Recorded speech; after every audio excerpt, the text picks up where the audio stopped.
Painkiller already, episode 500, with our guests Dick and Bruce. I think halfway through the show, we swap out Bruce and Anthony Cumia. And 500, Taylor. 500, just another normal show, guys. This episode is brought to you by Tushy and Bluechew, two high-quality sponsors we're going to get to a little bit later. One to keep your ass clean and one to keep your dick hard. So, Dick, Bruce, thank you so much for coming on, guys, for our 500th episode. Kyle, what's threw a up, little you bit guys? That's an achievement, guys. That's a big one. I'd be jumping up and down at 500. Are you? Maybe it's like a marriage, like 10th anniversary. You're like, all right, are we still doing this? I feel like all my achievements lately are related to being old. It's not really that cool. Do you guys even feel like it is? Because this is like a Theseus's ship of anniversaries, where you're like, none of you have. This is none of your 500th episode anniversary. Correct. Is it? Yeah. Correct. Yeah. I'm probably at like 350. Like, yeah, probably like 417, 490 something maybe. I think I've missed 6. Well, now that you poured cold water on the whole thing, Dick. If this was like a chick version of this show, you'd be celebrating your 500th anniversary every month. Then is that right? Oh, this is Kyle. This is Kylina. Oh, this is Taylor. Don't put that juju on us. Even in the alternate universe. That's the new fan expectation. As you know, this is Kyle's birthday month, and so hey, don't knock birth month. That's a cool concept. It's a no, it's good. Hold on a minute. So I had an ex-girlfriend that I had to go to. And this is no joke. I had to go to 6 birthday parties in 3 days for this person. No joke. I had to do. So it wasn't a surprise party. We did a dinner, another dinner with the other side of the family. We did a surprise birthday party. We did an actual birthday party, and then we did 2 other family dinners with other parts of her family. And it was insane. I remember taking notes during it, being like, I can't believe I'm going to 6 birthday parties. How long ago was this? How hot was she? How big were her tits? Better question. I mean, to be honest with you, like, she was a fantastic person, and it was a great relationship. Was this recently? No, that's not a good answer to how hot was she, though. Like, she was, well, hold on. All right, so she was super hot. Okay? How hot was she? Hot. Let me tell you more about her personality, boys. No, it's trying to be fucking nice. Either way, was she liberal with nice at all. She was super hot. If she's watching, what she wants to hear is super hot. I guarantee she's not watching. Okay, so what was the question? Somebody asked me a question. I was trying to How answer. long ago was this? Oh, this was like 8 years ago. Oh, so she was 16. Okay. You motherfucker! You were just setting up a fucking joke. That's all. Of course, you didn't give a fuck. You didn't give a shit what this was. How many birthday parties did you get in before you started to get really mad? I would imagine at 1.5, you're like, this is absurd. Truthfully, I was told about the plans beforehand, so I knew that we were doing like 2 or 3 of them at least, and I was already pissed off. I was super upset about what was happening, and then we had to. I mean, you got to do it. You got to do what you got to do. You know, like. But like, how does it work if there's 6 over the course of 3 days? Day 2, afternoon. Wait, party. that's a myth. You actually don't have to do what you got to do. Women just tell you that. That's a myth. Well, Dick, I'm glad you said that, because that's why I'm not in the relationship anymore. So you are correct. Either way, I was most confused about the surprise birthday party, because we did a bunch of birthday parties before the surprise party. So it didn't make any sense to me why they were throwing a surprise party after doing other smaller parties. I like to think the surprise party wasn't even the last one, right? Really? So she had a surprise party and then a couple scheduled parties after that? Yes. It was wild. Dude, that is so retarded. Why? It was wild. Everyone went along with this? Yeah, it was not really out of the norm for that family. Not really. They all got 6. So there were days where it was like, all right, we got to head out. Thank you so much for the party, but I've got to make it to a birthday party. I mean, yes, that's what every weekend was that. And it's okay. Again, by the way, I envy people with huge family, and she had a huge family, but it wasn't my family. So how big is yours? My family's very small. I'm an only child, so my immediate family is my mom and dad and me, and then like I've got cousins and uncles and aunts kind of floating around, but it's not like I see them every single weekend or every 6 months. Okay. No, Yeah. I'm really happy to have a small family. I don't like most of the family I've got. I want more. Some people are like that. Like I said, I envied. They had a really amazing family unit that I was like, obviously not a part of, but I thought it was cool, except for the 6 birthday parties I had to go to. Yeah, you're not with her anymore. You don't have to tell these lies. Again, here's the deal. If I trust me, I would be. She's still there. I don't talk about the ones that I don't want to talk about. Oh, I see. Yeah, exactly. Anyways, there you go. 6th birthday party. I haven't had a birthday party since I was like mid-teens. Have you guys? No. Do you throw birthday bashes anymore? What's No, a birthday I- party? Like I haven't had a real birthday gift since I was like maybe 16. I don't even know what a birthday gift is when you make all the money. But as far as a party goes, Make all the money. Well, that's something nice that you don't get for yourself, Woody. That's what. Yeah. Using You your just credit buy card. yourself everything. indirectly, yeah, like, hey, I surprised you with this. Dang, I wouldn't. It was your money. Is that what you're saying, Woody? Yeah, Did I send you that knife that time? There's no other. Yeah, but that was a Christmas. But Christmas. yes, yeah, that was right. a gift. Yeah, I like that. You lord your self gifts over your family, Woody. Like a week before your birthday, you come home with a new jet ski, and you're like, "Take that, you dumb motherfuckers! You can't buy me a jet ski now." He just walks in wearing a meat coat. Happy birthday to me. Happy birthday to me. How much You is give a your big family coat? like a max 'Cause that's spend a so good you can bit. outspend them. Yeah, exactly. Hope's like, I got you something from Trader Joe's because you gave me $60. It's a bottle of wine that you might like, and it's like, yeah, no, not Dog even shit. fucking close. Yeah, fuck yourself. No. Oh, you couldn't spring for the 4-wheeler. For Christmas, my wife put a lot of effort. She got me an out the front knife. I like knives, and the blade shoots out the top. And so it was a hard thing to get. You can't mail them to North Carolina. So she had to work with cool. someone who owned a pawn shop who could mail them to North Carolina. Then technically she bought it from him, and it was this big thing. But in the end, I bought it. Like it thank you. And you showed her the link to what you wanted too, right? You were like, I like this. no, And then you like, here's my card. I like this. It was better than that. I have another friend who's into knives, and when we got together, he tricked me. He showed me knives, and he's like, what do you think of this one? And I didn't even realize he was like gathering intel on what I might like for my Christmas gift until later. See, that's a good gift giver. That's somebody that actually gives a shit. And I was just going to ask you guys, Kyle, Taylor, and Woody, do you guys consider yourself friends? No. Yes. Oh, okay. I knew Kyle was going to say no. I knew Kyle was going to say no.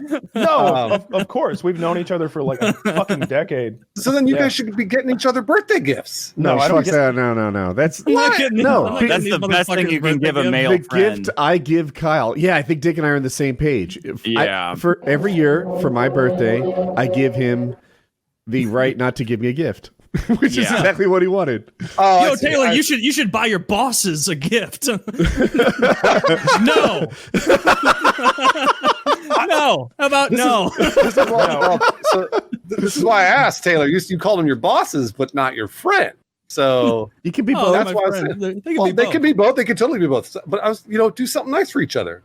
Why don't No, you that treat is each a other? dumb idea, Hey, Bruce, and I wish we you'd stop make saying it. I don't even like it in the air out here. Make chiz we buy make each each other other- presents. Yes. No, we Oh my gosh, the producer, of course. we Oh, make wait, we make each other laugh hours every week. Dude, Hours every week.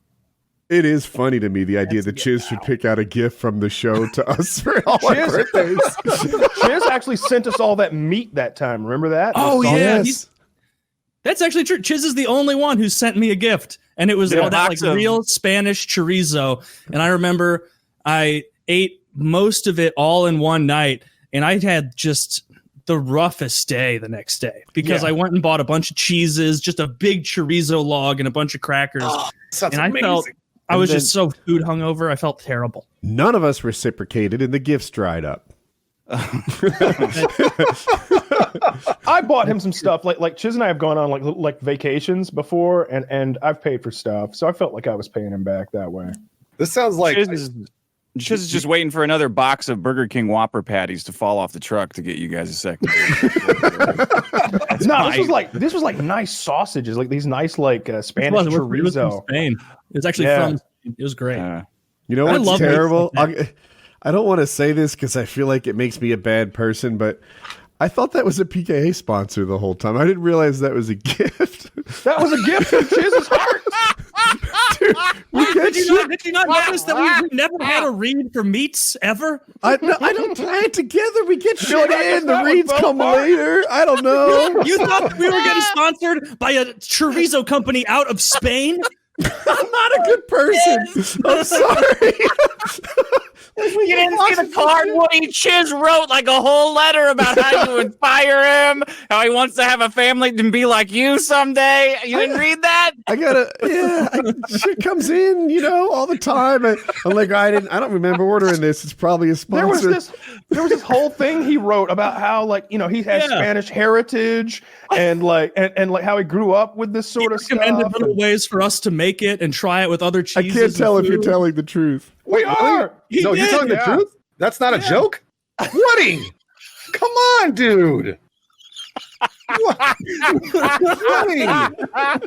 Woody's like so rich that he gets so much free shit with personalized letters coming to him every single week. It's just like trash, chorizo, trash. That is cracking me up. What do you think? The we had a dogs loved chorizo sponsor.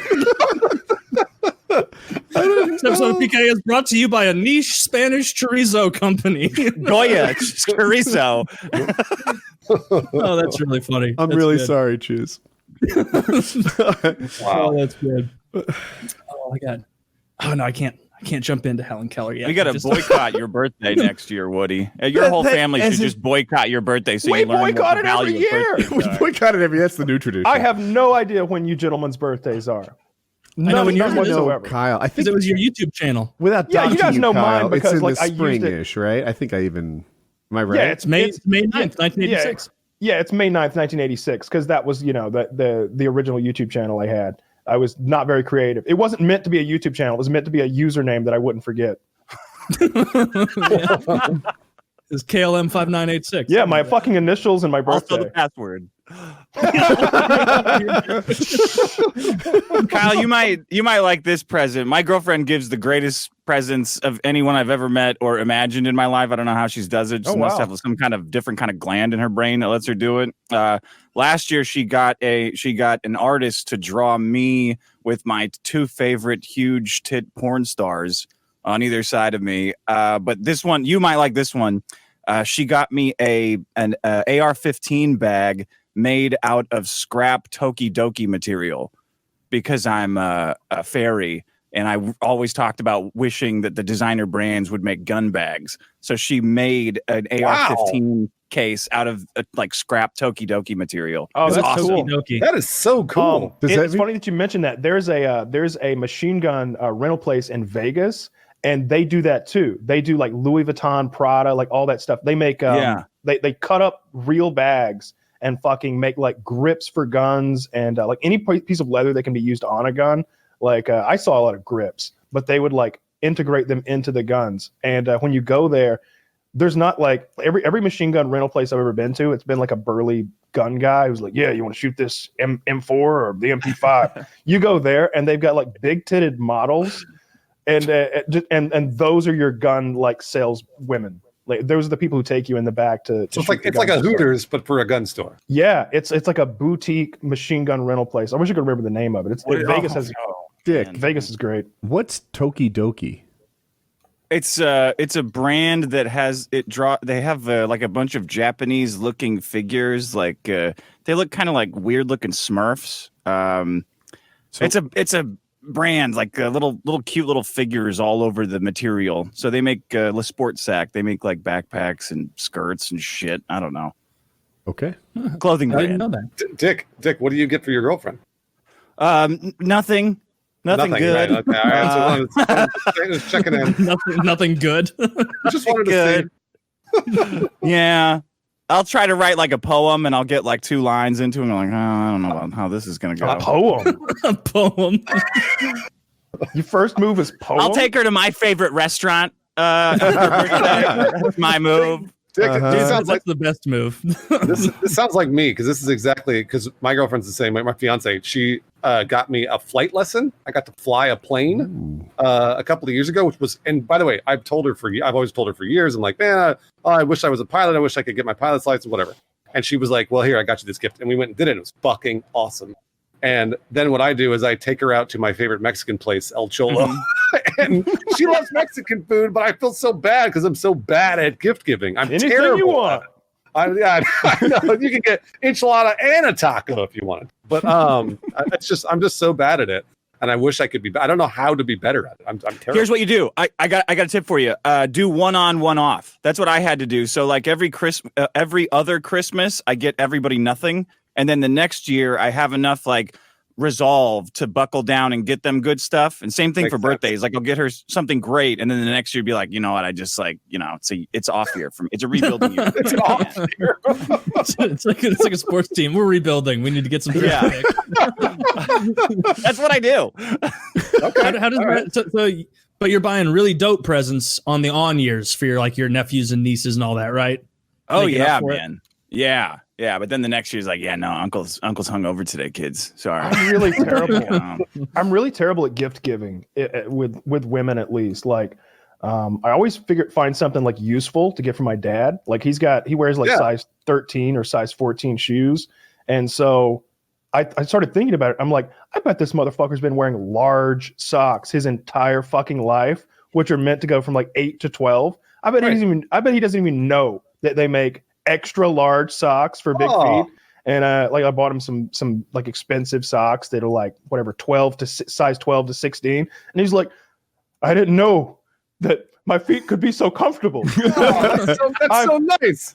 I've gone through 60 years of life and never have my feet been this comfortable for. And I got him some of those like button up whitetail shirts, which are like, I don't know, like comfortable warm work shirts for the wintertime. And he just loves that shit. Because the socks are, I also wear size 13, and I know the socks that would fit him are right next to the ones that he's purchasing for the last 60 years. You just one look to the right. Oh, now there's an X in front of the L. And he just never went. My mom would always buy the socks. He doesn't buy socks. Oh, there you go. Fair enough. That bitch. Yeah, ruining on his purpose. feet. It was she's probably doing it on purpose. She's like, you know what? These are great, and you can go yell at mom. Squeezing them on like saran wrap. You know what she was doing? She was doing a foot binding. She was trying to make his feet smaller. Japanese foot binding. A practice that died out far too early, if you ask me. I think the Chinese did that. We should bring that back. It was the Chinese, the Japanese. Bring it back. I think it was the Chinese, but also Google that. Those feet are fucking gross, dude. Oh, they're so hot. Don't you want to put that crippled, deformed foot in your mouth and just suck it? Are we bringing it back for women or for dads? For dads. Both. It's like, I don't discriminate. You know, in Scary Movie, the guy with the fucked up hands, like, take my good hand. Take my strong hand. My strong hand. It's all fucked up. No, give me your other hand. No, it's not strong. His hand is just disgusting. Get it off me. Look at foot binding. No, you're First right. First of all, one thing you'll notice, none of these women seem very pleased with it. Oh, they loved it. No, they loved it because if you get your feet bound, that's a real sign of wealth and power. Because obviously you're crippled now, so you're not able to do any housework. But it's suggesting that you've got help to do all that for you. You don't even need to walk anymore. Kyle, are you saying that's not worth it? Are you saying that like female circumcision? They love that because then they don't have to worry about having sex. Some do. Some sign up for it. Here's the thing. I'm going to say that you're right about one of them might sign up for it, maybe. But then she realizes. No, of course no one signs up for it. I'm a fucking asshole over here. No women sign up for female circumcision. They literally scrape their fucking clitoris off. It's a nightmare. It's a terrible, terrible nightmare. Yes, it is. Just like foot binding. All right, I just want to make sure. We've got we do this thing where on our Patreon, if you pay $50 a month, you get to hang out with us for a couple hours every month. It's coming up at the end of the month. It's pretty soon. And one of the guys is he's in the Navy, and he does some internship at a hospital, I believe. And he oversaw a circumcision the other day. And the young man was a little bit older than people normally are when they get circumcised. I don't remember exactly, like maybe 16 weeks, something like that. And the dad wants the circumcision to go down. The mom does not. And so there's already this tension going on. Well, they intubate the kid, right? And as soon as they put there's like a thing they put in to like open the throat, and then they slide the intubating tube in, and then they pull the other thing out. You may have seen that happen before. They do this, and the kid flatlines. Beep. It's fucking dead on the table. So they're just fucking like bringing this little fucker back to life. I don't know, chest compressions or whatever. Maybe they get out that little tiny paddles. I don't know. No. Like I just imagine these itty bitty paddles. And kids die in circumcision procedures every year, either from infections or lots of things. Well, there's some things are worth dying for. So they bring him back. They have to life flight him to like another hospital that can handle like pediatric fucking. What's the emergency? This child still has his dick skin. We'll send the helicopter. There's like a team of guys. So they fly him out, and he's like, the mom is fucking losing her shit on the dad because it's his idea to get the kid snipped. And he's like, I told him, ma'am, as a happily circumcised man, I think we're making the right decision here. All right. And it's right to do it now. You don't want to wait, because she had said, I want to wait till he's older so he can make the decision himself. He's like, no, you don't. I had a friend, and he told me this story as well. He had a friend who got circumcised, like, let's call it 20, 25 years old, something like that. I think a girlfriend wanted him cut. And oh, what a bitch. Our friend laid eyes on the cock a week or so after it had been circumcised, and he said it looked like he had stuck his dick in a blender. It looked atrocious, like it was fucked. Because like as an infant, like you heal much faster as well. But forget about the fact that you don't have any memory of like being an infant. Of course, like and so no trauma, but you also heal much faster. Your body is growing at a ridiculous rate. You've still got stem cells cooking. Yeah. So you don't want to get circumcised later. I'm blown away that your answer to that is so snip the dick skin off day one instead of just don't do it. Just don't do it. The rest of the world's doing just fine. The fact that our country and like a couple groups are like, this is the right thing to do. It's actually healthier. It's way better for you. Oh, the rest of the world, the other 6.8 billion people on Earth. No, it seems to work fine for them though, but not us. Not us. Are you against other kinds of cosmetic surgery, Taylor? It's not a cosmetic surgery if you're pinning down a 1-day-old and cutting their penis skin off. Hey, it's still a cosmetic surgery. I'm against involuntary cosmetic surgery. You know what? I agree, Taylor. And put skin creams. I don't think we should be removing that umbilical cord either. All right? That is on. Why are we taking that off? Whoa, the IQ of this take. That should be dragging behind the baby. Wow, what a salient example. What a good example. Oh, they pull him out and they immediately cut off his life supply that he's lived every moment of his existence. I'm blowing up. I've never considered this. Hey, you know what happens if you don't cut off the umbilical cord? It falls off on its own. Yeah. You know what doesn't happen when you leave dick skin on? It doesn't fall off on its own. It's gross. Kyle, you're pro I don't have mine. And yeah, absolutely a pro circumcision. Yeah. Even though women prefer you to be circumcised, what you're still pro circumcision. The survey. I see what you, okay. All right. Yeah. Yeah. I mean, I see what you did. Every time I hear a woman say, I've seen both, and the circumcised ones have more personality. I really prefer. I think, well, you fucked me again, Mom. You got me. I'm walking around with this pleasing cock that women love staring in the face of. I want a slut like an elephant trunk. I hate that thing. It's like sucking on a dark alley. I don't know what's gonna come out of that thing. Dark alley. It's like reaching down into the garbage disposal trying to get that thing out. Disgusting. That's right, bitch. That's the way God made it. Total. I don't know if I agree or disagree. I don't know what point you're making. He's agreeing with me. He is agreeing with Kyle. So uncircumcised penises are disgusting. No, he's thanking his mom for the cosmetic surgery. I'm anti-circumcision because women hate it. That's why. That is good enough reason for me. Let me repeat. So you're against circumcision, Right. Because women prefer circumcision. Because Dick wants to scare the women that show up to have sex with him. If you can't take my penis at its worst, then you don't deserve it at its best. The IQ of the conversation went up, Taylor. It is. So, when you're wrong, you're wrong. Dick that's the true reason why it's not a Taylor, you need a funnier argument. That's all.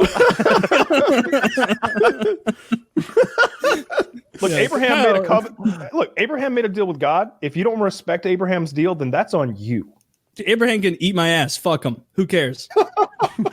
I saw the place when I went to Israel. I saw the place where he allegedly made that deal, and they have it marked in Old Jerusalem. They have that place marked with like a printout that's in like a plastic thing that looks like something you'd hang at like the office to remind you not to flush the toilet and make sure your shit went down. Like it's written in Hebrew. It's like, this is where Abraham made a deal with God, and it's just like taped to a wall in a courtyard. There's nobody. They're not selling any crosses there or anything.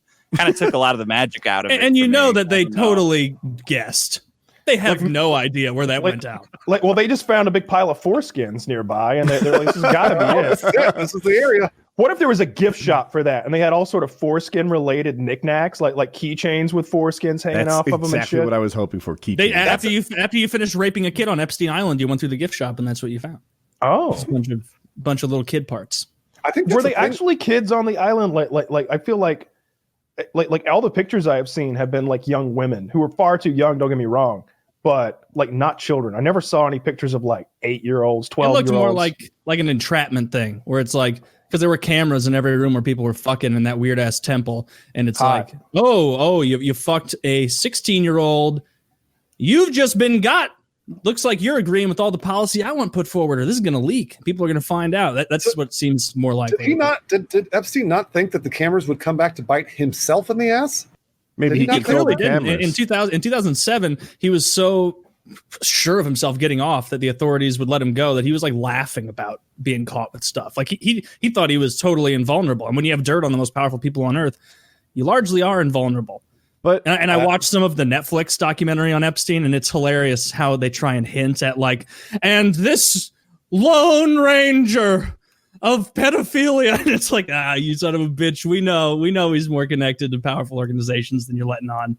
You can't just own an island and come up with $1 billion out of nowhere and have kids getting molested there. Why isn't any of this footage come up? Like either against Epstein or against some powerful figure? Like if there's footage of all these people having sex with children, why is all of it so hidden? Why is none of it used?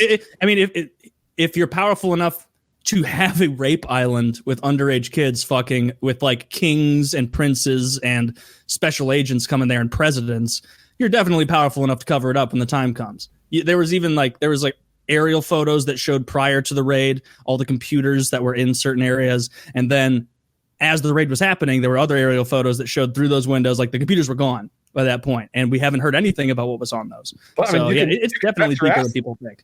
That footage exists, though. You could bet your ass that's not destroyed. Somebody backed it up before they destroyed it on those computers, and I'm sure it exists somewhere. I don't know who's holding it now. But what site? There's so many sites. Which one? Which ex-girlfriend site was he in? That's such a good episode. That's the best.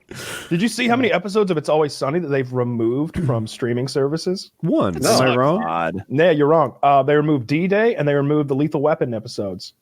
Lethal Weapon is the blackface one, right? Yeah. Lethal Weapon is blackface. D-Day, there's a part where they're talking about doing a black voice, and I don't remember which character does an awful black voice, but then Dennis jumps in with a perfect black voice, like not even a stereotypical one, just like, yeah, it's a black man. And they removed that episode as well. You can't do impressions now. Fuck, I'm out of luck. Yeah. You're definitely. Don't you guys act like these protests aren't getting shit done. Yeah, it's getting done what we want. 2 episodes removed, twice as many as I was aware. Well, you're gonna have to like. I prefer the the HBO Max version now, where they put basically warnings in front of the content, but then they leave it up. I don't know why they don't just do that for all this stuff. They just put warnings in front of it and be like, "Hey, this is kind of racist." I agree. That's the way to go. Yeah. That reminds me of like Cinemax, like when you're a kid and you're cruising late at night after your parents go to bed and you turn it on and it's like, it says like violence. You're like, bummer. You like go to Cinemax Plus and it's like violence and adult situations. You're like, oh yeah, this is the one.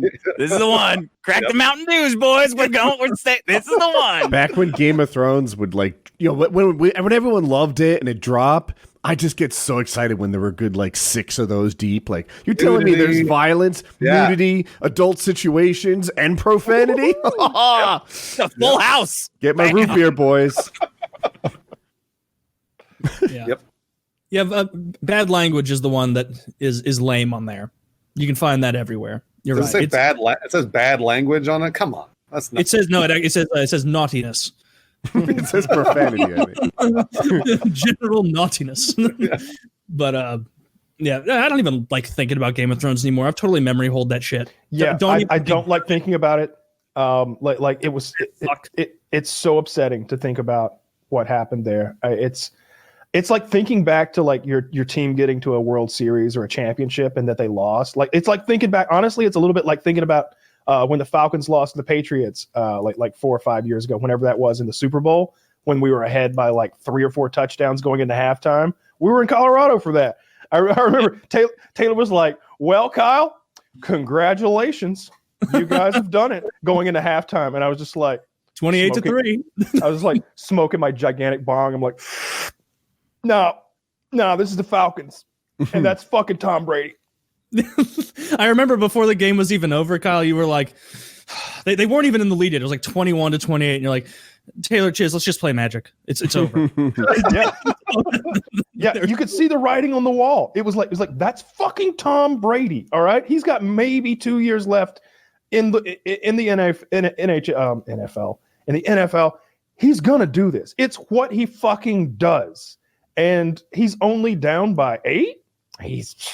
That's only two scores. You just knew he was going to do it. Like we couldn't stop him. You knew we were going to choke. Well, especially the Falcons defense, I think back then wasn't the greatest. So it wasn't the worst either. We were in the Super Bowl for a reason. It was just like, and the offense was great. They didn't score. I don't even think they scored again. Maybe a field goal or something. It was embarrassing. It was real upsetting. But nothing tops Game of Thrones as far as like disappointments from an entertainment property. Like The Matrix comes kind of close, like, but I wasn't nearly as invested because those are movies. It's 6 or 7 hours total for the whole trilogy. But you watch the first one, you were like, oh my God, there's so much going on here. And then the second one was bad, and the third one was awful. But with Game of Thrones, what was that? 7 years of our lives or something that we were just obsessed with that show, and like it was a weekly topic when Game of Thrones was out. Like we'd come in here and we'd be like, boys, that episode, Jon Snow's back. Jon Snow's back. He's going to be doing big things. Can you believe he's got the sword now? Like we love that shit. We have these crazy conspiracy theories about like what the White Walkers were about and where they were headed and what they were going to do and ice dragons. And you guys are going to hate my take. You're going to hate it. All right. But I loved it. I ate that shit up. The end of the series? I really did. I love the end of the series. And I'll tell you why. Because the first 5 to 6 seasons of the show were very, very slow. They were good episodes of television, but they were very, very slow. That's true. If you go back and watch each season, there's 2 to 3 episodes where things actually develop pretty fast. I used to say everything that else, too.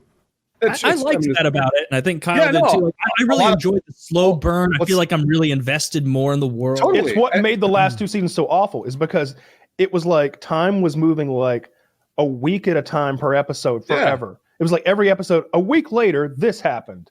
And then all of a sudden it was like, all right, so 6 months have passed since the last time we saw you. Like, whoa, shit. All right, 2 more months have passed. Everything was like fast forward. They were just trying to get out of that contract as fast as they fucking could so they could go make Star Wars. That's not true, by the way. They backed out of Star Wars. But no, they got fired from Star Wars. No, they backed out. I mean, I just went backs out of Star Wars. I'm telling you, they did. And I've actually a number of people have been backing out of Star Wars because Star Wars is a fucking train wreck. Did they back out of Star Wars before or after Game of Thrones? Because I thought it was after. It was after Game of Thrones. But that's not the same, right? Because it doesn't invalidate the point. If you say also they had that contract 5 years before the show ended. I did all the research on this. I did all the research on this because people use that proves Kyle's point. That proves Kyle's point. I'll explain why. Because they would have gotten out of it way earlier then. Here's the scoop. They wanted to get out of Game of Thrones so they could do it. And then it wasn't until they got out of Game of Thrones that they didn't do it, right? So if they had got out of Star Wars before the show was over, then you'd be right. But because they got out of Star Wars after the show was over, that kind of proves that they were trying to get out of the show to do Star Wars. It wasn't until after the show that they did that. If that were true, though, then they would have sped up their time getting out, and they didn't. They did speed up their time getting out. They absolutely wrapped up. HBO was like, take several more seasons, and they're like, no, we're going to get out immediately and go do Star Wars. That's not what they said. That's the only thing I remember about it, and maybe Bruce, you can correct me. That's what pissed me off is like I remember seeing the interview of HBO saying like, we offered them additional episodes, more time to really flesh the story out, and DB Weiss and whoever the other guy is were like, no. We can wrap it up in 8 episodes this season or whatever it was. And it was like, what the fuck? We really could have seen more. This is totally true. That's the interview that I read about how HBO's like, do more. And they're like, we don't want to do more. And that's reason enough to say fuck them, in my opinion. Yeah. It's interesting that you guys, what's interesting too, is that people turn on them so fast, and they wrote, what is it, 10 seasons of show? No, and a lot of people, they didn't write any of it. They wrote all of it since the very beginning. Yeah, they did. So it's my impression that once they stopped adapting from a book, it got bad. Right when they started doing their own material in seasons like 6, 7, and 8, it got bad. Again, I did the research on this. That's George R. R. Martin told them how it was going to end. He told them how the whole thing was. But they didn't have a book to base the show on anymore. Right, they still stayed clear to his vision though. And it was kind of one of those things where like... Right, but you keep saying we're wrong about things we didn't say. So what happened was when there was a book to base the shows off of, they did a great idea. They did a great job. And then once they ran out of book and had to just go off an outline at best, they did a poor job. I mean, so you're saying the last 3 seasons were bad? Mm-hmm. Yeah. Oh, I don't agree. I think it was a real downward spiral starting around second half of season 5, I would say. Oh, wow. It started getting worse and 6 worse. that it really went off the rails. 6 got awful with the sand snakes and everything, and then 7 was just an abomination. Was that the sand snake one where it was just like, who are these characters and why are they taking up time on the screen?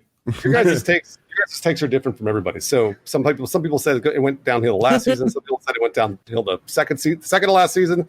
I've never heard season 5, but okay. I mean, again, this is kind of one of those things that they were writing the show from the very beginning. Now, yes, you're right. They didn't have a book to adapt. But they made a lot of good television. And also, by the way, just so you know, it was a huge success, the biggest success HBO's ever seen, the very last season. That was we watched it. I feel like you can't grade it success yet because, heck, the pandemic came and we all watched The Wire and The Sopranos and stuff like that. 0 people on Earth are rewatching Game of Thrones. That show has no appeal. People hate it. Season 8 and 7, I'd argue, were so bad, the first 6 seasons got worse. That slow burn to wait for what the White Walkers brought, that the thing we were all so invested in, these big wars, what Jaime was going to do.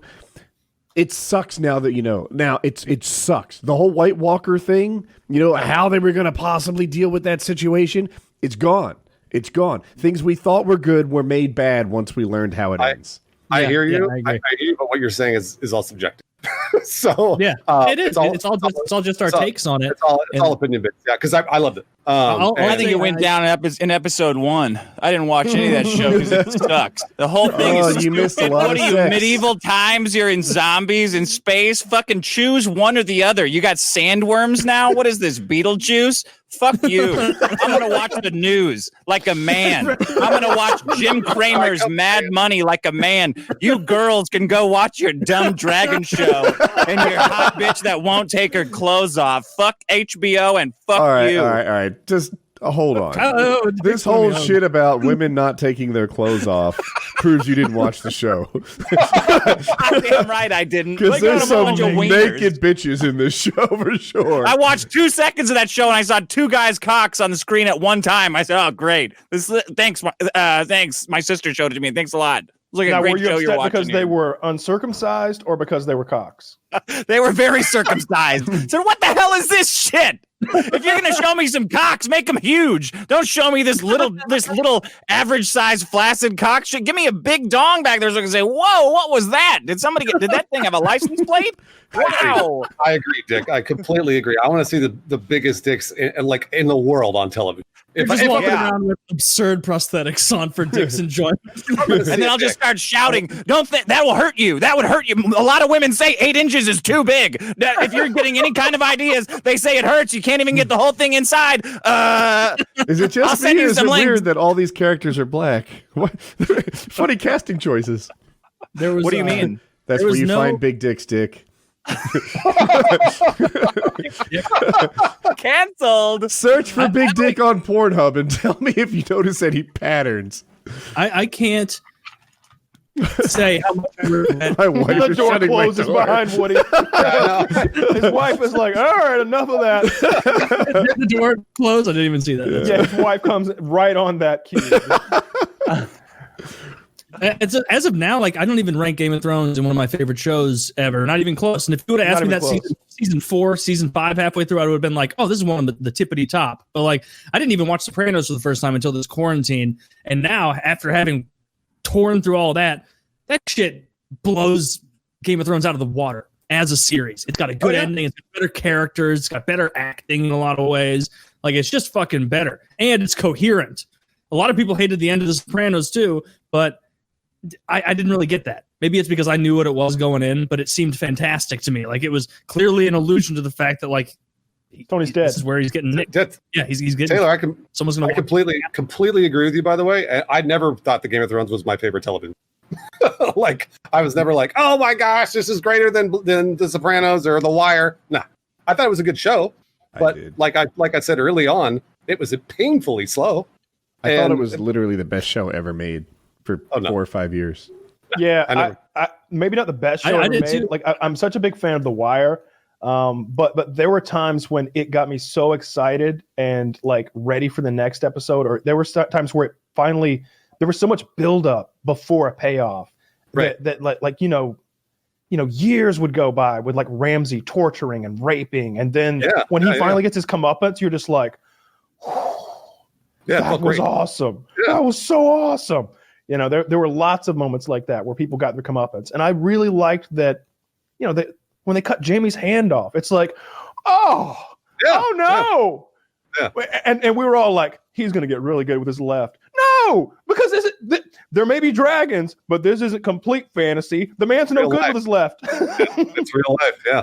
No, I mean, like, again, I like the show, but it wasn't, I saw the last 2 seasons, 2.5, to be the payoff to the first 5, because the first 5 seasons are, again, painfully slow. Go back and watch them.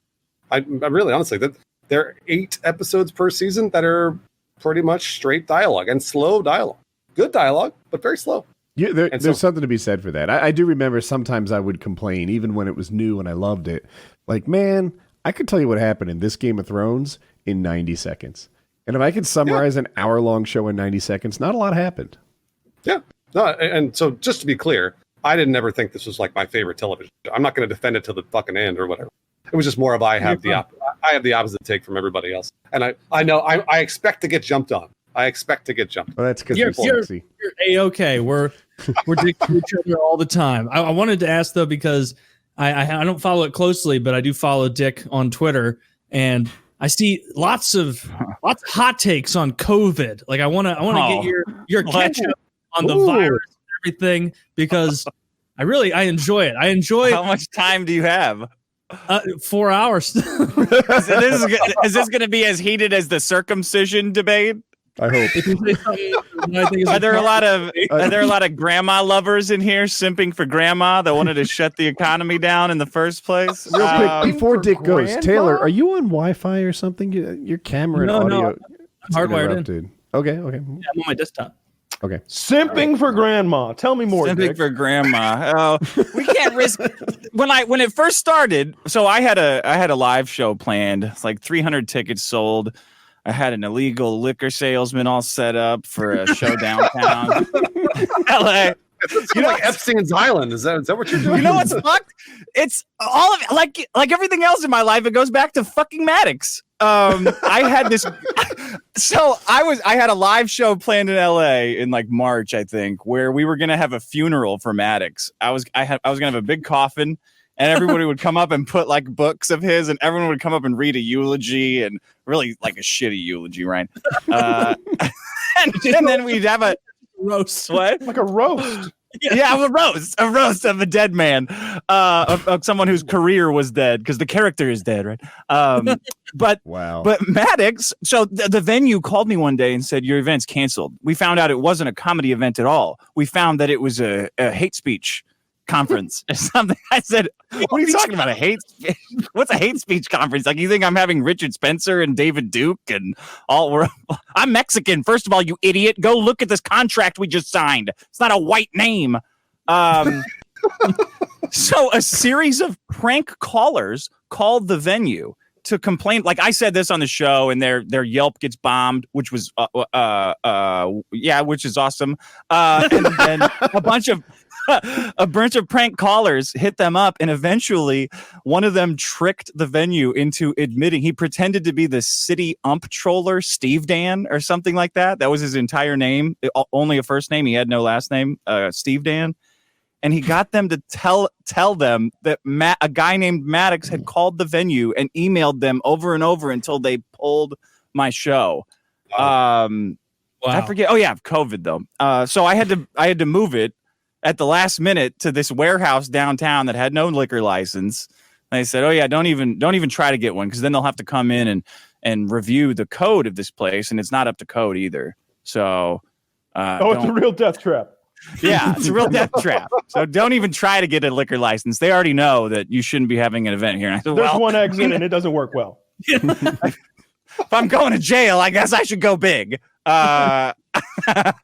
So I set that up, and like a week before, everybody had their flights and everything all canceled. The Sunday before, Newsom locked everything down. But up until that, I was like, wow, I don't know. This seems pretty serious. Maybe we should start washing our hands more and not like eat out of the salad bar at Soup Plantation or whatever people do. Maybe we should do that. But then they shut it down, and I said, okay, this is this is a blatant violation of how many amendments? First, the fourth, fifth. How many amendments are they just shutting? Surely people aren't going to get on board with this. And then it's been 3 months of me growing into a more Kurtzian, heart of darkness state, where every day I wake up with more loathing of my fellow man for the amount of additional restrictions that I have to go through every day, being told preemptively that I'm responsible for the murder of the tacit murder of my fellow citizens because I'm not protecting them enough from the invisible enemy that's all around us. I think that China hoaxed their own country into getting rid of a bunch of political dissidents. I think the virus is real, but I think it's similar to a flu.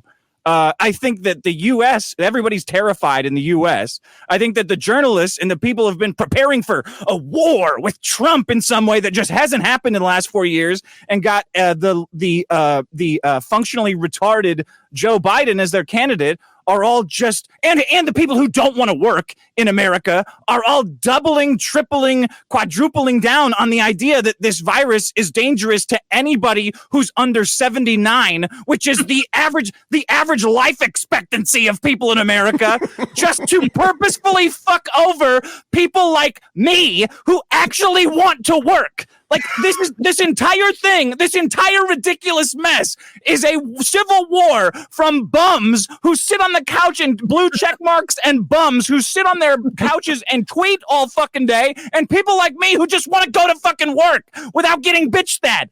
I have not seen, and then of course the studies roll in. Every lab. Oh, how many tests did you have? Oh, 100%. We had 100% positive test rate. Really want to check on that? Just checked. It actually was 9%. So that's our bad. How many of you are there? A couple hundred. I don't know. And the hospitals, what did this guy die of? COVID. he's 85 and he's fat as a house and he's fat as a couch too. Does that have anything to do with it? Hey man, you've got the governor of New York who's cramming old people into nursing homes like he's a frat boy, like he's a college freshman trying to stuff a telephone booth, and children have to go to school. My girlfriend went from being gone 12 hours a day as a teacher to being home 27 hours a day.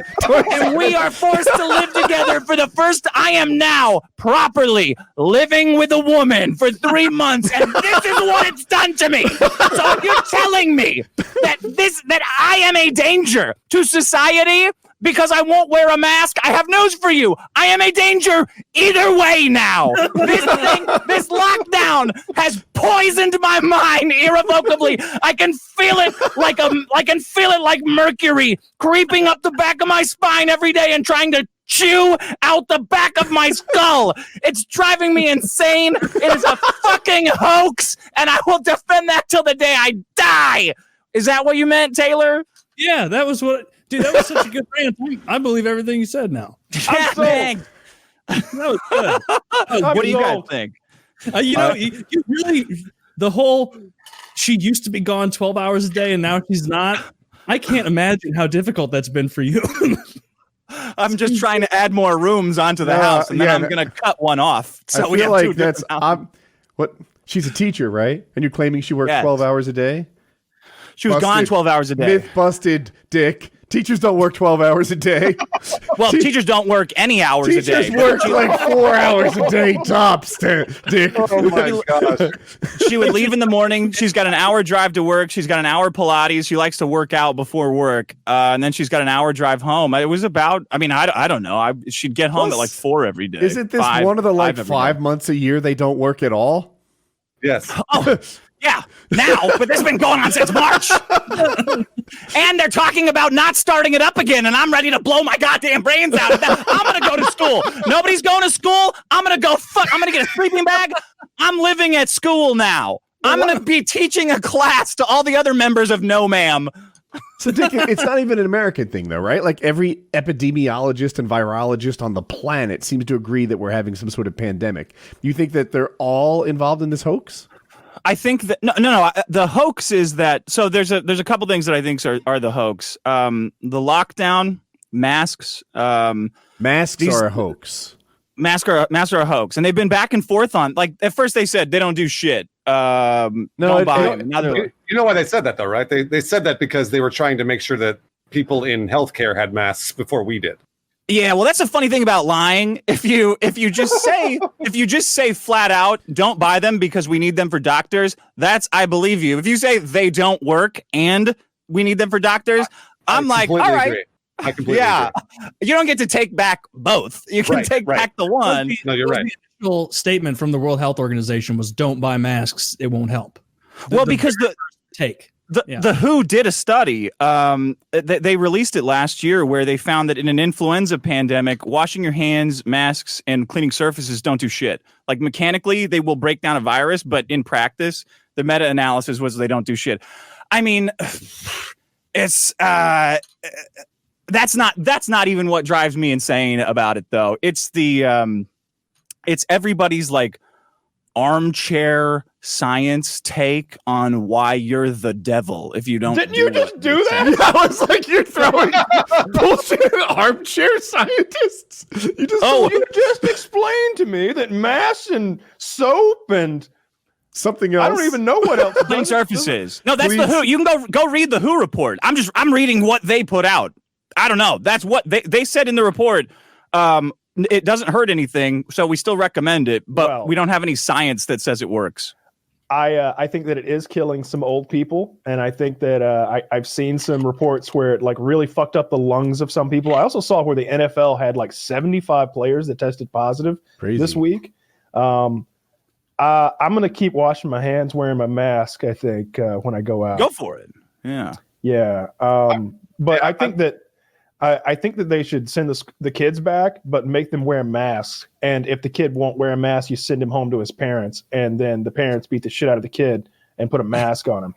And I also think that if this virus was just a little bit more deadly, then this could kill all the stupid people. Like this could be a great thing. Wait, according to that theory, we're losing dick. I thought it was a gift from God at first. If you recall, the virus says this is awesome. It wipes out everybody over 60 and people who are too dumb to wash their hands. Thank you, God. I've been praying my whole life for something like this. And then what do you know? The government shut that beautiful virus down.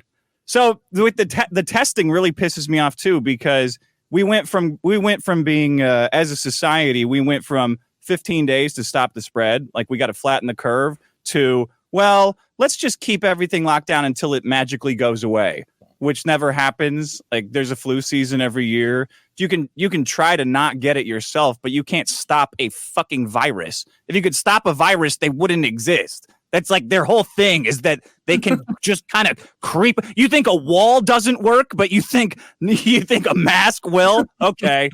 You got That it. is a cogent comparison. Yes, that is a salient observation. I mean, walls and masks, it's just apples and apples, the comparison right there. And Thank you. I will say illegal immigrants are a lot bigger than the 0.3 microns, right? Oh, you hush. Some of them are small. The ones you I don't know if you've of. seen these They're guys. smaller than Americans typically. Typically. Dick, are you in Los Angeles, Dick? Yeah, I am. Can you tell? I am too. And I definitely hear the frustration in your voice, because I had this frustration subtle. first. I had this frustration for the first month and a half to 2 months here, because Los Angeles is exactly the opposite of the way it should be. Because you come to the city because it's busy. There's anything you can do. There's the beaches. There's the mountains. There's people everywhere. There's movie theaters, whatever, restaurants, and it's now the shittiest place in the world. It's the worst city to be in. I'm from Los Angeles. I was born and raised here, and it is no longer a place that you want to be anymore, and it sucks. It sucks, and so I hear that frustration in your voice very much. Why don't you want to be there anymore? Because there's nothing to do. There's nothing to do. Taken the entire value of being in the city. What you're doing is you're paying shitloads of money, and you're honestly at this point now I'm fighting traffic because there are people driving around, but you can't do anything. There's literally you move to the city to do things, right? You move to the city for the food and for the people and for the bars and for the movie theaters and for the surrounding areas and all that. There's none of it. I see. It's all gone. It was on the 4th of July. I was driving to Santa Barbara on the 4th of July because I was like, I really want to go to the beach, right, for one fucking day. And all the signs along the freeway, all beaches closed. All beaches closed. And I was like, are you fucking kidding? They're closing like thousands and thousands and thousands of square feet of beach where I can stand outside away from so many people because they're afraid that I guess people are going to stand all right next to each other on the beach. I don't know. It was just, it blew my mind, and it made me very, very sad. Very sad. It's because chicks don't want to go out. They love this. They love sitting at home and posting on Instagram, and they don't want to have to go on dates again. So they're going to keep it locked down indefinitely. Yeah, no, it's I think quarantine life agrees with me mostly. Every so often I get out and I really, really like it, but inside's okay too. I started quarantining about 4 weeks before the pandemic. Oh, wow. So like in February? About that, yeah. That's when I discovered Tarkov. Escape from Tarkov, the game. I was buying food in January. Like as soon as things started looking a little bit rough, Really? Wow. I was stockpiling. Yeah, I've been locked down for a while. Man, I hate it. I hate it. I can't stand it. Oh, this is not best. Working from home, my quality of life has never been higher. It's awesome. Yes. I have a home gym with my barbell and all my plates and everything. The amount of free time you have is unbelievable. It's fantastic. I don't ever look back. I have the home gym. I've had it for years. I've been working from home. I converted to work from home back in September. But it is still driving me insane. It's like it's weird. It's I know everybody's taking it differently, so I can hear it in Dick's voice, and that's why I'm like I can sympathize with that feeling because I know how it feels. I like your references to like, Dick, I can tell you're frustrated. As if like I mean, that de-escalation doesn't work on me, FYI. I took re-escalation classes to combat that specifically. I'm actually not trying to de-escalate you at all. I was just kidding. What I interpret that as is this like, you know what? I'm a good judge of body language, and I'm getting a subtle vibe of frustration. The thing is, like, I don't agree with all of everything that Dick has said, but also at the same time, like, it fucking sucks. Not even I do. I don't agree with anything that Dick said. You're getting very upset. I mean, if you test more, there's gonna be more positive results, right? You're gonna have more sick people if you test more. Can we agree with that? Can we agree on that? No, I was with you until you said more sick people. You'll have more you'll have more positive tests, not more sick people. Yeah, that's synonymous. I think, infected with what people. he meant. Like you'll find more infected people the more people you test. And what's like made me think like we actually are kind of over the curve with all this stuff is like the death totals are like in a lot of days like a tenth of where they were. There were times where we were having like 2,000 or 3,000 people die a day a couple months ago. Now there's days where it's like 350. Even though it's like those days where 3,000 people died, there'd be like 30,000 positive cases. Whereas today there might be one. The highest day was 62,000. Florida's blowing up. Florida's blowing up right now. They're about to fucking implode. But their deaths aren't going. They're not going in Give it a tandem fucking with week. So their deaths are going up. That's what they've been saying about the Middle East for 18 years. But Give it a week. Hold on. Their deaths are already on the uptick. But Taylor does have a point in that the deaths aren't as bad as they used to be. The mortality rate is dropping, and it's because they're treating it better. They used to think ventilators were the bomb. Now they're like, ventilators tend to kill people. The bomb is steroids, and I guess it's important that you like flip them around, spend some time on your belly, spend some time on your back, etc. I don't know why that matters, but it seems to help based on what I saw. But yeah, so the treatments are improving, but that doesn't mean I guess it means the disease is less deadly if they know how to treat it better. Yeah, you can see the cases. I just linked you guys. You can see the cases exploding in Florida, and you can see that the death line is pretty linear. I don't put much stock in the counting ability of a Floridian. you're a Georgian, so you have an inherent bias there. They're right next door. They're going to spill over into my state, and it's going to be fucking pandemonium. Yeah, because Atlanta's been doing tremendous on their own. Because the governor won't let us wear masks. This the mayor pretty linear, Taylor. The orange line? Yeah. That orange line is misleading. It's the total. But go to the daily deaths. They just opened fucking Disney World. It's one right below it. It's going to get so much worse. I mean, I think there's gonna be more cases and more deaths because they're opening more things up. I mean, like you're right, Roddy. You're right. My bad on that one, Woody. But most of these were bad people. Like this true. Yes. I mean, why else would God kill them? Yeah. I like that take. Why else would God kill them? Hold on. Now the door opens. You can't. That was my first take. Give me those fucking houses, Grandma. God's come for you. The black hole sun's come to take you away. Give me that fucking house. So if we're gonna move past COVID discussion, I'm gonna do a little advertisement while Woody stepped away. Yep. This episode of PKA is brought to you by Bluechew, Bluechew.com. Let's talk about sex. Good sex. Guys, remember the days when you're always ready to go? Now you can increase your performance and get that extra confidence in bed. Listen up. Bluechew.com. That's blue like the color blue. Bluechew.com brings you the first chewable with the same FDA-approved active ingredients as Viagra and Cialis. So you know it's the real deal, and it's the stuff that works. You can take them anytime, day or night, even on a full stomach. And since they're chewable, they work up to twice as fast as a pill. So you can be ready whenever an opportunity arises. Now, this isn't just for guys with dysfunction. It's for any guy who wants extra function and to enhance their performance in the bedroom. Bluechew is prescribed online and shipped straight to your door in a discreet package. So no in-person doctor visit, no waiting in the pharmacy, and best of all, no more awkwardness. They're made right in the USA, and since Bluechew prepares and ships directly, they're cheaper than a pharmacy by a lot, I'll add. Right now, we got a special deal for our listeners. Visit Bluechew.com and get your first shipment free. And when you use our promo code PKA, just pay $5 in shipping. Again, that is BLUEchew.com, promo code PKA to try it for free. Bluechew is the better, cheaper, faster choice, and we thank them for sponsoring the podcast. Get yourself a hard-ass dick, BlueChew.com/PKA. Take advantage of it. Me, Woody, Kyle, we all have very hard dicks because of Bluechew. And like they said, it's not just if you can't get your dick hard. It's if you want your dick as hard as it physically can be. Maybe even harder. It Maybe might even break harder. the laws of physics. maybe even harder than that. You're gonna need that foreskin back. It's gonna blow right through. It's gonna bust Yeah. it.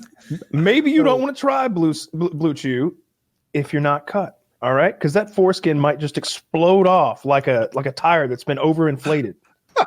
Another hilarious joke from my co-host. Go to bluechew.com/PKA, whether you're circumcised or not, and check their product out.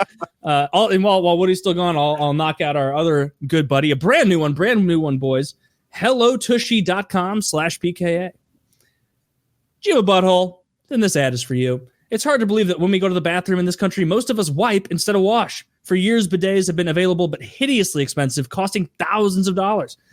The Hello Tushy modern bidet attachment is here to democratize the blessings bestowed by bidets and offer clean buttholes to everyone. Hello Tushy cleans your butt with a precise stream of fresh water for just $79. $79, that's really cheap. That's not thousands.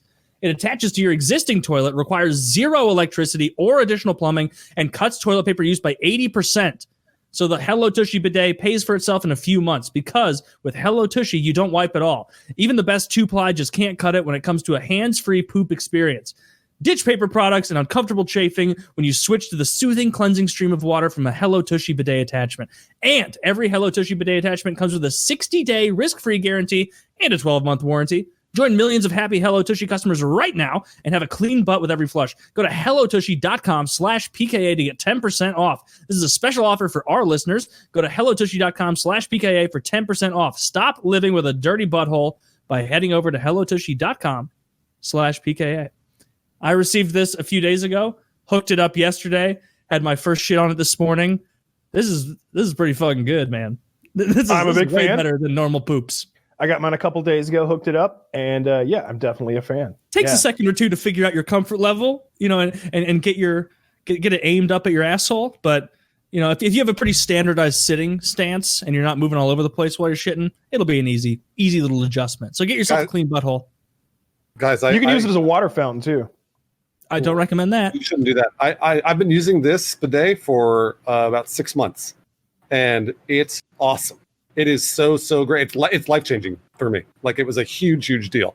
So I love it. I absolutely big love endorsement from Bruce for Tushy. Totally recommend it. Get yourself a nice Tushy. Tushy. HelloTushy.com/PKA. Yeah, I'm a big fan. I'm glad I have it. Woody has had a bidet for years, but maybe we'll ask him later if he's gotten his hooked up so he can compare his crazy expensive one with the Hello Tushy.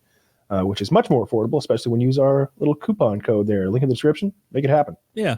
And I imagine it's like, why get an expensive one if it's doing the same thing? It's cleaning your butt.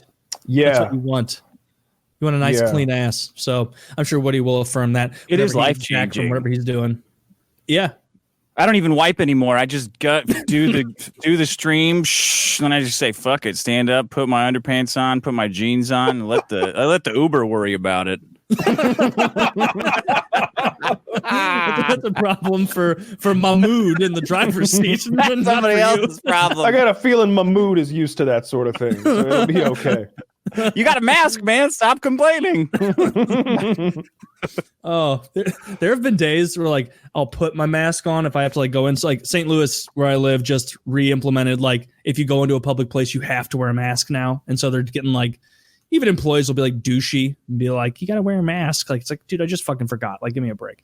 But like I have definitely worn it before I brushed my teeth for the day, like going out to get something, and that is rancid. Yeah, it's the worst. It is it's really eye-opening. It's like, oh my God. I should have used my fucking smart mouth this morning because you're almost like grossing yourself out. Maybe you guys have done that. Kyle, like you have on accident. Oh yeah. I started chewing gum as soon as I started wearing a mask. It's like we're gonna have to add some Mentos to our daily ritual. This is not gonna work. I put the mask on and I was like, oh no. It adds a little perspective because then you get to find out what other people smell when you're near them, and it's horrible. And you realize you need to brush your teeth and floss probably more. Woody looks a little flustered. What just went on, Woody? Nothing. Everything's fine. Everything all good? Today?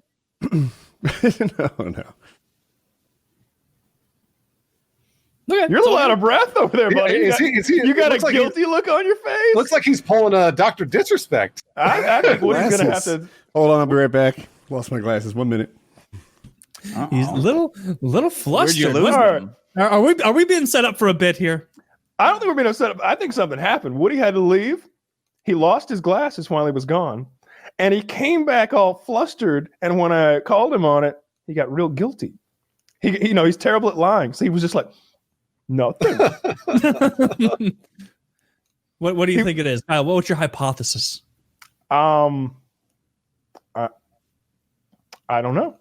I don't know. I don't know either. I don't know. I don't think he's going to tell us either.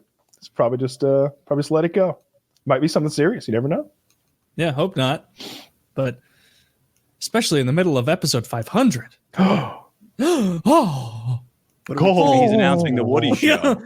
In the middle of 500. I was talking to my wife about how Dick is killing it. I'm like, he did this rant. I was like, I feel like he's funnier than the hosts. And she's like, no, search for big dicks on Pornhub. That's A-list stuff, baby. You got it.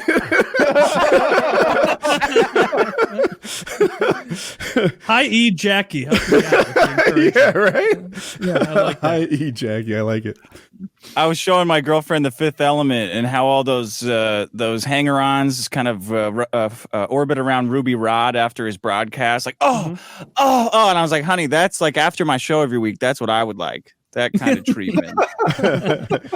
They're just fainting around him. All the like space line attendants and everything. Yeah. No, his entourage who are just blowing smoke up his ass. That was unbelievable show. Amazing show. I was like, yeah. He was really uncomfortable with the wardrobe that they made him wear. He did not like that at all. He thought he was going to get. Yeah, he thought it was way too gay. But he tried to make his he tried to play that character like it was a mixture between Michael Jackson and Prince. That's what he was going for. Wow. Nailed it. Yeah, absolutely. I love that movie. That's a good movie. I like Mila Jovovich in that movie. She's fucking hot. Wait. With the bandages. Oh, yeah. The Fifth Element. Bruce Willis, Mila Jovovich. I know her. No, I'm mixing her She's up. Resident Evil. You said it right. No, you said Mila Jovovich, and I pictured who's the super hot one I've ever like the most beautiful one woman from on Underworld. Earth. Kate Beckinsale. Well, that's funny because I was going for her last name is maybe Polish, like Ratajkowski or something. Kyle knows her name because he's the one who can't act for shit and just dances naked. Emily Ratajkowski. Emily Ratajkowski? Is that what it is?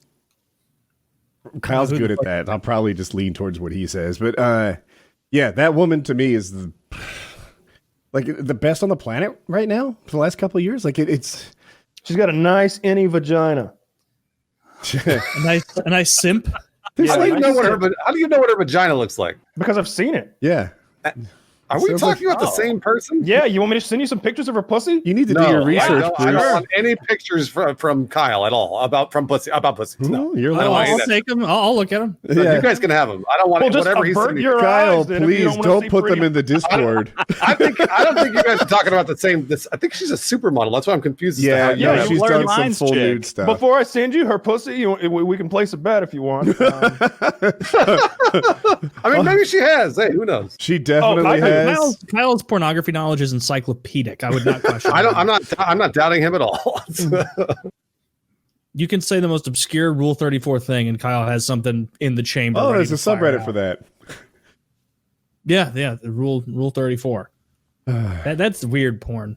I don't care for that. Oh, I was doing my Kyle thing. You said you can name this obscure thing, and Kyle will perhaps propose a subreddit where you would find more of it. Mm-hmm. Oh, thumb and pooper. Sure, that's a winner. Is that a real one? Yes, it's gotta be. Christ! Every day we stray further from God's light.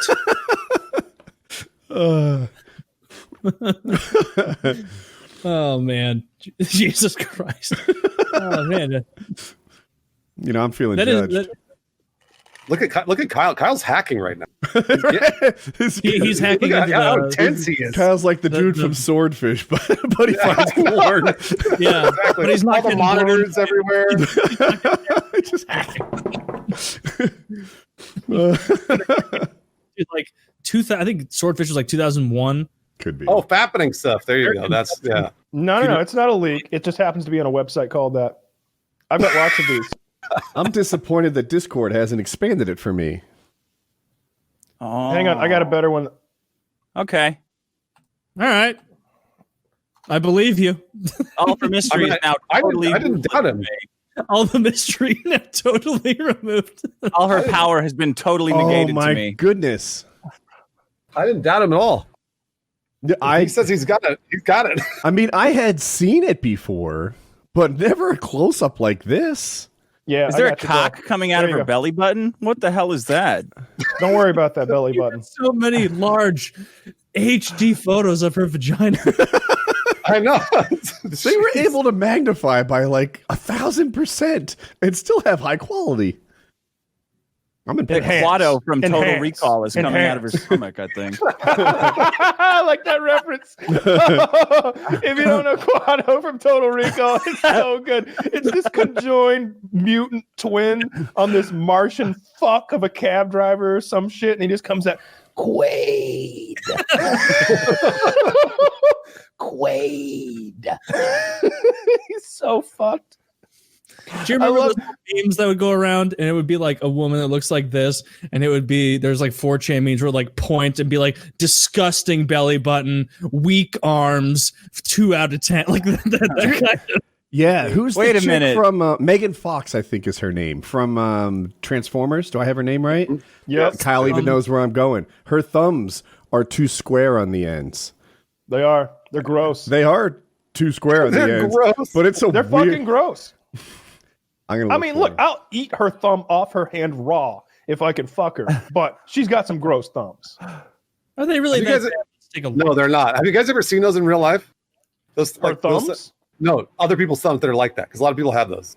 No, mine Oh, do some really? weird stuff, but They do, yeah, They're 'cause not I- misshapen. I knew a girl that had those thumbs, and then they were whatever. Who cares? Yeah, gives I a got shit? some weird stuff going on myself. Oh my gosh! Yeah. If you draw Homer Simpson's eyes on Emily Ratajkowski's thigh, doesn't her pussy kind of look like his mouth with the That's why it's called a simp. Oh, is it? Yeah, Yeah. Simpsons reference. I didn't know right? that. It's called a clubbed thumb and it's hereditary.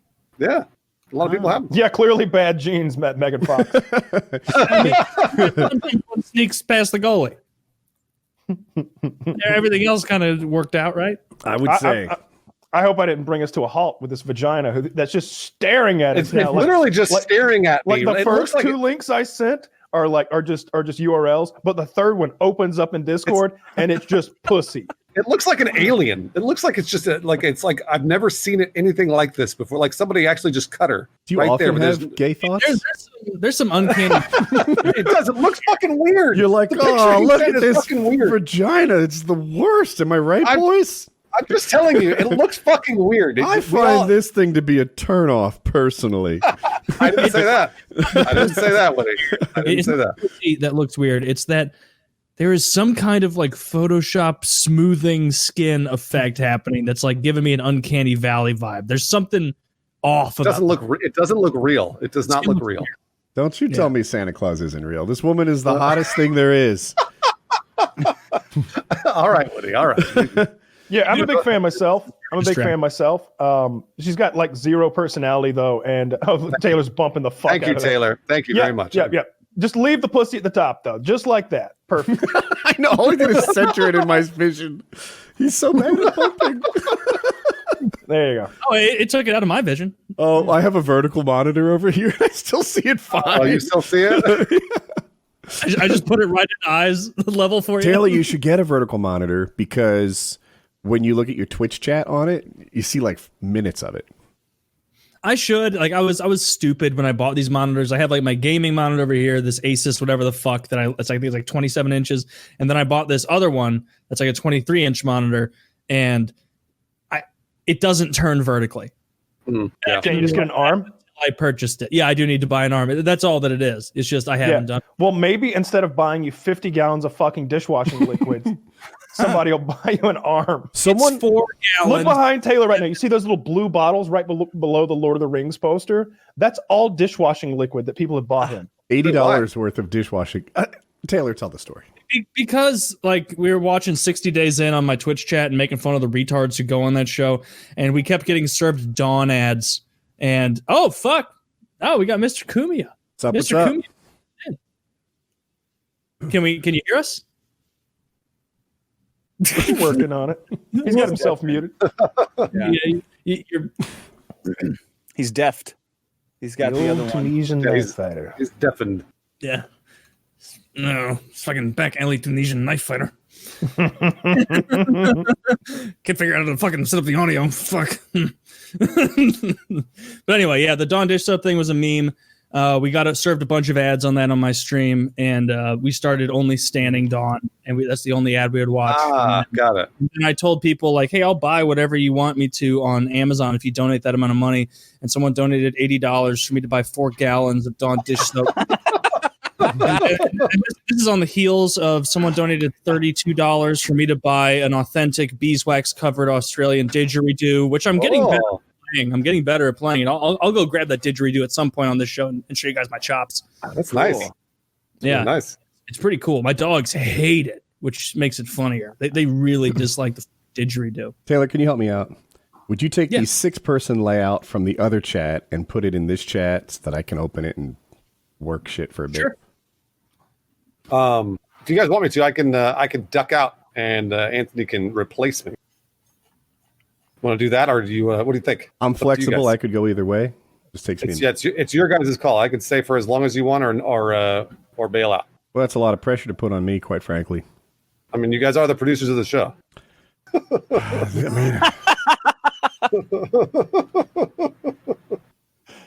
Woody, how about this? I'll duck out, and I'll let Anthony take over. How about that? Okay. Yeah, 6 might be a little. 6 might be a lot. Yeah, I want to make sure. Audio guys, Bruce, Tim, you got. Thank you so much for coming on and being patient with the audio issues, man. We're really trying to get everything fucking on point, and we appreciate you sticking around. But, I was just going to say, I really appreciate you guys asking me back on again for number 500. It's an absolute pleasure to talk to all of you, and it's incredibly great to meet Dick as well. So good to meet you too, man. Thank you so much. I'll try to fire you up about COVID next time. I'll try to get you in. I want send me your newsletter, Dick. Yeah, it's got a .truth in it, so it might go to your spam folder. It's got 2 .truths actually. Please tell Kyle goodbye as well. Thanks to you guys. Thank you so much, Bruce. Bye, everybody. And you can check out Bruce Greene on Twitch. You know, he seems to be doing that a lot over there. So shout out to him. Still waiting for Anthony to get his stuff up and running. Taylor, would you take the other 5-person layout and paste it over? Sure. Yeah, I meant to do that in advance, but no problem, man. Here it is. This is perfect. So, yeah. And thank you, Dick, for always being a fucking ace in the hole we can call on for quality ass content. Just oh man, I love being here. I'm happy to be part of this 500/400/200 or whatever episode it is for all of you guys. Although I feel like we just celebrated your 10 year. Yes, it's starting to feel like a chick's birthday. It's lasting all year.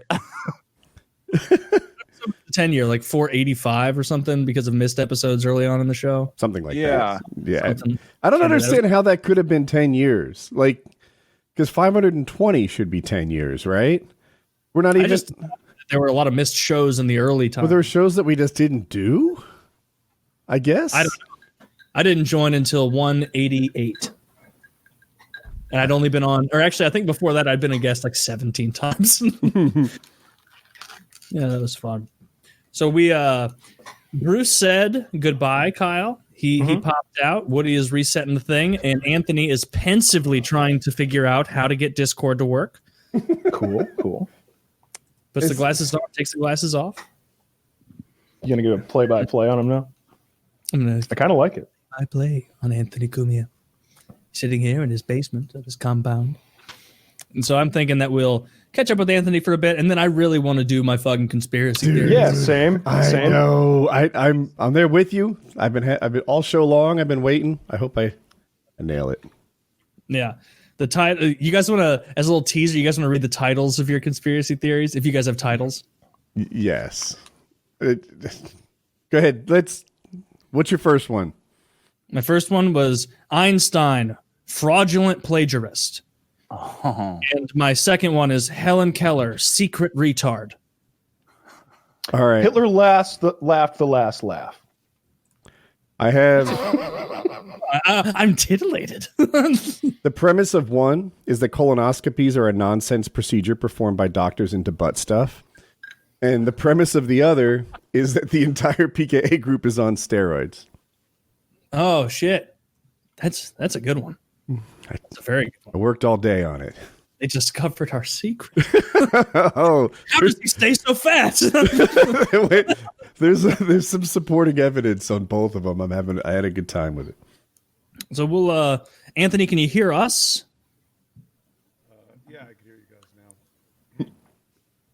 Oh, there's something up with the sound. It might not be the right mic. It's coming Quiet. in very, Very muted. quiet. Is it? Yeah. All right. Let me. Hold on. Or there's no gain on it. Tap your mic, Anthony. Yeah. It's the right mic. Yeah, we just need to turn the gain up. It's at almost 0. Wow, how about that? You're really getting there. Let's keep going. Good. All right, we'll even go right to 100%. I'll even put the mic closer. What does 90 sound like? That's not bad, actually. You might be okay. Yeah.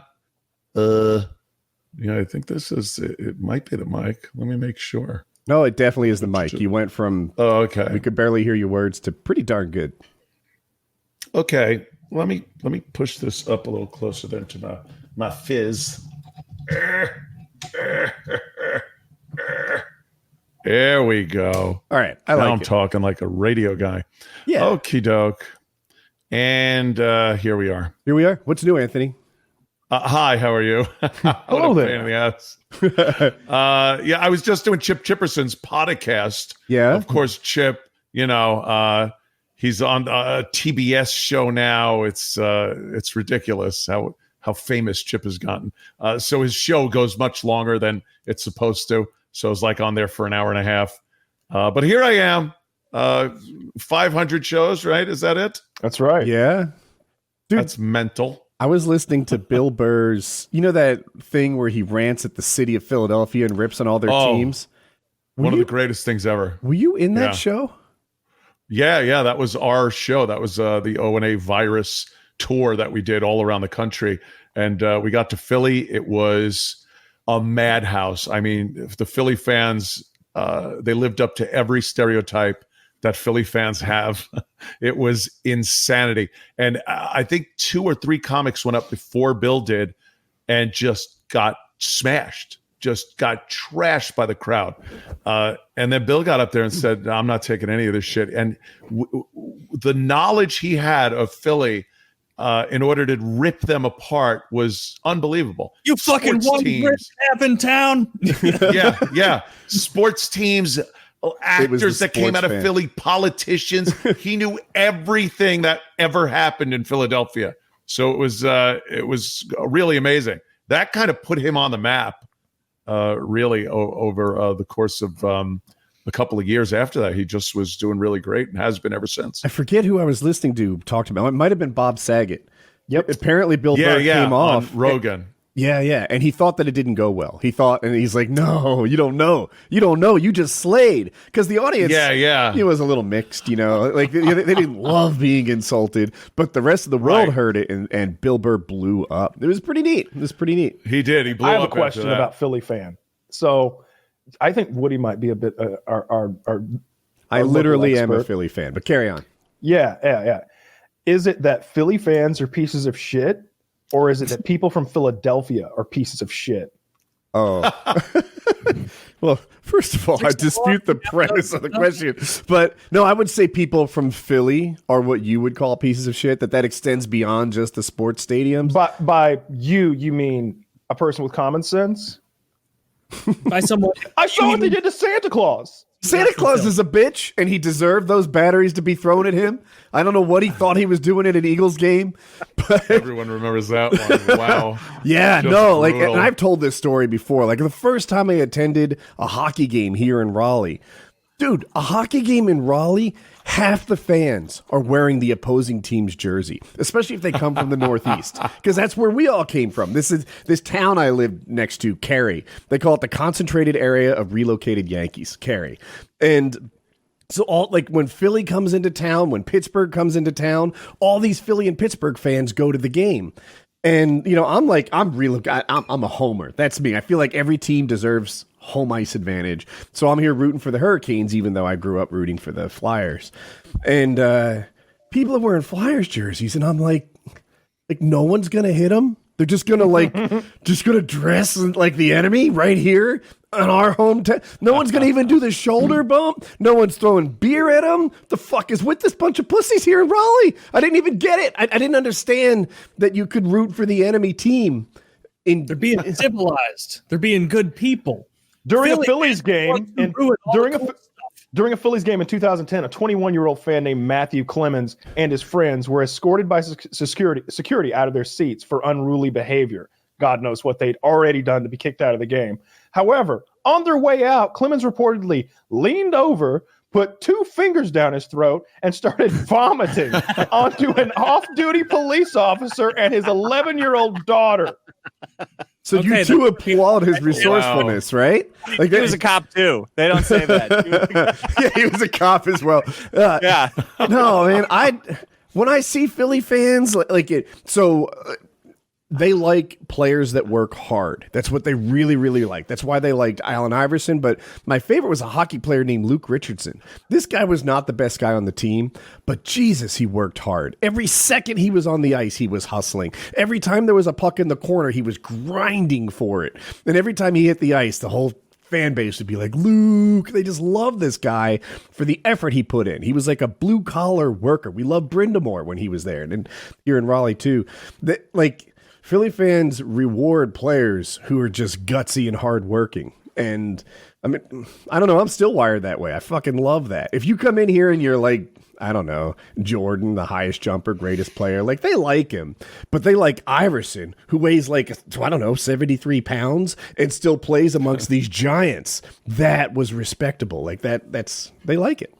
In 1983, Zima Williams, known to those associated with the burgundy and gold as Chief Z, hit the road for the Redskins-Eagles matchup. Dressed in his customary costume, Williams was beaten up twice during his visit to Veterans Stadium on the same day, according to the Washington City paper. First, 2 people ripped his clothes off and threw the feathers he was wearing on his head from the upper deck down into seats below, where they were ripped to shreds by other fans.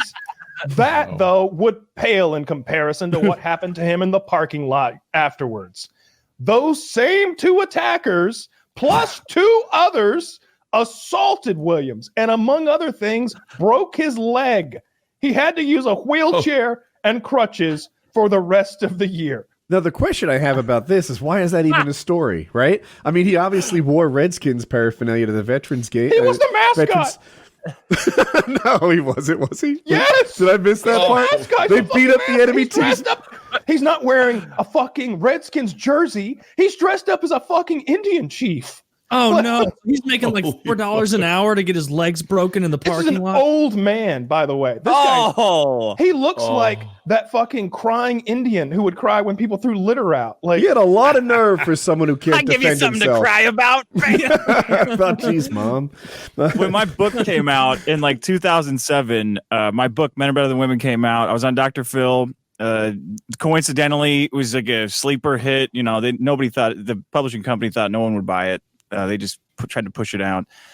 The Dr. Phil stuff went viral, sold a shitload. The first sales report came back. And I took a look at it and thought, it's probably like normal, like New York, LA, and then kind of spread out in the country. Number 1 demographic for the sales of Men Are Better Than Women, Philly. By a long shot. It makes me proud. Yeah. How about that? Philly, New York, a distant second. Well, I bet I would bargain. I would wager that sales of Mein Kampf are also high in Philly. All right, it's got to be awful people there. Yeah, no. Whenever I hear city, they booed Santa Claus and stuff, I'm like, yeah. What did they try to pass that baby shit off at one of our football games? This is an adult thing. It's for children. They do They're not like trying to appeal to you. They like the reputation, though. Like Philly fans and just people from Philly like that reputation that they're just pieces of shit. No, you're categorizing these passionate fans. They have a different set of expectations. They want hard workers. Okay. They want grinders. They want guys who put their bodies on the line. Guys who give 100% every play. Haven't won the Stanley Cup since '75. That's who they want. Yeah. I was going to mention, Kyle was saying like, oh, it's Tom Brady. That's what he does. But I remember Philly made it to the Super Bowl, and that's not how I remember it at all. We whooped up on Tom Brady like he was our bitch. Me in particular, I played a lot of me in particular. Those routes you ran. I know. I don't even know what a dime is, but I won that game. Yeah, what was that that Arian said last episode? He's like, yeah, ask about football all you want. I'll teach you cover if you want. Teach you fucking cover too. Yeah, that's another thing I don't understand about sports personally. And help me understand. Why do you care about the players who play for your team? Because they're not from your city. All right, they don't represent good ones. Okay, but they don't represent your city, your state, your municipality, any of that. They're all guns for hire, right? They're flown in for as much money as the rich motherfucker that happens to own that team wants to shell out that year, unless you're in baseball, or unless you're in a sport with a salary cap, I should say. And they don't give a fuck about you. A lot of the times they hate living in your city. I would wager that a lot of Philly players hate living in Philly. Like who doesn't? That's probably why they're so ornery. They have to live in Philly. I bet the amount of money they make mitigates that a little bit. But yeah, for me at least, like the only sport I watch religiously is hockey, and I just want to see a really good product on the ice. Like I want to see high quality hockey. I don't care if he's from Czechoslovakia or Russia or Germany. Okay, so why do you care about good? So why the St. Louis Blues are your team? You got to have a team. Yeah, like if you're going to watch a sport, it has to be something, whether it's just the uniform, the logo, the state name or initials on the uniform. It's got to be something, or else you'll just be like, oh, hey, I don't give a shit. Yeah, the so way they make it seem like it's your I just state. don't give a shit. Yeah, most people don't. You don't give a shit about team sports. And I'll say the way they used to do it in the NHL at least was that certain cities would have like a gate. So the Montreal Canadiens in like the 1930s were like, if you're born within 50 miles of Montreal proper, you can't play for any other team. You have to play for us. And eventually they're like, you can't take all the Canadians. That's not fair. Like you're beating everybody's ass. You've won 27 Stanley Cups in the last 33 years. Like you come on, spread the love a little bit. So like you kind of need that. You can't do the Nashville Predators. You think they're going to field a team of Nashville hockey players? That just means that we can't have a team in Nashville. Nobody's watching the Nashville Predators anyway. They have one of the best viewerships in the league. Nashville's really excited about the Predators. Says you. I don't know, says the NHL. But that's why being a Yankees fan is baseball. As far as baseball goes, being a Yankees fan is pretty good because the players do enjoy, for the most part, being signed to the Yankees. It's like a big deal to them. The team, it's always at least good. You know, even a shitty Yankees team is better than San Diego or something. So, you know. Well, there's so many spoiled fans out there. New York. Yeah. You're right. New York Yankees are spoiled fans. You're right. Being from St. Louis, like the Cardinals, the fans here are fucking spoiled. Well, they'll be like, ugh, we're barely going to make the playoffs this year. This is humiliating. And it's like, think about like what fucking like Cincinnati and like these poor other people. Like, I don't know enough about baseball to even say the Padres. They'll never see fucking a championship. They won't even see a pennant. They'll see nothing. Atlanta will come. I believe. I believe in. I hope Atlanta wins for you. That'd be great. Because unlike you, who bought a bunch of Bruins stuff to fuck with me if the Bruins would have won the Stanley Cup, if Atlanta won, I would buy a T-shirt. I'd buy a Braves T-shirt. I'd wear it proud. You could tattoo the fucking Nationals logo on your cock, and I wouldn't give a fuck. you could dress your girlfriend up as a Brave and fuck her with a Nationals tatted cock, and I just wouldn't care. That left me like being a big Braves fan left me like when I was a little kid, and you know the original team I started watching all fell apart, and Bobby Cox retired and all that stuff. I just don't care anymore. Yeah, that's happened after. I remember after the '86 Mets, which of course legendary series against Boston with the famous play it first with what's his name? Fucking it went between his legs. Boston. I can't think of his name. Bill Buckner. Yeah, and that team, everyone's like, "Oh, awesome! We got a great team." And the next year they just dismantled it. Everyone went somewhere else. And you're like what you were saying. No one gave a shit. No one wanted to stay with the team out of team pride. Like, oh, who's going to pay me the most? I'll go there.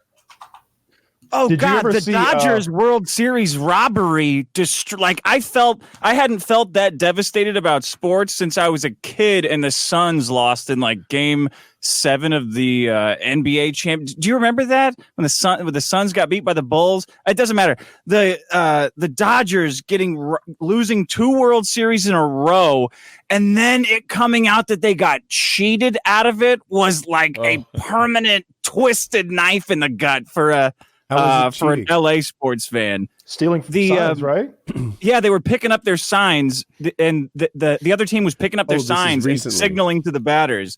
This was like last 3 years, like 3 years ago and 2 years ago.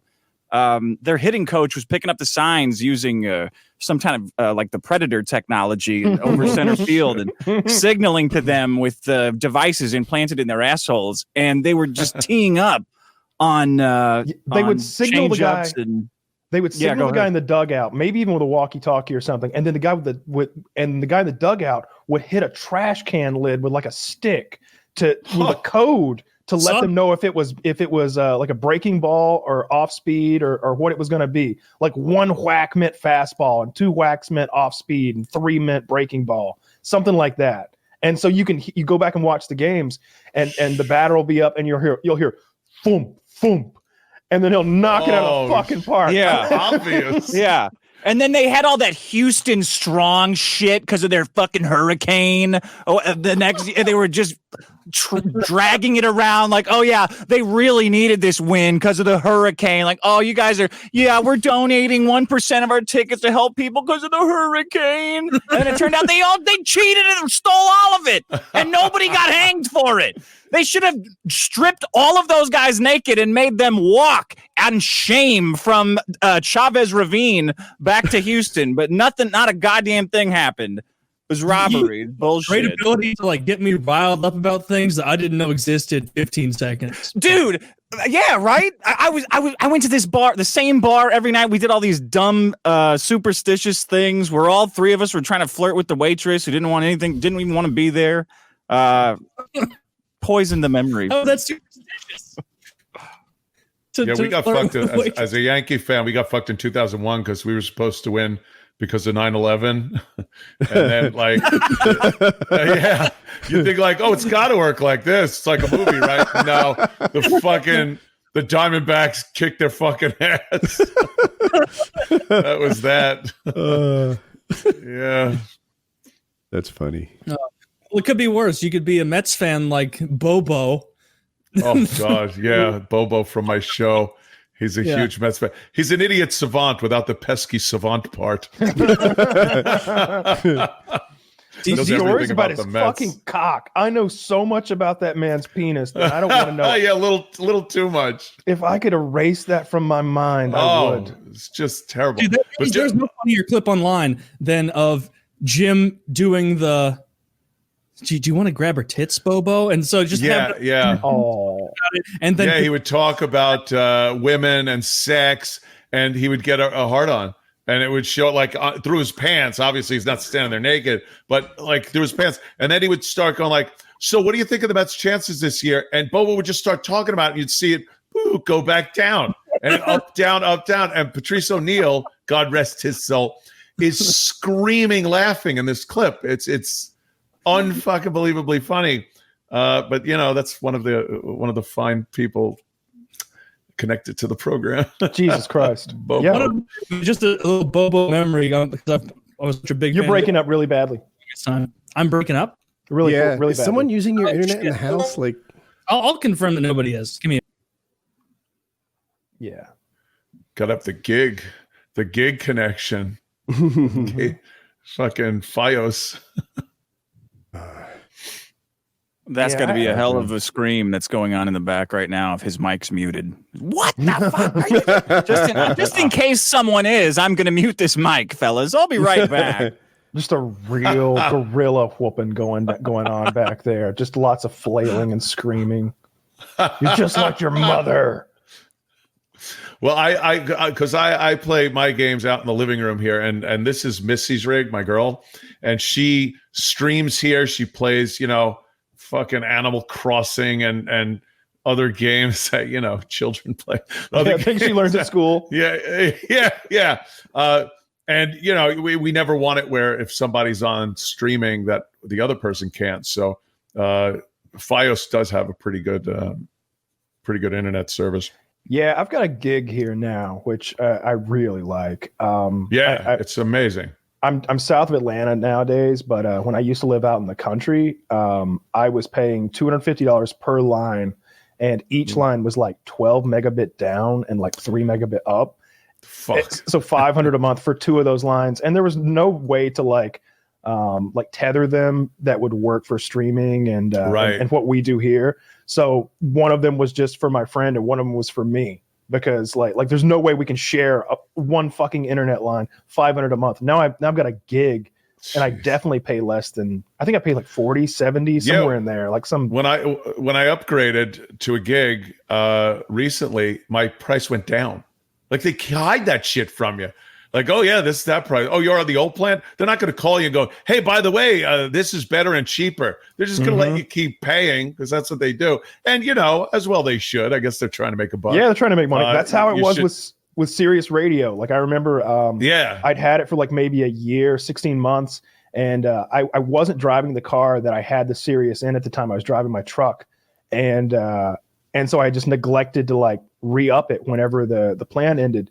And I started driving the car again. So I called them. I was like, yeah, I want to start Sirius back up.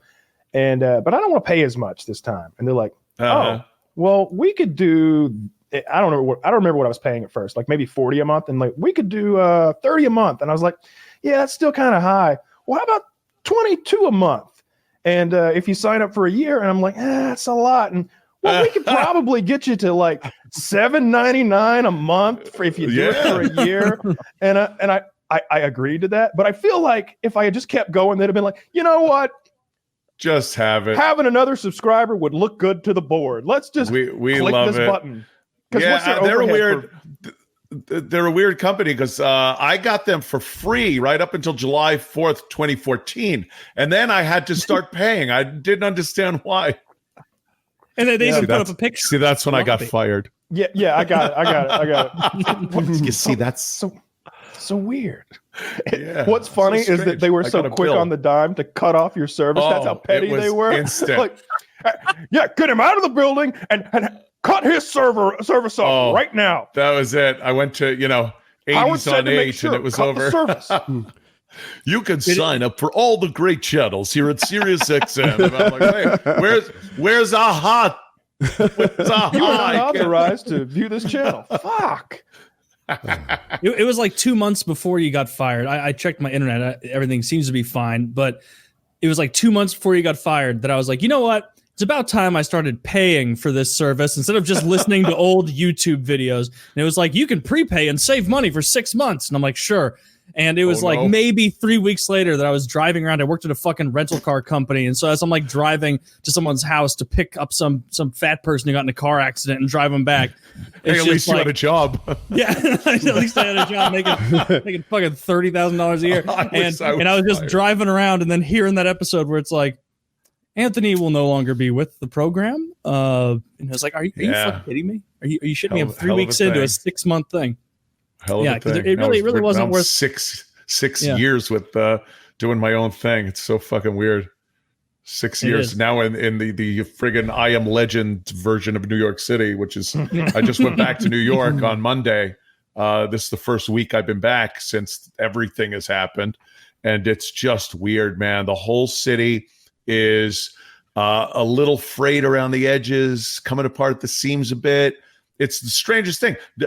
There's no businessmen walking around. There's no people that you look and go, all right, they're constructive people that are kind of paying for the city. So restaurants are trying to stay open by putting tables out literally in the street. And no one wants to eat their food in a street in New York City. Is it where the cars are? Just where the cars are like having to go around the tables. They set up all those cement barricades so Al-Qaeda couldn't drive trucks into people. And now everyone's just eating in the street. There's heroin addicts everywhere just doing that nod off walk, yelling. I was trying to help out Sullivan's, this Irish place right across the street from the studio. We've been going there for years. So before the show the other day, I got a cheeseburger there. And it's a table underneath one of those tents that you put up for a backyard wedding or something. And I'm eating there. And all I was doing was grabbing my backpack for fear that someone was just going to like punch me and steal it. And watch people within 2 feet of me yelling at each other about drugs and bitches and everything else.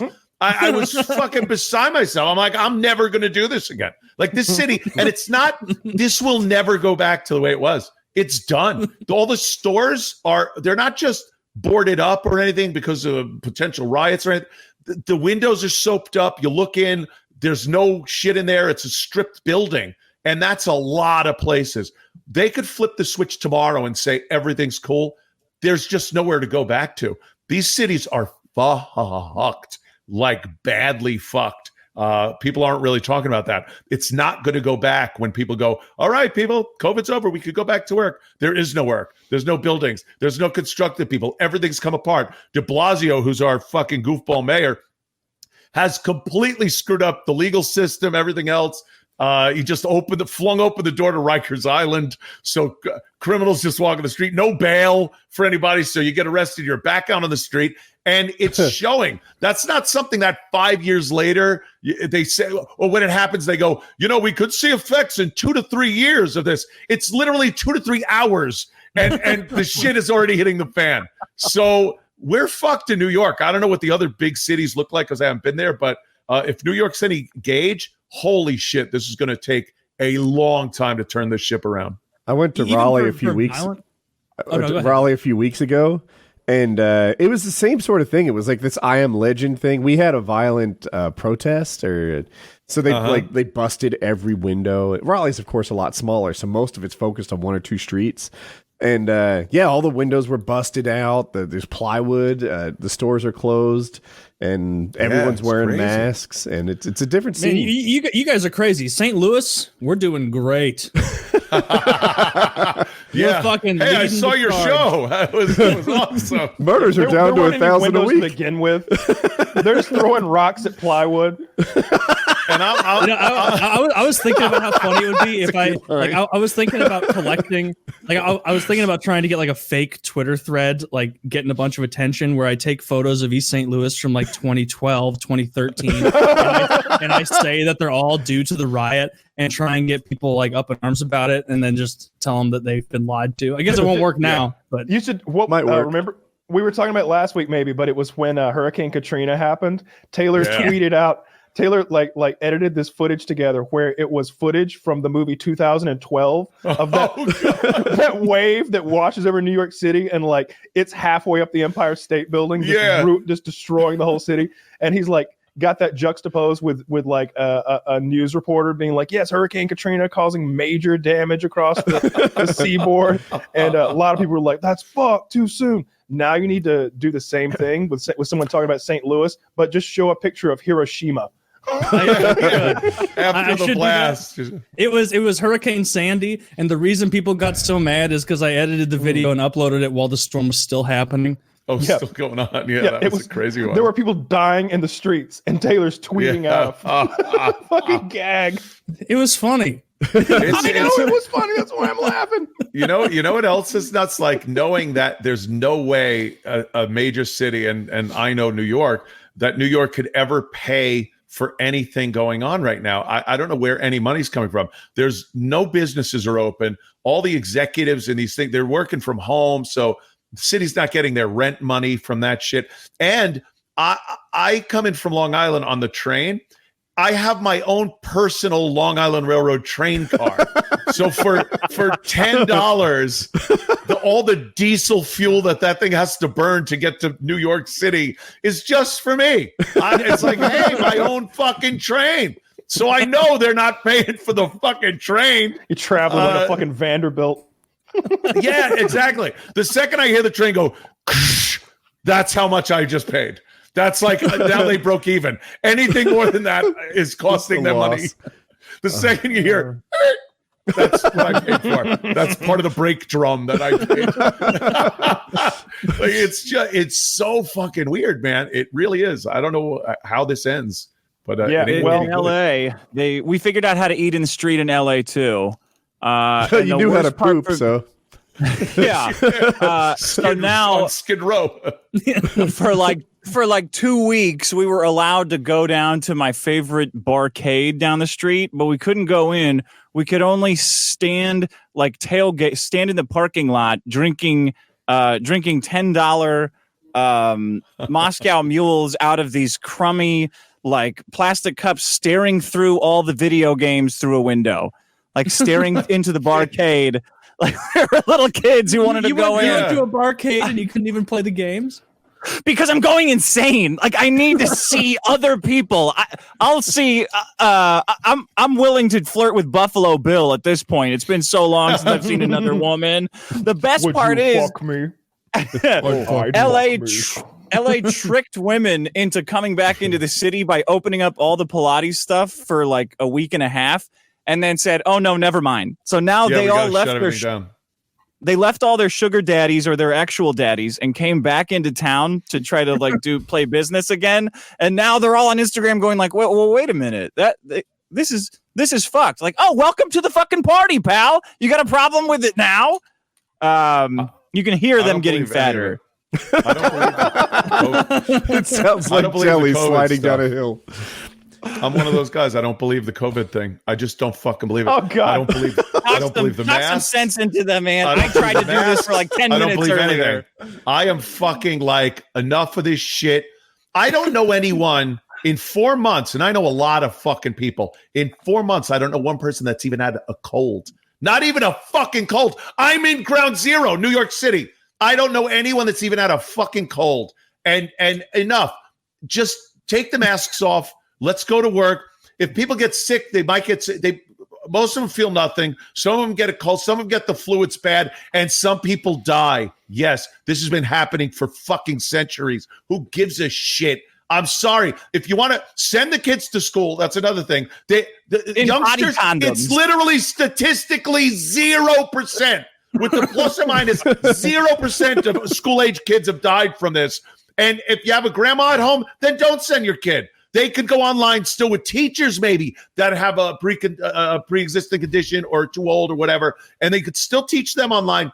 But everybody else, get the fuck to work, go to school, open your shit, and let's see what the fuck, because I don't think it's anywhere near what they're saying. This is very politically motivated. You think it's all an effort to get Trump out? Dude, they want Trump out. I honestly believe it because we've only seen that for 4 years. All we've seen are people trying to get Trump out. And here's the big clincher. If it's a month out of the election and none of this shit has worked, they will take a shot at the fucking guy. I don't put it past these fucks to try the Kennedy solution when it comes to our president. I don't put it past them. All of this will end on election day. All of a sudden, there's a cure. There's nothing. No one will talk about. A month after Election Day, we're going to open our glove compartment, pull out a mask, and go, remember this shit? Remember? It's all a fucking work. Who can't see this? They've been fucking with us for 4 years with this shit. Where's the guy going into seizures? Find me one American that did one of those Chinese seizures that they were showing us.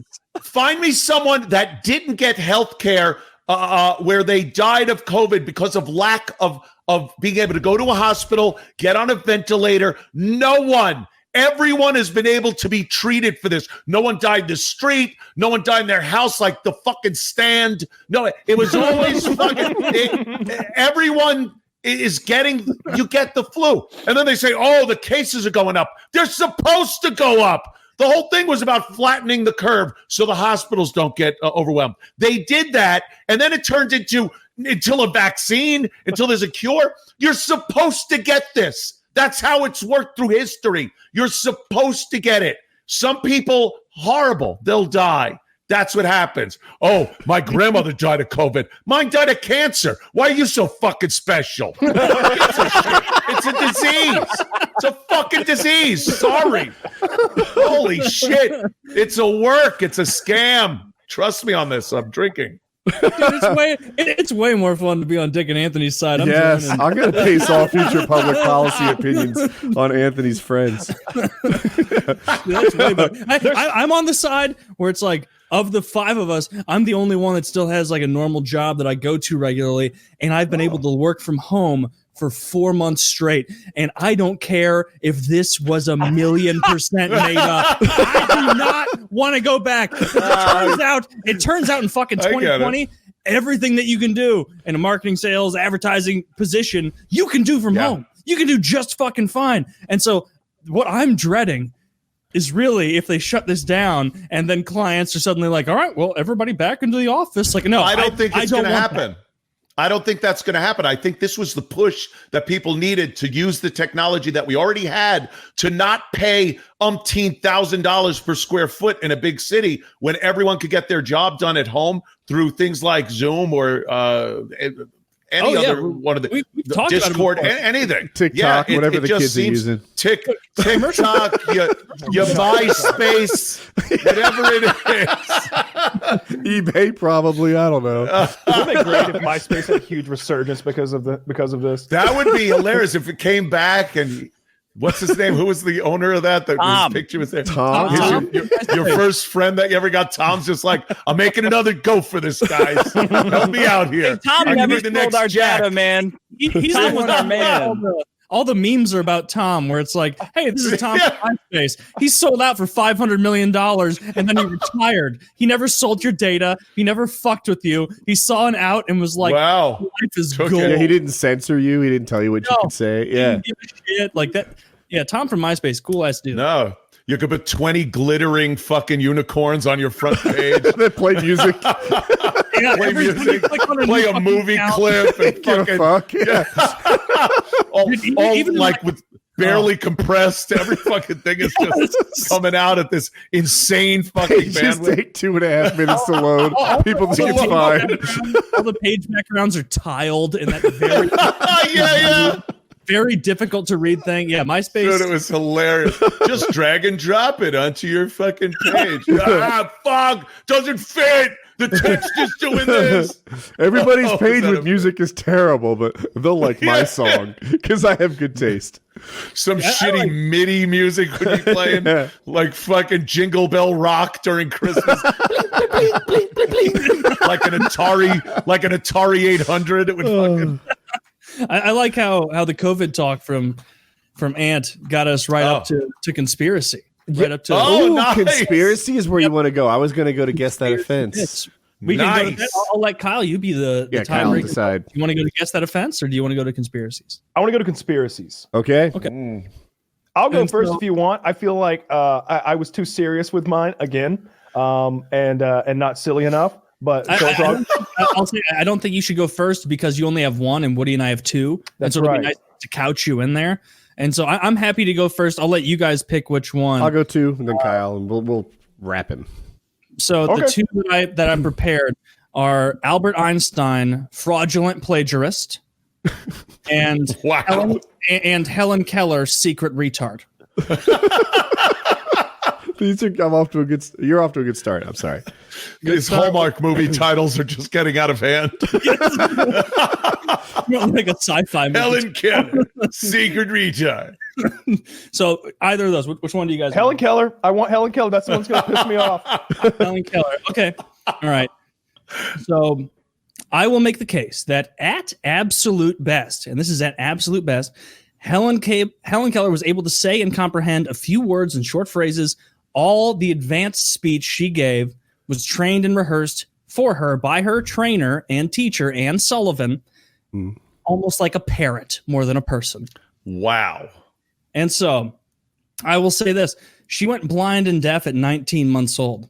Do you know what the prognosis is for children who go blind and deaf at 19 months old in the year 2020 as opposed to 125 years ago?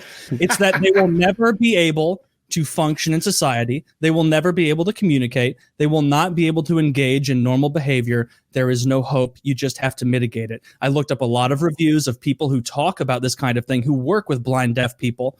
And what they say is that you're way more likely to have to engage with them lashing out violently at you because of confusion. And, it's sad. They're totally distanced from reality. And so they obviously lash out. You're way more likely to engage in that kind of behavior from these patients than you are them trying to read, because they can't read. There's a fundamental level of perception that you need in order to engage with anyone on any meaningful level, and that includes both audio and visual. You don't need both, because I never thought of this. There are deaf people who can communicate, and there are blind people who can communicate, but that's only because blind people take advantage of audio. Deaf people take advantage of visual. That's the only reason that it's able to be done.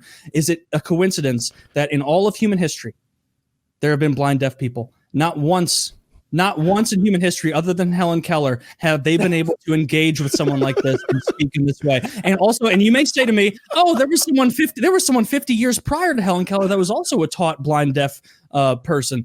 That person is even less credible than Helen Keller. They literally are. I went on a deep fucking dive of it. And so, I can't believe you're shitting on him. This is awesome. So I'm saying it's simple. It is far more likely that she is a hoax than it is likely that of all blind, deaf people throughout human history, she is the only one that was capable of speech. And not only speech, because remember this is not purported that she was able to recognize water. It was purported that she was a very political person with a lot of astute observations about the goings on in society. And what you don't know is that Anne Sullivan, her teacher, isn't it remarkable that all of Helen Keller's political beliefs align exactly with those of Anne Sullivan, her teacher? That's weird. It's weird that she finds this one woman, teaches her how to say a couple words. There are literally political speeches of Helen Keller that you can find where the actual speech is Anne Sullivan standing there talking with Helen Keller's hand moving in her hand. Oh, and you know it's just like Joe Biden. It's almost like Joe Biden.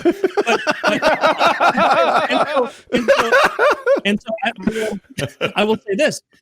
There was an established way that Anne Sullivan said that Helen Keller communicated, and that was to mix single measures, single positions in the hand of Anne Sullivan that meant different letters. Yet in all of these speeches, Helen Keller is furiously signing, not that furious because she's retarded, and what it turns out is that Anne Sullivan is speaking at a normal pace, a normal everything, giving normal speeches about politics, her beliefs, everything. Hey, try and speak one sentence to me, Kyle, where instead of saying the words out to me, you spell them out. And not even with your hand, spell them out with your mouth. How long does it take? Say, "Hello, my name is Kyle," with just the letters. Fuck space YOU. All right. Oh my God. Then saying, he's making great points here. The miracle worker. No, are you fucking kidding me? Helen Keller was a scam? That's Patty Duke, motherfucker. Unbelievable. Do you think there's one blind deaf person that's ever achieved this? And not only that, she mimics the exact political views of her teacher, which are very, extremist views in a lot of situations, especially for the time. You think that's a coincidence? You think that's real? You think that now? So in the last 120 years, no other deafblind people have been able to be reached this way. No other ones. All the advancements in science, all the advancements in everything, none of them are reached. That's fucking crazy. Isn't that weird? Where's Anne Sullivan? Anne Sullivan's dead. You got to dig her ass up. Get to the bottom of this. Dig her hands out. What a great point. So Anne Sullivan used to talk at these things. She would be the voice of Helen Keller, allegedly, and Helen was supposed to be talking to her, and she would talk in a normal cadence. Yes, and she would speak. So that's impossible from what you just demonstrated, because she's getting one letter at a time. That would be a long, drawn-out speech. Yes. What's hilarious? Is it possible to have shorthand like a court reporter? She can't even see or hear. You think she's doing I love this. I love this. And so I maintain Helen Keller. I maintain My question, Taylor. This bitch has been retarded from the start, and we've all been bamboozled. Is Helen Keller even in on the ruse, or is she just playing palm tickle games the whole time, unaware that there's a speech happening? Of course, she's not in on the ruse. She's retarded. If she's retarded, maybe she's the mastermind. Also, here's another thing. The big thing from the miracle worker was the scene where Helen Keller and her retard voice like what, and like saying water on there. There's no way to falsify that claim. She doesn't know if water means water. She doesn't know if water means wet. She doesn't know if water means cold. She doesn't know if it means the sensation of water rolling over her fingers. There's no way to falsify what she could possibly mean by expressing that term. And so for that reason, I say it is absolutely 100% verified based on this 2-page document I made earlier today that Helen Keller was a fucking retard, and she absolutely was used by Anne Sullivan. And let me add to this, she came from a very, very wealthy family, and her parents did not want to accept that she was retarded. They were very afraid of that. And so they paid Anne Sullivan. We saw that in the movie where she would go around and just smash things on the table and take everyone's food like an animal. Exactly. And so her parents were desperate. They would pay any amount to any teacher. You think Anne Sullivan was the first teacher that came in there? No, there were tons of teachers that came in prior that said, yeah, I'm sorry, she doesn't have a lot of mental screaming. She can't engage with reality, unfortunately. It is very sad. It's a very sad story. But that doesn't change the fact that she had rich parents who were heavily invested in her not being a mental midget. And they used Anne Sullivan, who then used Helen Keller to both raise money for her own political causes and espouse the same beliefs that she held in order to get publicity. Something else you don't know about her. She did not get publicity and become famous after all of her stuff, all of her speeches. She was a novelty way before that. She was a novelty way prior to any of this. Just when she went to an all-girls school who could obviously speak and see and hear, that was like a national news story in the early 1900s. Oh my God, she's really going to school with these people. How can you graduate school in 4 years if not only can you not go back and reread things and reanalyze things without someone giving it to you, but you also have the ability to read when a paragraph takes 5 hours to read, you're not graduating the same time.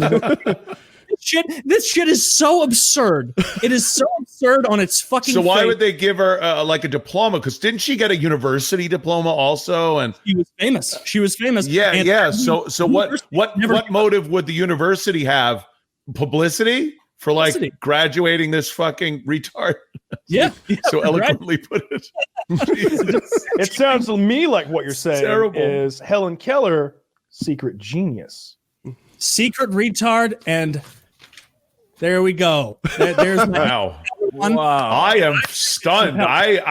Dude, that was fucking concise. I give it to you. Thank you. She's a retard.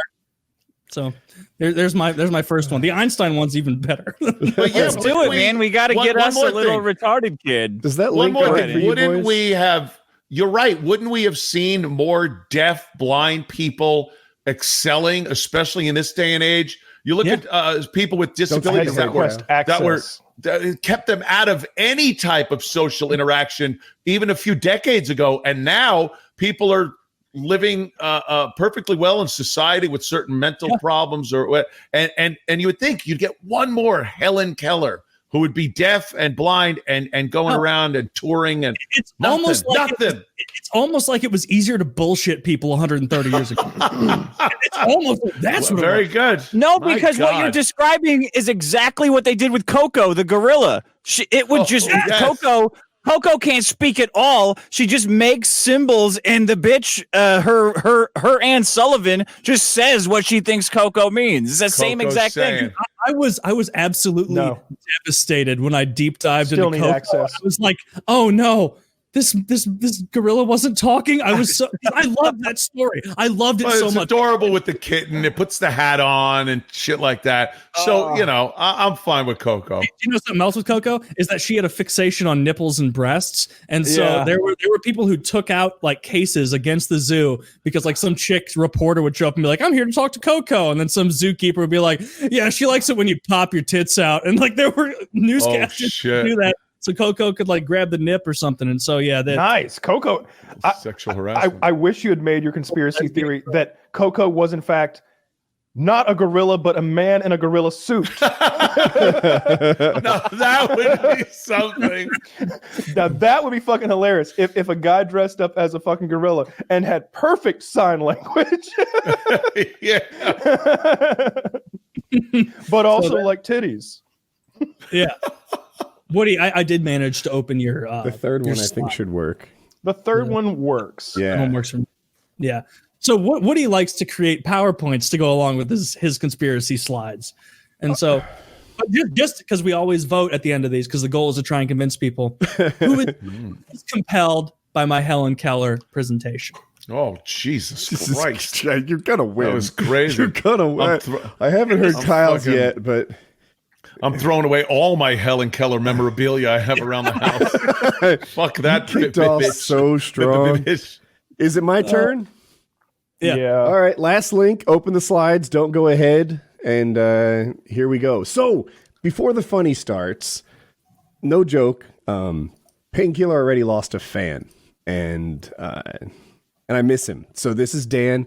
Dan was in the $50 Hangouts. So I spent 4 hours a month with him for the last couple of years, maybe. I wish he wasn't dead. He was an actual genius. I think he graduated high school in 2 years, aced his MCATs while he was still an undergrad. I think he was in his 3rd or 4th year of med school, and I was looking forward to his story. He died in a car accident last week. He's gone, and as you can see, he had a movie star body, if that counts for anything too. But I wish he wasn't dead. So I devoted my conspiracy theory to Dr. Dan. Rest in peace. Oops. Rest in peace. Very cool guy. Colonoscopies are bullshit. Yeah. All right. Should we disregard this in the voting, Woody, or are we voting? Is it tied to? I don't know. We haven't figured that out. Oops, shit. Every time I touch this, it changes. All right. Colonoscopies are a nonsense procedure performed by doctors who are into butt stuff and money. What do you think will happen if you don't get a colonoscopy? This is the big lie. We're told that regular colonoscopies after age 50 make colorectal cancer 90% more curable. They're more than 90% curable, but only if you catch it in time. The truth is, colonoscopies do not prevent or materially reduce anyone's risk of colorectal cancer, regardless of age. There are no prospective randomized controlled trials of screening and colonoscopy that reduce the incidence of mortality or colorectal cancer. We're on the first This Is Science slide. The New York Times is a reputable paper.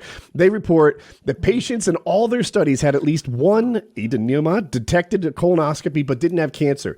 They developed cancer in the next few years at the same rate as would be expected in the general population without screening. This goes on and on. The science is there.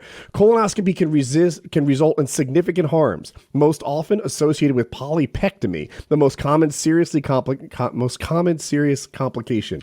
Colonoscopies are a problem, ladies and gentlemen. The next slide. The U.S. Food and Drug Administration says that. All right, so this one is about virtual colonoscopies, right? Here they bombard your body with radiation, equivalent to Japanese survivors of atomic bombs. Colonoscopies don't prevent cancer. Colonoscopies cause cancer, people. Whoa. Next slide. Oh.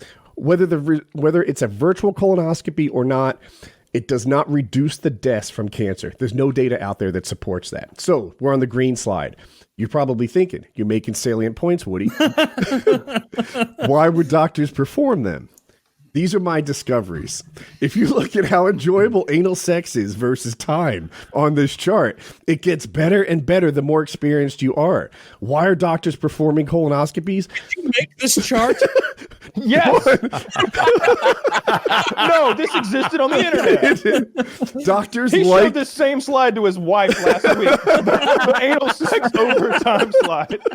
Oh, that's a great slide. doctors like anal. This is an undeniable truth. And two, if you look at my time benefit analysis of anal sex, you'll see the more anal you do, the more you like anal. This is science. Next slide. Pornhub searches, right? What? What does this have to do with colonoscopies?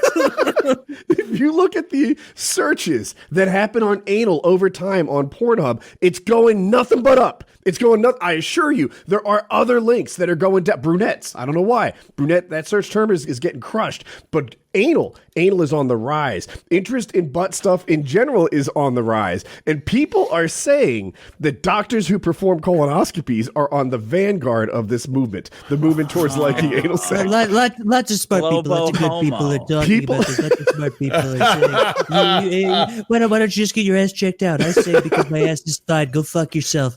Next slide.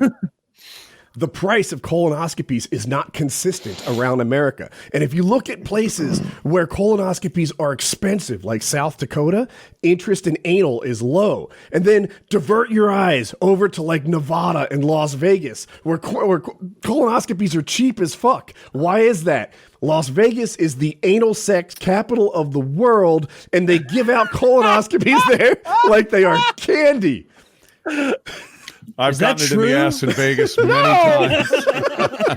The anal sex capital of the world. I choose to believe it.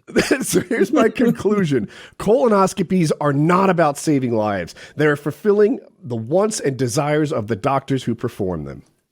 Wow. That is I am never mind-boggling. getting a colonoscopy. Thank God. I'm glad I won you over. Yeah. Yeah. Damn. You know who's in favor of colonoscopies? That fucking retard Helen Keller. with her moving fingers. Yes. Yes. I don't like this. Dr. Dan, if you're up there, that was my tribute to you. Yes, Dan. So is the would the prostate exam also be part of this fascination that doctors have with the anal, or does that help? Undeniably, yeah. The prostate exam, the one where they grab. As I would say, that is another slice out of the same pie. That one where they grab your balls and have you cough. That's not for you. That's for your doctor. Wow. Yeah, you'd think in 2020 they wouldn't have to stick anything up your ass anymore. No. Let's be real here. Exactly. Yeah. Good point. All right. It's all a conspiracy by big colonoscopy. Right. They wave over your back and it tells you if you're fucked or not. Fucking Dr. McCoy at least had like a like we're fucking close enough to that to maybe have some gadget that doesn't have to go in your ass. Yeah. I don't know. They're shoving fucking Q-tips down into people's brains right now to find corona. So I don't think we're very close to anything cool. You can't counter my conspiracy with an obvious hoax, right? The COVID in general is not real. Anthony doesn't have any friends with it. It's not real. I don't know anybody that's well, by that evidence alone, touche. That's it. Roslyn, New York is apparently a fucking enclave of safety when it comes to the COVID. So yeah. I'm going to side with Taylor on the believability that the conspiracy may in fact be legit, and only because if I heard you right, Woody, it seemed that there was a problem with your some of your information. It seemed like you were saying colonoscopies don't prevent cancer, but aren't the purpose of colonoscopies to detect cancer? I was hoping that you didn't notice that. I did notice it. I noticed it immediately. Helen Keller here. I fucking knew Helen Keller would give me the goal on this one. When you showed me, I was like, well, fuck. I'd have done something much more ridiculous if I'd known he was going Helen Keller. I've said I believe for years she was a fucking retard. I know. I have another one. Oh, okay. No, I won't go next. I think Taylor and I should sandwich you. Let me squeeze mine in. Mine comes from a good place in my heart, though. Everybody remembers my last one, of course, when I disproved the Holocaust. Yeah. Well, we're going right back to Nazi Germany. After the fall of the Third Reich, many high-ranking Nazis and their families fled Germany to the South American refuge of Argentina. There, many of them lived out their days in peace in small communities that were almost entirely of Germanic descent. In these communities, they spoke German and often did very little to hide their former identities. However, some of the more notorious Nazis, to include Adolf Eichmann, who, of course, was the architect of Hitler's final solution, which we, of course, debunked in our previous conspiracy theory episode. He was later captured, of course, by Israeli Mossad agents and sentenced to death. One of the few death penalties in Israel's history, I believe, maybe the only. Joseph Mengele also fled there, a Nazi doctor who performed gruesome human experiments, supposedly, at Auschwitz death camp. He lived out the rest of his life in South America and died of natural causes in 1979. Lived a pretty full life. Walter Ralph also. He actually would have gotten to see Grease. Yeah. Yeah, that's thought I'd put that out there. How can you forget that classic? John Travolta just really breaking it. Yeah. You man, I'm okay. Yeah. Fucking Rizzo, the whole thing. Walter Ralph, another noted Nazi who his note to fame was that he created the mobile gas chamber. Walter Ralph. He created the mobile gas chamber by modifying large cargo trucks to divert their exhaust into airtight chambers in the rear that can hold up to 60 people. He lived in South America. Mobile gas chamber thing. Well, I'm bringing it to you right now. This is hot off the presses from 1943. He lived out the rest of his days in South America until his natural death in 1984. These are but a few of the many, many high-ranking and powerful Nazis who escaped justice, if not for the rest of their lives, then at least for many, many years. But what of Hitler? We're told that he killed himself in his bunker in the final days of the war and commanded that his and his newly married wife, Eva Braun's body, were to be burned. So that they might not be taken as trophies or displayed publicly, as was the body of Mussolini. Hitler had seen this and didn't want the same to happen to him, we're told. But why? Why not attempt to escape the same way so many of his underlings and compatriots would? Fleeing to South America had been the escape plan of the Nazis for several years. As soon as the Soviets started invading, a lot of Nazis saw that the writing might indeed be on the wall, and they started making plans. The routes, the methods, the funding to do so had been put in place for years. I put forward that, in fact, Hitler, a man who employed body doubles and excelled at propaganda, did, in fact, fake his own death and escape, like so many others, to Argentina, where he likely lived out the rest of his life in hiding under an assumed identity.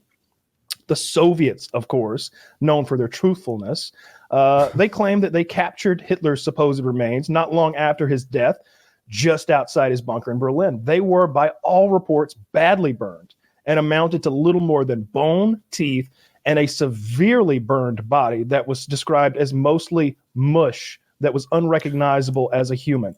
However, they did not use these as trophies. Rather, they hid them away and eventually destroyed them. The few samples of the skull that remained were DNA tested eventually and found not only to not be Hitler's, but to not even be the skull of a man. We are left to believe that in Stalin's version, yes, that's absolutely a truthful thing. You can Google that. Stalin's version of it was a woman's skull. It was not Hitler's skull. It was a woman's skull. Stalin's version of events. Hitler was a woman? Yes. Whoa, Kyle. This is a conspiracy. God damn it. Kyle, if you can discern someone's sex from their skull after death, that would mean that gender is real. And so that's you're assuming gender. So we're left to believe Stalin's version of events, a man well known for his deception of the people and pro-Soviet propaganda. He'd tell all sorts of lies, things that would make the Soviets look good, the West looked bad. Meanwhile, however, throughout the middle of the last century, the CIA, Mossad, MI5, and KGB all had files of claims that Hitler was living in South America, and they pursued them actively. If Adolf Hitler killed himself in Berlin, asks one, why were the world spy services still looking for him into the middle of the 1950s? It was reported by dozens of news reporters in September of 45 that British MI5 were hunting Hitler, who had reportedly been altered by a plastic surgeon. They also ran comments by the deputy mayor of Berlin, who was convinced that Hitler was alive. Such was the persistence of these claims that 1 month later, the Supreme Allied Commander Dwight Eisenhower suggested that yes, Hitler might still be alive. In fact, there were multiple reports that Hitler was living with his old comrades in Argentina, having by some accounts been spirited out of Berlin, flown to a German air base in Denmark, and then taken across the Atlantic by U-boat. The Fuhrer, one FBI file reported, had arrived at his Argentinian ranch hideaway by horseback. Luftwaffe Captain Peter Baumgart claimed that he flew Hitler and Braun to safety in Denmark on April 28, 1945, stopping overnight in Magdeburg due to an Allied bombing. Made during his trial for war crimes in Poland in December 47, Baumgart's story was reported in newspapers throughout the entire world. Why would a man on trial for his life admit to further crimes that were new information to the court? Being tortured. Okay. So in conclusion, one of two things are true. Either we believe that the Soviet version of events and assume that one of the world's most powerful men who'd survived 6 assassination attempts, who employed body doubles and was very secretive, died at his own hands in defeat, or we believe the evidence to the contrary that are in our own common sense. Hitler did not die in 1945 and likely lived out the rest of his days in relative comfort and luxury in Argentina amongst friends and loved ones. That's interesting. I don't buy it, though. What a nice story. Seems like it would be Happily very ever difficult after. to get out of where he was in that bunker. My take on it is Everybody else escaped. Hitler was Surrounded. kind of famous. No, they were not. They weren't surrounded because everybody left. but he wouldn't. But the rest of them were turned into the Nuremberg trials. They didn't escape. Not the people in the bunker. I just gave you a list of the people who escaped. They were all there at the bunker too. There were some hardcore people that did get out. No one recognized him for the next 50 years of his life or whatever there was left. They claim plastic. Did he surgery. have a razor? If he had a razor, I believe he was able to escape. Yeah. Yeah, my name. As long as he just whoosh that fucker off. You would not recognize Hitler without his mustache. That's true. He probably looks like a normal ass dude without the mustache. Yeah, that one move, and you just don't even look like He the guy. spent the anymore. rest of his life acting under the pseudonym Charlie Chaplin. Yeah. My name is Miguel. I am from Argentina. Yeah, no. I am Peter Julava.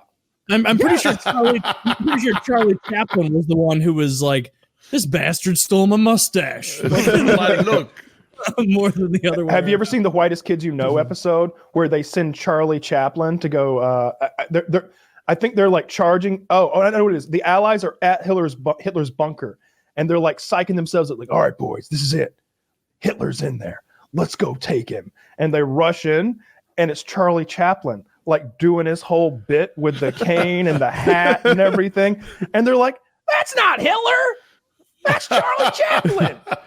And you're like, oh my God, they really think it's Charlie Chaplin. And then Charlie Chaplin's like reaches, like, you know, he's doing the mime thing. He's like reaches over like for the Allied soldier's gun, and he's like, yeah, and he goes and like kills all fucking 3 of them. And you think, Hitler got the best of them. And then Hitler walks out of the back and he goes, "Thank you, my greatest friend, Charlie Chaplin." They're both fucking there. See, that's the conspiracy I want to hear. But also, you raised a lot of interesting points there. I like it. I'm interested by it. And I have an inherent want to believe in conspiracy theories. And that Hitler is still alive. I understand, yeah. Dude, if Hitler were alive right now, wouldn't he be like 100? Oh, not still alive. I shouldn't say that. He survived. Oh, no, he's You still ever alive. watch that movie? You ever watch the movie Boys from Brazil? Oh, No. yeah. That's a sick movie. So the premise of that is that they have cloned Hitler, And they have like, I don't know, 80 Hitler clones, these little boys, and they have placed them in similar social conditions as Hitler grew up in. Like his father has the same job. He's like a civil servant. The mother is like a housewife or something, like whatever Hitler grew up in, like income and everything, and they're placed throughout the fucking world. And they were created in Brazil by this scientist, and this guy gets to the bottom of it. He finds out Dr. Mengele that actually got it together. Yeah, Gregory Peck. Gregory Peck. Yeah, it was a great movie. Yeah. Is it a movie or is this something? It's a movie. It's a movie. It's it's like a Hollywood movie, and it's really fucking good. And there's a guy going around trying to kill all the little boys. And I think Gregory Peck is. And then there's a guy trying to prevent him from doing it. It's fucking good. Yeah, Gregory Peck is Dr. Mengele, and he's like in charge of the whole thing. And they decided, or they figured out scientifically that if you just cloned Hitler and grew him up, that he wouldn't turn into Hitler unless he lived the same kind of life. So the father died when Hitler was a kid. So they had assassins go around and shoot the father of all these kids that they placed in certain situations around the world. They had to go through the whole thing of making Hitler's life like it was. And then someone found out, Simon Wiesenthal or something. I don't know. Yeah. And then I love that one. There's one line where Dr. Mengele, Gregory Peck, is at a big party in Brazil, and there's Nazis everywhere, and the place is done up like Berlin. And this ugly woman says something to him, and he just goes, "Shut up, you ugly bitch!" And it's delivered perfectly. Gregory Peck, you might remember him from fucking To Kill a Mockingbird. Like just a brilliant actor saying, "Shut up, you ugly bitch." Yeah, catch it if you can. It's probably on Netflix. It's good. It's fucking good. Yeah. Golly. Now, Kyle, are we to believe that Hitler escaped and didn't try again? I think he saw the jig was motivated. Up. You know, I think that he did have a lot of illnesses. I think he had Parkinson's, and he was also addicted to several substances, a methamphetamine derivative being one of them. So I think that he just retired, you know? I don't know, man. It's hard to retire. Be like George Foreman. He's coming back. You know, he's coming back again. To be honest, I put more faith into doctors are into butt stuff than Hitler lived for another 40 years. I literally, no jokes aside, do not. That's how unlikely that doctors are into butt stuff. Although the Hitler thing I have heard for quite a while. It's one of those things that people have brought up for decade after decade. So mark my words. While I think it does have some validity, first. It does have some validity, I believe. But I think there's more proof that he didn't than there is proof that he did. The main piece of proof is that they claim that they have some of his teeth, and that his dentist was like, "Oh yeah, that's his teeth," and it's like, what Nazi teeth? Yeah. Those look like Nazi teeth to me. Yeah. See, but the goddamn Helen Keller shit just makes perfect sense. Oh, it's killer. It's a strong word. It's so obvious. We have history. We have obviously she couldn't have done that. So. Yeah, wow, that's a tough one. That is. I remember watching that movie. But there's two left. Yeah. I remember watching that movie in school and being taught about the miracle worker and Helen Keller. Yeah, and it hurts to come to the realization that yes, she was a fraud. Like he's brought this up before, and I was like, "You're just an asshole. You're just an asshole." She's an inspirational story. My childhood. But if he's to be believed, I've done zero research on my own, that no one has ever done what she did. Then you're left with two options. Either she's either a genius or a retard. It's literally one or the other. Like she's like either the smartest deafblind person that's ever existed. Like if she'd had her senses, she'd have been Einstein. Yeah. Maybe not Einstein, because apparently he's about to disprove Einstein. But right. or she in fact was a literal retarded person. I think it's like when like Anne Sullivan must have been like with Helen thinking it was like a dog. You ever see people online? They're like, "Look, my dog," and it goes, "Oh, it's saying I love you." Yeah, my dog said I love you. It's like, no, your stupid dog didn't say I love you. Right, it made 3 syllables. I'll give you that. Shit or something. Instead, it's more like it's like this, and she's like, she says that capitalism is inherently flawed, folks. Yeah. good. I don't know. Read it. Let me read you a supposed quote from Helen. Oh, okay. I would like to hear a quote from the great Ms. Keller. Did she ever get married? That would be interesting. Oh, Quote God. from her that lines up exactly with the beliefs of her teacher. It is.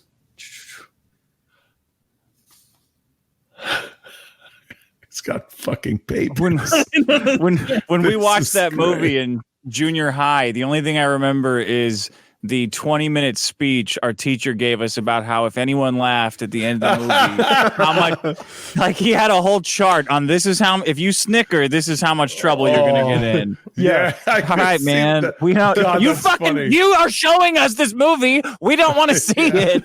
Yeah. Can I just conjugate verbs in the You- outside, please? It was a great way to find out who was going to be a comic in the room. Yeah. Like, oh, yeah, okay, that's going to be a comic. He sat on my desk during the entire movie. All right, man.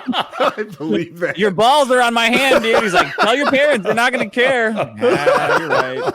You're right. Can I at least watch? It sounds funny. What's going? No, you may not watch. Try watching that movie as a 16-year-old and not cracking the fuck up. It's so funny. Yeah, there's no way. So, and we walked out of that class like drunks, like just silent. That was the good shit, man. That was the good shit. Whoa. So tell me if you think this seems more likely to have come from Anne Sullivan, her teacher, who is very politically motivated, or more likely to come from a person, the only person in human history, blind, deaf, and mostly dumb, that can't that can actually Pinball communicate. Wizard. Yeah. First, here's Helen Keller's quote, translated by Anne Sullivan. Our worst foes are ignorance, poverty, and the unconscious cruelty of our commercial society. Oh, fuck. These are the causes. These are the causes of blindness. These are the enemies which destroy the sight of children and workmen and undermine the health of mankind. Does that seem like a blind, deaf person? Nah. Helen Keller said that? Bullshit. No, How that's long did it bullshit. take her to say it? How many months did it take her to say that? She was a college graduate, Taylor. She speaks Yeah. like that. Anne Sullivan said that shit. I'm throwing this in the finished box. I win. Oh my god. Either that retard was more eloquent than all of us combined, or Oh, yeah. It's a slam dunk, my Or friend. the more likely thing is that she was manipulated and used. So just saying. I do still I'm want gonna to wake my mom up after this. I do show. want to hear the Einstein one though. So I think I'm going to go, and then we'll have Taylor as our closer. Sure. All right. So next link. Don't look ahead. I will not. All right.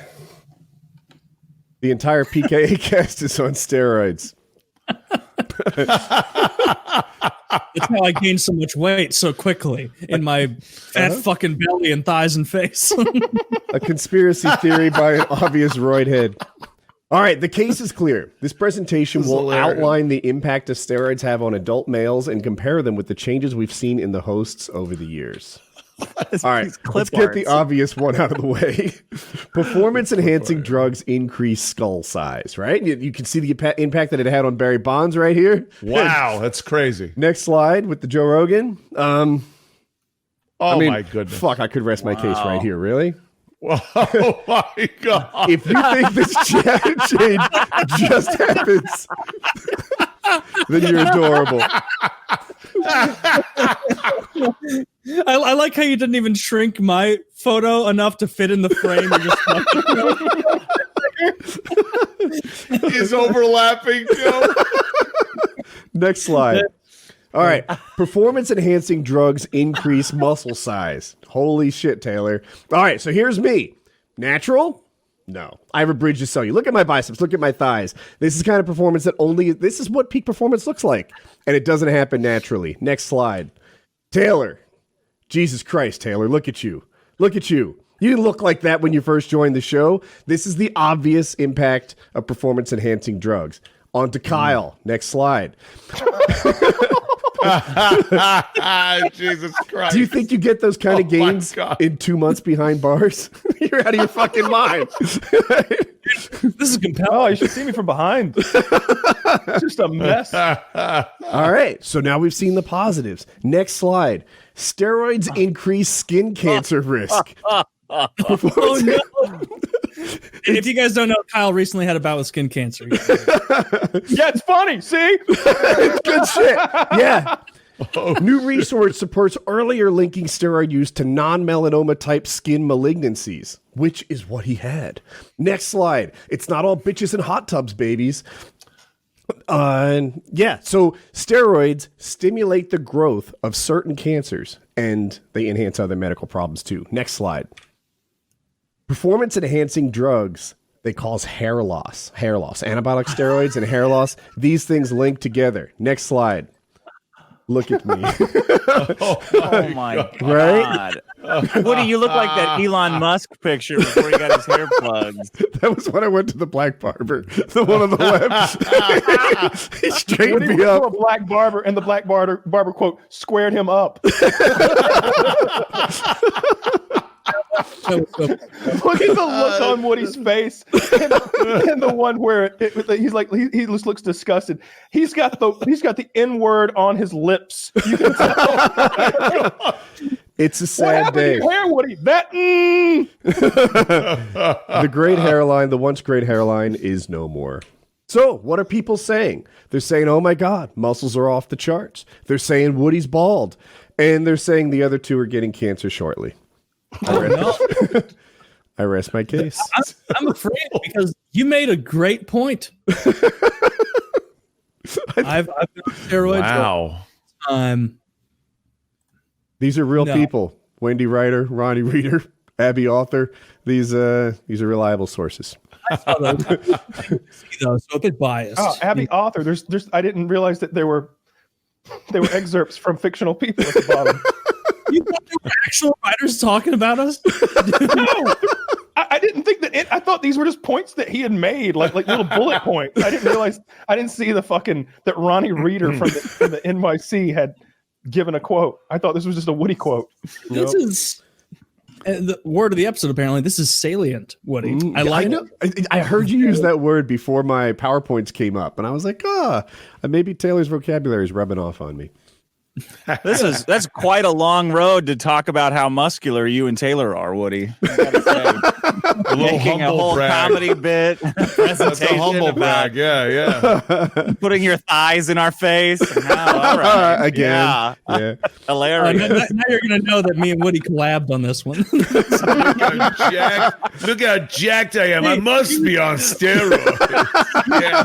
You that still shot photo of me where I'm leaning forward all awkward and it fucking makes my traps look terrible. Yeah, use that one. And then you guys want us to say, well, like, let's see your balls because they're probably shrunken, and then you whip them out and they're just huge. You know, The large skull size thing was compelling. I will say that. I think Taylor was stretched in that. People do this thing now on our subreddit where they I think it's funny where they'll post pictures of me where they will Photoshop my eyes like slightly farther and farther away. I just look absurd. If you go to reddit.com/PKA, it's Kyle, Woody, and then me with like Sid the Sloth eyes. Totally separate. It's amazing how just moving shit a little bit really makes an impact. It's funny. So faces are off. We're built to like detect like something that's wrong with the other person, so we don't breed with them, right? So like if there's some sort of deformity or something, you're like, ooh, unclean. You can just you see it. You're disgusted by it. It's a little weird. Yeah, you'd think an eye looking slightly in a different direction wouldn't be that noticeable, but whoa, you do. Yeah. So that brings us alignment to Albert Einstein. Oh my God. So my contention with this conspiracy is not that Albert Einstein was some idiot, some moron. It's that media and pop culture has turned him into a guy who discovered all of these things around the same time. And yet when you actually do a deep dive on it, you realize that even contemporary scientists, this part isn't a conspiracy at all. Contemporary scientists with Einstein fucking hated him because he had a habit of plagiarizing. He would not give people credit for things that he found out. And so basically the way they describe it is this, is that let's say Kyle, Woody, and I are building an obelisk, right? And Kyle puts a stone down. Woody puts a stone down. Kyle, Woody. When it gets to the capstone, I put a little capstone on it. And then not only do I say I created the obelisk, I say I own it because I did the last thing on there because he was notorious for not acknowledging prior intellectual people. And so here's a bunch of actual examples you can look up. People in his time were like fucking pissed about this, and it gets buried now. In 1878, James Maxwell in Scotland published Special Theory of Relativity in the Encyclopedia Britannica, which Einstein copied heavily in his own 1905 Theory of Relativity and did not cite Maxwell. Didn't cite him. Took all the research that Maxwell did 27 years prior, applied it to his own shit. Didn't give him credit. From Maxwell, Einstein, not Epstein. Einstein also on conspiracy. This conspiracy runs deep. Pedophile Island. That is a conspiracy. Yeah. Another key part of relativity was that the idea that speed of light was a constant and was independent of the motion of its source. That's something that Maxwell wrote about in 1878, and then that Einstein co-opted and pretended he discovered in 1905. Maxwell studied the phenomenon of light extensively and first proposed that it was electromagnetic in nature. He wrote that in 1878, stolen by Einstein. 1898, Paul Gerber in Germany publishes the exact equations in Annalen der Physik, which Einstein published 17 years later in 1915 as his perihelion motion of Mercury, with no credit to Gerber, claiming that he was in the dark and he suddenly came to it in his sleep. In 1920, after being pressured on this, Einstein admits to plagiarism. He admitted to it. He admitted that he took that from Paul Gerber in 1898. 1900, Max Planck and Wilhelm Wien of Germany developed the quantum theory, which Einstein plagiarized in his light quantum paper in 1905. He did not cite Planck nor Wien, even though later it was clear that he was copy-pasting, or whatever the version of that was. 1903. Yeah, 1903. Olinto de Preto publishes E equals MC squared in Ate, a scientific magazine which Einstein was an avowed avid reader. He later claimed as his own work, and he failed to cite de Preto. Took the E equals MC squared, published it years later, took it for himself. 1905, Albert publishes 4 groundbreaking essays in the field of theoretical physics. What they don't tell you is that this is stolen from people by the names of James Maxwell, Henrik Lorentz, Joseph Larmor, Olito de Preto, Robert Brown, Ludwig Boltzmann, Frederick Hassenor, and George Fitzgerald. All of these people wrote about this years, sometimes decades prior, and he amalgamated all of their research into an unoriginal piece that he then released without citing any of them. And media, pop culture grabs onto that and says, oh my God, Einstein's discovered all this. Meanwhile, lots of concurrent contemporary peers of his are saying, what the fuck? Like, this was an actual thing in the scientific community at the time. You want to hear about it now. They're like, dude, Einstein, what the fuck, dude? Like, we did all this. Is that we a did quote? all. Well, Yeah, 1908. what? Dude. First use of the word. He does get the first use of the word dude. Hey, motherfucker, what the hell's up with you, copying my discoveries, is what he said. It was like, what the fuck? They were all very, like, this is a real thing. Scientists hated him because he would never cite people who discovered things. He would take it, pretend it was his. 1915, Einstein presents his paper and publishes the general theory of relativity based on the mathematics of Marcel Grossman and Bernhard Riemann from a decade prior. Again, he does not cite these men. It was 1878 that the theory of relativity was first getting put, into popular scientific understanding by James Maxwell. These other guys built on it, and Einstein failed to acknowledge any of their contributions, instead doing the thing that lots of scientists accused him of, which was laying a capstone on something and then claiming ownership of everything that came prior, instead of doing what most scientists do, which is, hey, I added a little bit here. Thank you, Weissman, blah, blah, blah, blah, blah, blah, blah, all of them for it. So, a little additional thing, he was apparently so unimpressive as a physicist that he wasn't even consulted in the Manhattan Project. 130,000 people were consulted on the Manhattan Project, and apparently Einstein wasn't up to snuff. Henry Poincaré, was the foremost expert on relativity in the late 19th century and the first person to formally present the theories, having published more than 30 books and over 500 papers on the topic. Extensive documentation exists that Einstein and his associates have studied Poincaré's theories and mathematics for years, yet when Einstein published his almost wholly plagiarized work, he made no reference to Poincaré's mathematics. Like I said earlier, a non-comprehensive list of those that's confirmed, absolutely confirmed, he plagiarized from James Maxwell, Henrik Lorentz, Joseph Larmor, and a dozen others. In 1895, Einstein failed the entrance exam to an engineering school in Zurich. That's interesting. I thought he was like a hyper genius. Here's Nikola Tesla on Einstein. Einstein's relativity work is a magnificent mathematical garb which fascinates, dazzles, and makes people blind to the underlying errors. The theory is like a beggar clothed in purple who ignorant people take for a king. Its exponents are brilliant men, but they are metaphysicists rather than scientists. Do you know that while he was doing all these things, he worked as a clerk in a patent office? He worked in a patent office, a third-level clerk. Throughout years and years there, they never promoted him. They never made him any more significant. He was a third-class clerk at a government office in Bern, never progressed beyond this level with even years of experience. By all contemporary reports, Einstein wasn't even an accomplished mathematician. It has been well documented that much of the mathematical content of Einstein's so-called theories were well beyond his ability. Walter Isaacson, president of the Aspen Institute, stated that Einstein's first wife, Mileva Maric, was quote, a Serbian physicist who had helped him with his math. Other prominent scientists have made the claim that his wife did a lot of his math for him. Oof. In 1907, Einstein admits to plagiarism. In a paper he wrote in 1907, in part responding to already virulent accusations of plagiarism, Einstein declared that plagiarism was perfectly acceptable as a form of ethical research, stating, quote, "The nature of physics is that what follows has already been partly solved by the authors. I am therefore entitled to leave out a thoroughly pedantic survey of the literature," end quote.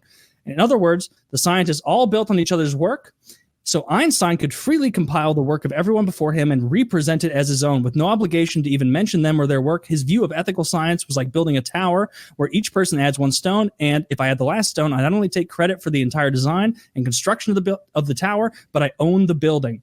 Final note. In 1953, Sir Edmund Whittaker published a detailed account of the origin and development of all the theories and equations of his physics, with extensive reference to the primary sources, documenting beyond doubt that Einstein had no priority in any of it, and clearly stating so in his report. Einstein was alive and well when Whittaker published his book, yet he offered no dispute to the conclusions, no refutation of Whittaker's claim that he, Einstein, had been irrelevant in the entire process. Einstein made no attempts at his own defense and hid in the bushes, ignoring all accusations. Amazing, man. You missed some good parts, Taylor, because I fucking hate Einstein. Not as much as I hate COVID, but I fucking hate that clown, that bloviating prick. He took credit for everybody's shit and then used it to wax philosophical for the rest of his life. Here's the best part. Einstein, religious zealot. Einstein viciously and famously denied the existence or the validity of quantum mechanics until his death, quoting, "God does not play dice with the universe." I'm sorry, Einstein, but what does God have to do with physics?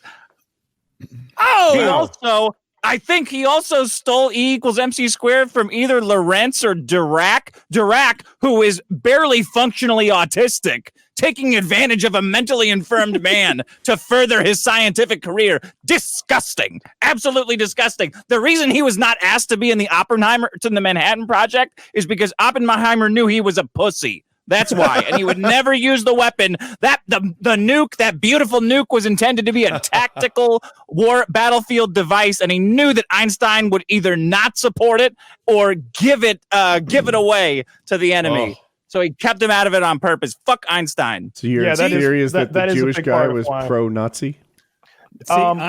No, he was very left leaning. He was denied security access, and all the other scientists were also told not to discuss the all of this project with Einstein. I left that one kind of unconvinced. It was Einstein's letter, though, that made the Manhattan Project even happen. That's true. I got that. It's like, hey, we need to, get a move on this thing because Hitler might be doing it. I like it. I like what you said, but you could do the same thing with Led Zeppelin and old blues singers. So Led Zeppelin is the band that just happened to get popular with it. They stole all of it from old black blues singers, and you only wanted Led Zeppelin because they presented it in a better way. So Elvis. There's some equity in how maybe he was just more entertaining with his wacky hair.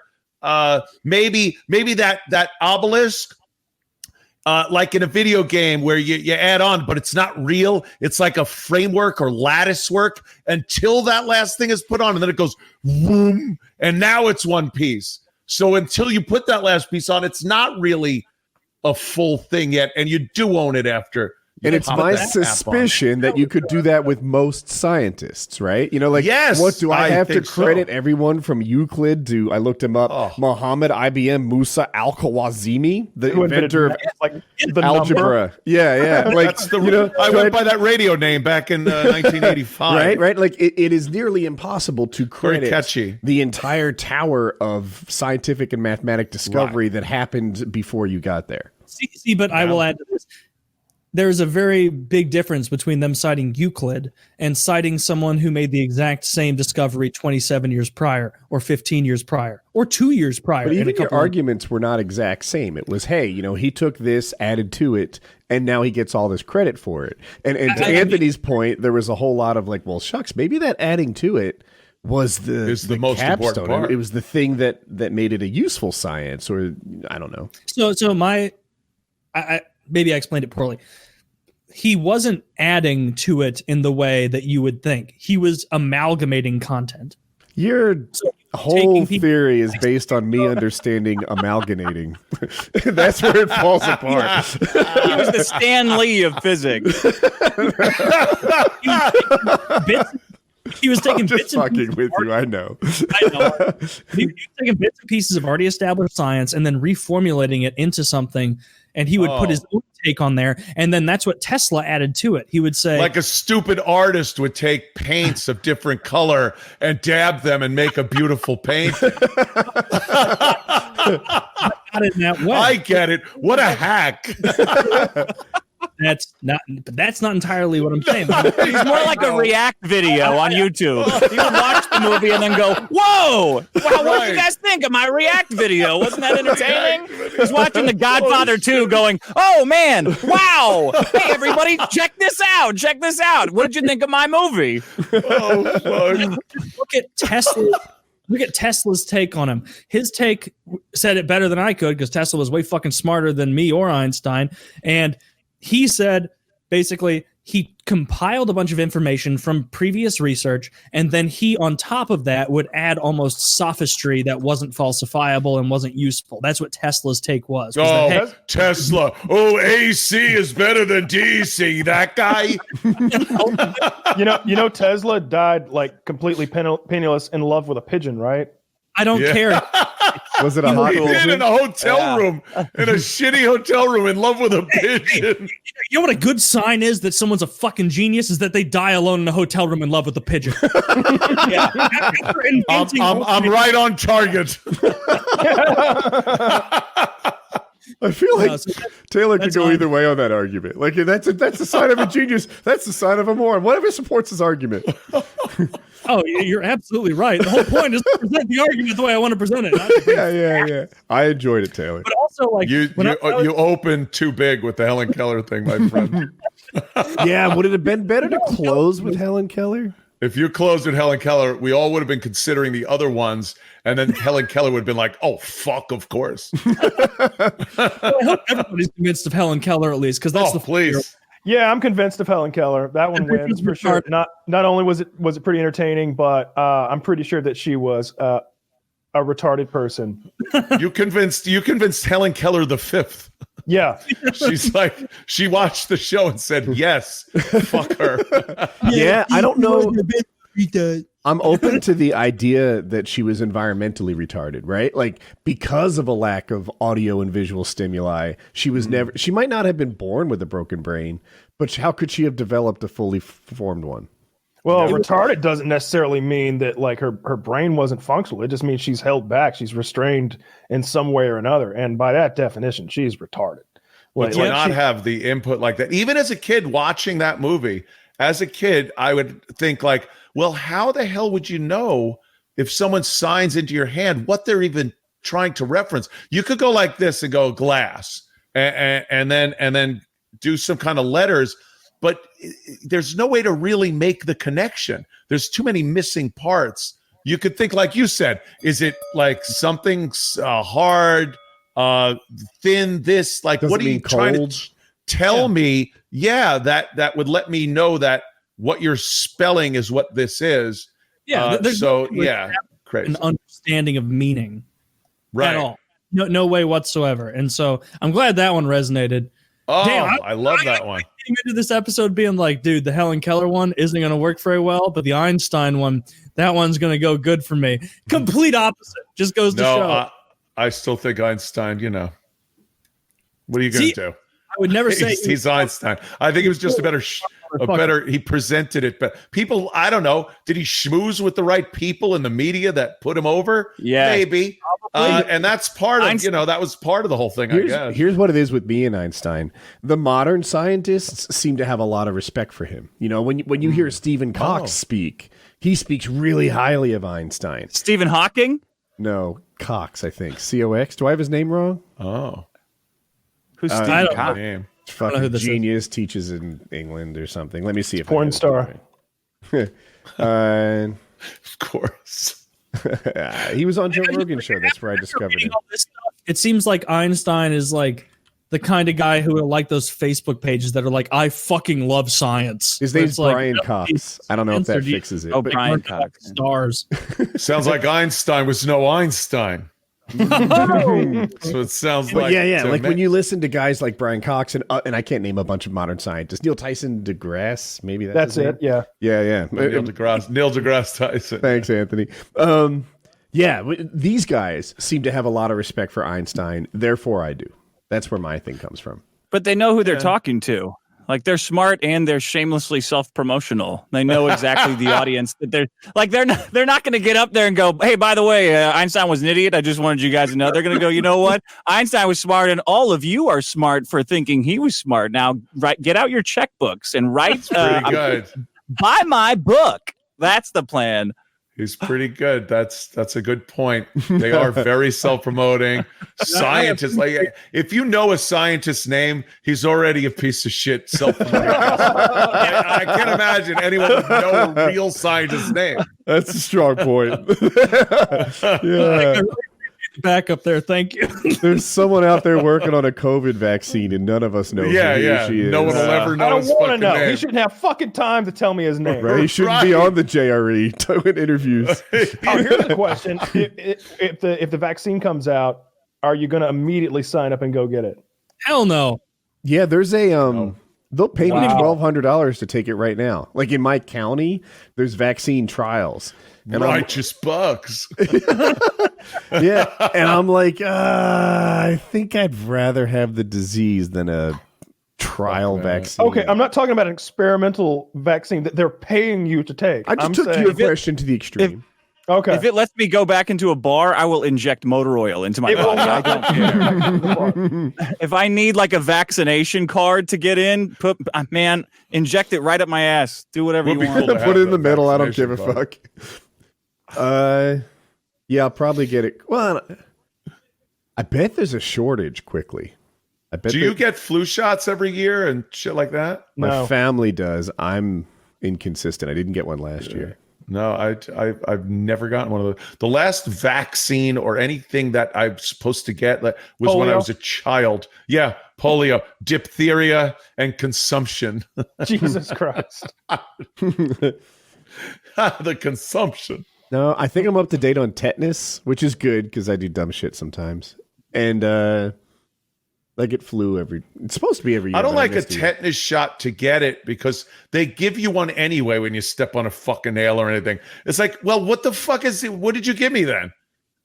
Is that like, if I'm going to get it, if you cut yourself every time in the hospital, they go, oh, here's a tetanus shot. It's like, oh, I think I had one or I had one. They're like, yeah, we'll just give you another one. That's 80 cents. So fuck Let's go. Yeah. Not at the hospital. It's probably true. 8,000. Yeah, this is a big money maker, actually. Here you go. Sheet metal business when I was working air conditioning and heating, a lot of cuts on the hands and stuff. So I got a lot of those. But other than that, the last ones I got, was that big thing in the arm that leaves the mark and everything. And that's the mark of the beast. That's about it, though. I don't like the whole idea of a flu shot or What are you? And I know it's silly. I'm sure it's fine, but Taylor, you get never a flu have. shot? No, I never get flu shots. Am I the only one here that gets flu shots? Yeah. I never have. I like being sick though, because you can just lay in That's how bed they and drink get you. all day. That's Sick. oh, Some sicks are dude. pretty good. My conspiracy theory was that the coronavirus was the largest DNA gathering idea shit. in modern history. And Why didn't you run with that? I couldn't find enough supporting evidence. Like all I had was that Dude, nugget that's of an fucking- idea. Make it up. Make it up. They're swabbing the fucking brains of everybody. They're going up and you are getting everyone's I was gonna go DNA. off on Bill and Melinda Gates. Like that was my original. I didn't even think of that. Dude, I can't believe that you were Wow. going to do the conspiracy thing and you're like, there's not enough supporting evidence. Yeah, I made most of my Hitler shit up. I dug deep for a lot of this stuff. And some of the sites I went to were outrageous. Absolutely outrageous. Dude, So many of the Einstein things led off with, first of all, he's a fucking Jew. And also, Is that compound media? Taylor, if you think you went to a dark place to find some shit on Einstein, just shit. imagine where I had to go to disprove the Holocaust. do you know how many websites I've ended up at that just said, if you try and say Helen Keller is a fraud, you're despicable. Oh, I bet.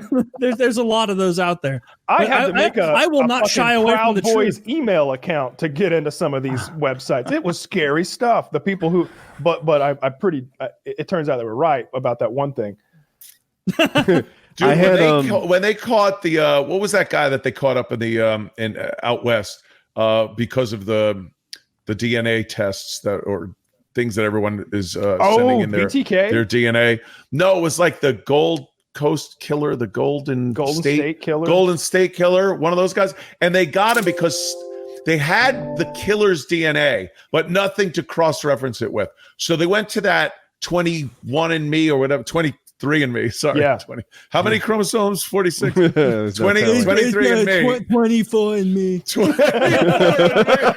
Jesus. I love that one. 24andMe. Yeah, 23andMe. And then they law enforcement could access that. And when they found a match to the Golden State Killer guy, they knew that whoever matched it was some type of family member. Yeah. So they worked from there and caught him. Now, if you're jamming swabs up everyone's fucking nose and sending it in, and there's lines of people doing this, can't you make a database of that and use that for whatever the fuck you want? My Find people, catch conspiracy people. theory would have been a good Not one. only that, it's not even as nefarious as crimes or anything. Just to focus on the medications you sell people. Oh, we did a DNA test on this guy and other tests, and this guy is more susceptible to certain diseases, heart disease. So let's focus him with ads for heart medications or this or that. Like that's what they're fucking doing with 23andMe. You don't think they're swabbing people's noses and going, oh yeah, you're negative for COVID. Let's just throw this in the furnace. No, they're going to use it. I would have went with that one. I would have. I think that I'd have been on the fence with Helen Keller and that. If I knew my audience, a little better, I might have gone with one. I had another one that President Trump is at war with a global cabal of powerful Satan-worshipping elites who control the world and run a child sex ring. And I thought, that's a conspiracy. I thought it's supposed to be a conspiracy. my title page was hilarious. The sun will come up tomorrow. That's mine. The sun will rise. On my opening title page, I thought was hilarious. Woody, an expert on child traffic rings. And Now you're behaving as though this isn't entirely establishable within the confines of reality. yeah. This is nonsense you're saying right now. I was gonna Just do that. follow the money. I was gonna do the birther thing with Obama. I was gonna say that Obama was not a U.S. citizen. I thought that one might have been interesting. Oh, that's a good one. Yeah, that's a good That's one. a good one too. Sure. There's a lot of stuff out there that you read and go, but then it turns out it's photoshopped or something. Or I was gonna go that Michelle Obama was actually a man. my mom Yeah, believes that's that another one. one. My mom is an honest, true believer in that one. Michael. I love that one. Hey, Mike, check Mike out in this picture, and a dick is swinging in the video. I was trying to convince my mother that she was like predisposed to believe bad things about the Obamas, and she's like, no, that's not true. I'm fact based. I know. And I'm like, you literally thought Michelle Obama was a man. And she's like, yeah, that one's still true. I still do. Yes, and I still do.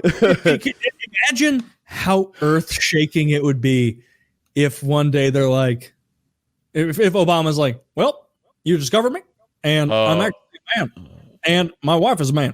And Yeah, that's fine. yeah. Okay, doesn't matter. I'll suck her cock the same way she does mine. They'd be like, he's so brave. They're so brave to come out with this. Taylor, that can't be true President because again. that conspiracy theory depends on genders existing. That is, and that's a social That's a good construct. conspiracy theory that genders exist.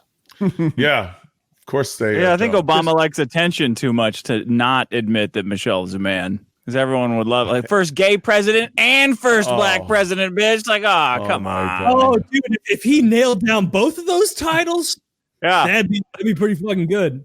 We'd rename the country Yeah. after him. First non-American president as well. Oh, dude, if that Yeah, exactly. all those plaques in his wall, that'd be pretty tight. He'd have him made himself. That's a one-off Who is right that? there. Fucking Who hate was this country. that? Chrissy Teigen. What's her name? Is it Teigen? Yeah. No. It is Ringing a Teigen, bell, right? yeah. Is Tegan. And John Legend, her husband.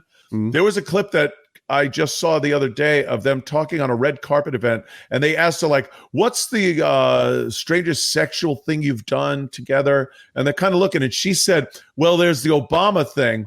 And John Legend just lost his mind. He's like, "Oh, we're not talking about that. We're not talking about that." And it really seemed like they had some kind of a foursome together with the Obamas. Oh, I thought Obama yeah. thing was an act I hadn't heard of. Oh. Like, Oh, you know, the Obama is thing, that a like the scat donkey thing? punch or the, yeah, like- angry pirate, the dirty Sanchez.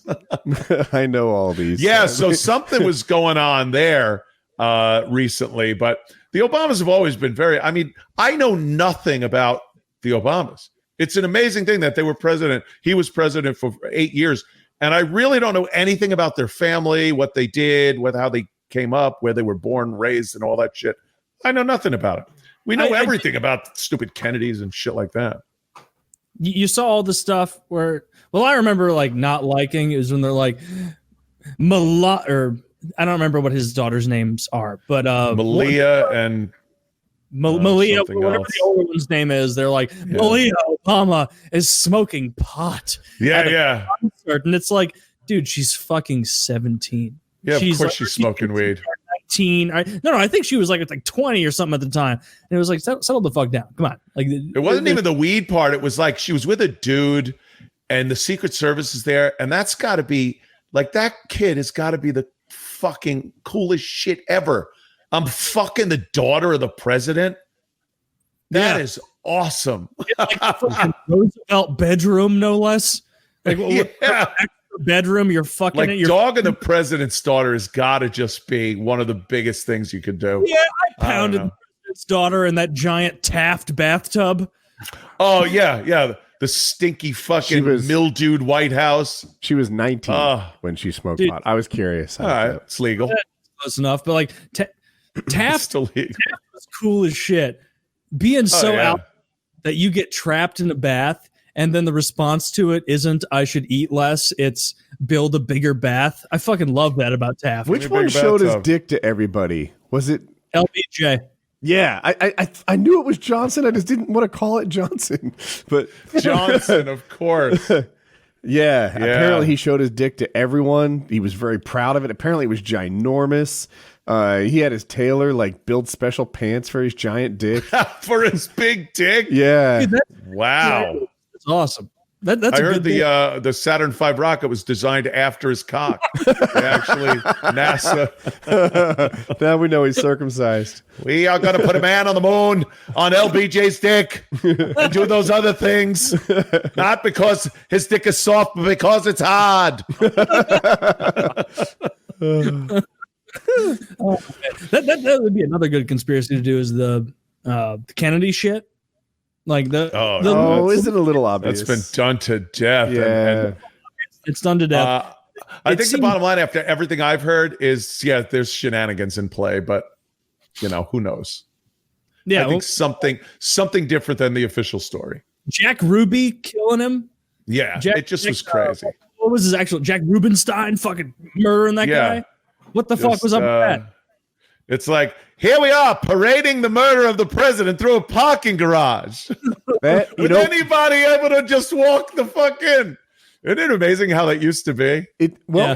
Yes, but I feel like now with Epstein, same thing. Yeah. So that guy just got killed. Like, this guy had the keys to the kingdom. He was the center of a big conspiracy, and then he died where he shouldn't have. And Godfather 2, who is it? Michael Corleone said that if history's proven anything, it's that you can kill anybody. Yep. And it's so fucking true. It's been proven. That's why I said that. If we got a month left to the election and all this shit fails, someone's at least going to take a shot at the fucking guy. What's the name of the Epstein chick? Gilane Maxwell? Gilane? I guess, yeah. Gilane. So I wonder what we get out of her. I don't think we're going to get anything. If you've looked into stories, I guarantee. If you've looked into Gilane Maxwell, she's the daughter of Robert Maxwell. And Robert Maxwell was one of the most prolific Mossad agents of all time. He was actually a double agent with the UK back in the 40s and 50s. He had a lot to do with the formation of Israel as a state. And so she clearly, just like Epstein, keep her mouth shut. Worked with Mossad, and I believe Mossad worked with the CIA. Mossad is Israel's intelligence, like CIA. Our CIA is obviously our CIA.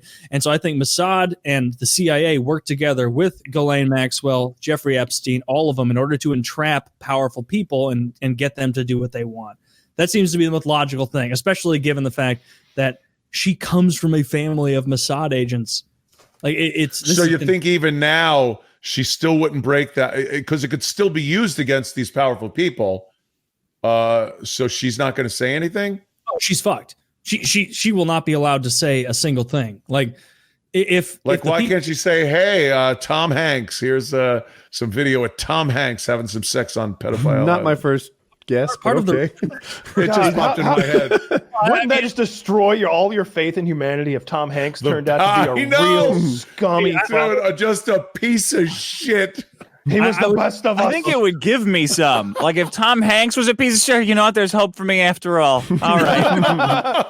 Tom Hanks was a pedophile? Oh, I'm going to wake up tomorrow with a shine and with a jump in my step. Than Tom Hanks. Yeah. Everybody hear that? Loved Tom Hanks. If it comes out that Tom Hanks, I'm not Tom Hanks. But really, yeah, that's what it seems to be. It seems to be a psyop to get people to implicate themselves in crimes and then have it held to their feet held to the fire. So now she's just a person who knows some information, but other people know it. So if she spills the beans on these people, it kind of ruins the ability to still use these high-profile people. And why would she do that? There are clearly some people. My prediction would be is that they will do the same thing like with the Netflix documentary on Epstein, where they try and make it seem as though Epstein, Ghislaine, they're all atomized individuals just doing something on their own. Right, crazy on their own. They will never implicate a larger organization in it. And the fact that authorities now entirely control what Ghislaine is able to say means that we'll never actually know what she has to say. We'll never fucking know. Here's the thing. That is true. There are clearly people in powerful positions who are not in on the jig, right? We're not in on the conspiracy. If that wasn't true, she wouldn't be arrested right now. She wouldn't be on trial right now. They wouldn't be like trying to get information out of her. She'd be scot-free and okay. So somebody is acting honestly. Right? Someone is trying to get to the bottom of this. And I won't deny that there's probably people trying to make sure they don't get to the bottom of it. But let's watch how it plays out. Well, let's see. But I don't see it. He was also arrested. Can you say that again, Taylor? It was cut off. Oh, sorry. You could have said the same thing about Epstein.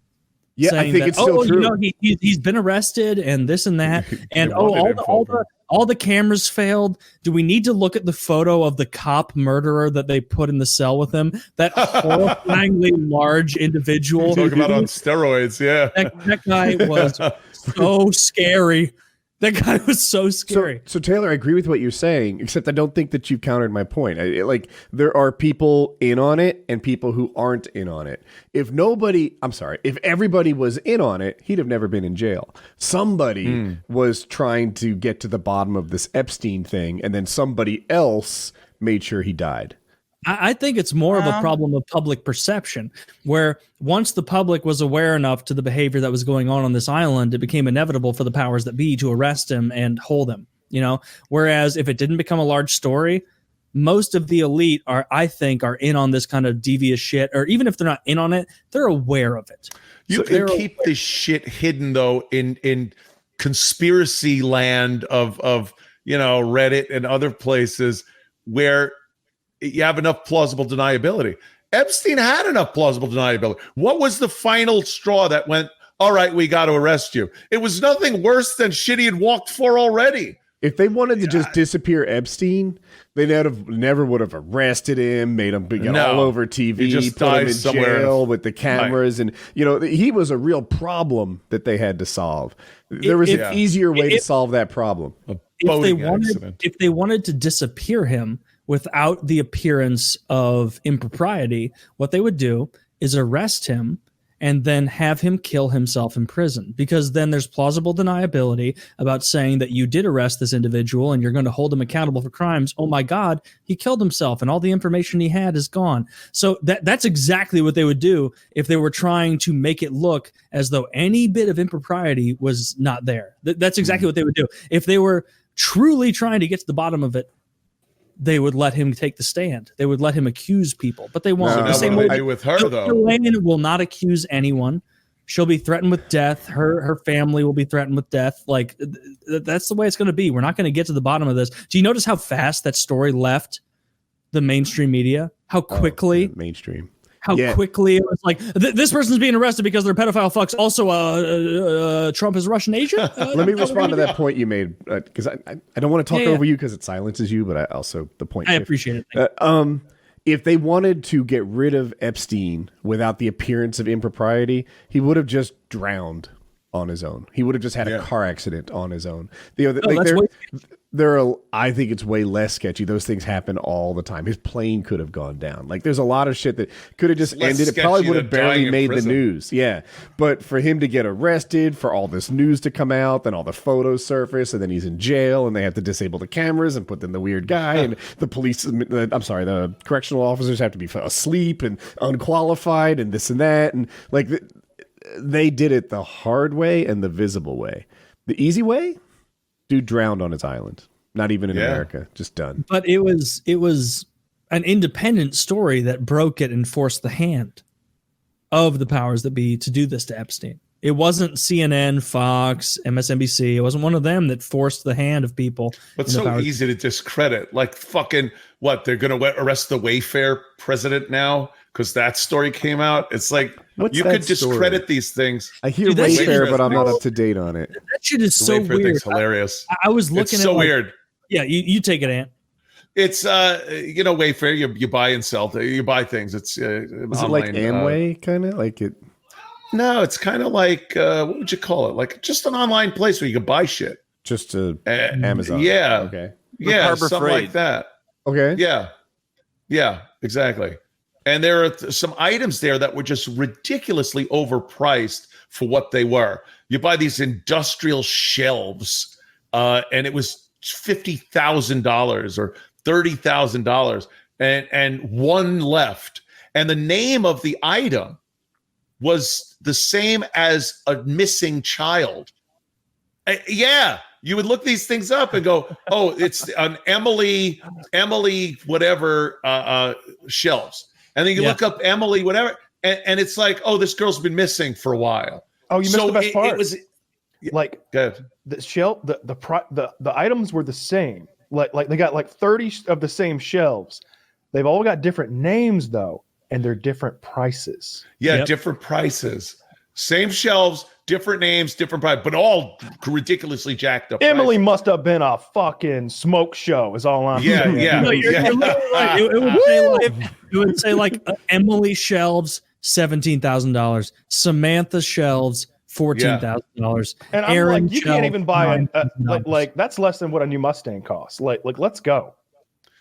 Yeah, where can I get this? Yeah, but that was so. And then here's you have to the raise these part. kids for 6 years before you can sell them. Here's the weirdest part of the whole thing is the fact that the media won't touch it. And I don't even mean the media going, wow, they're being sold on Wayfair. Just go like, hey, this has been making the rounds, the Wayfair thing.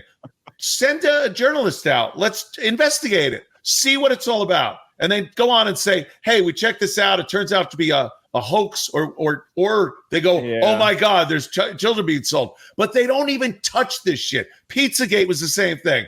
Pizza, I want pizza. We love pizza. I have pizza on my chest. A fucking pizza's fucking at my house tonight. It was so weird, these things. But no one looked into it. Even to say that, hey, it's fake. It might be that you can't sell ads on your expose into child slavery porn rings. Like even making fun of the Wayfair one. I don't know if like CBS could run JAG ads right after their expose on. So we looked into this goofy child rape thing. Good point, but it doesn't mean it's not true. It doesn't mean it is true. I get that. But it doesn't mean it's not true just because they won't fucking cover it because of, a sponsor not wanting that kind of material on.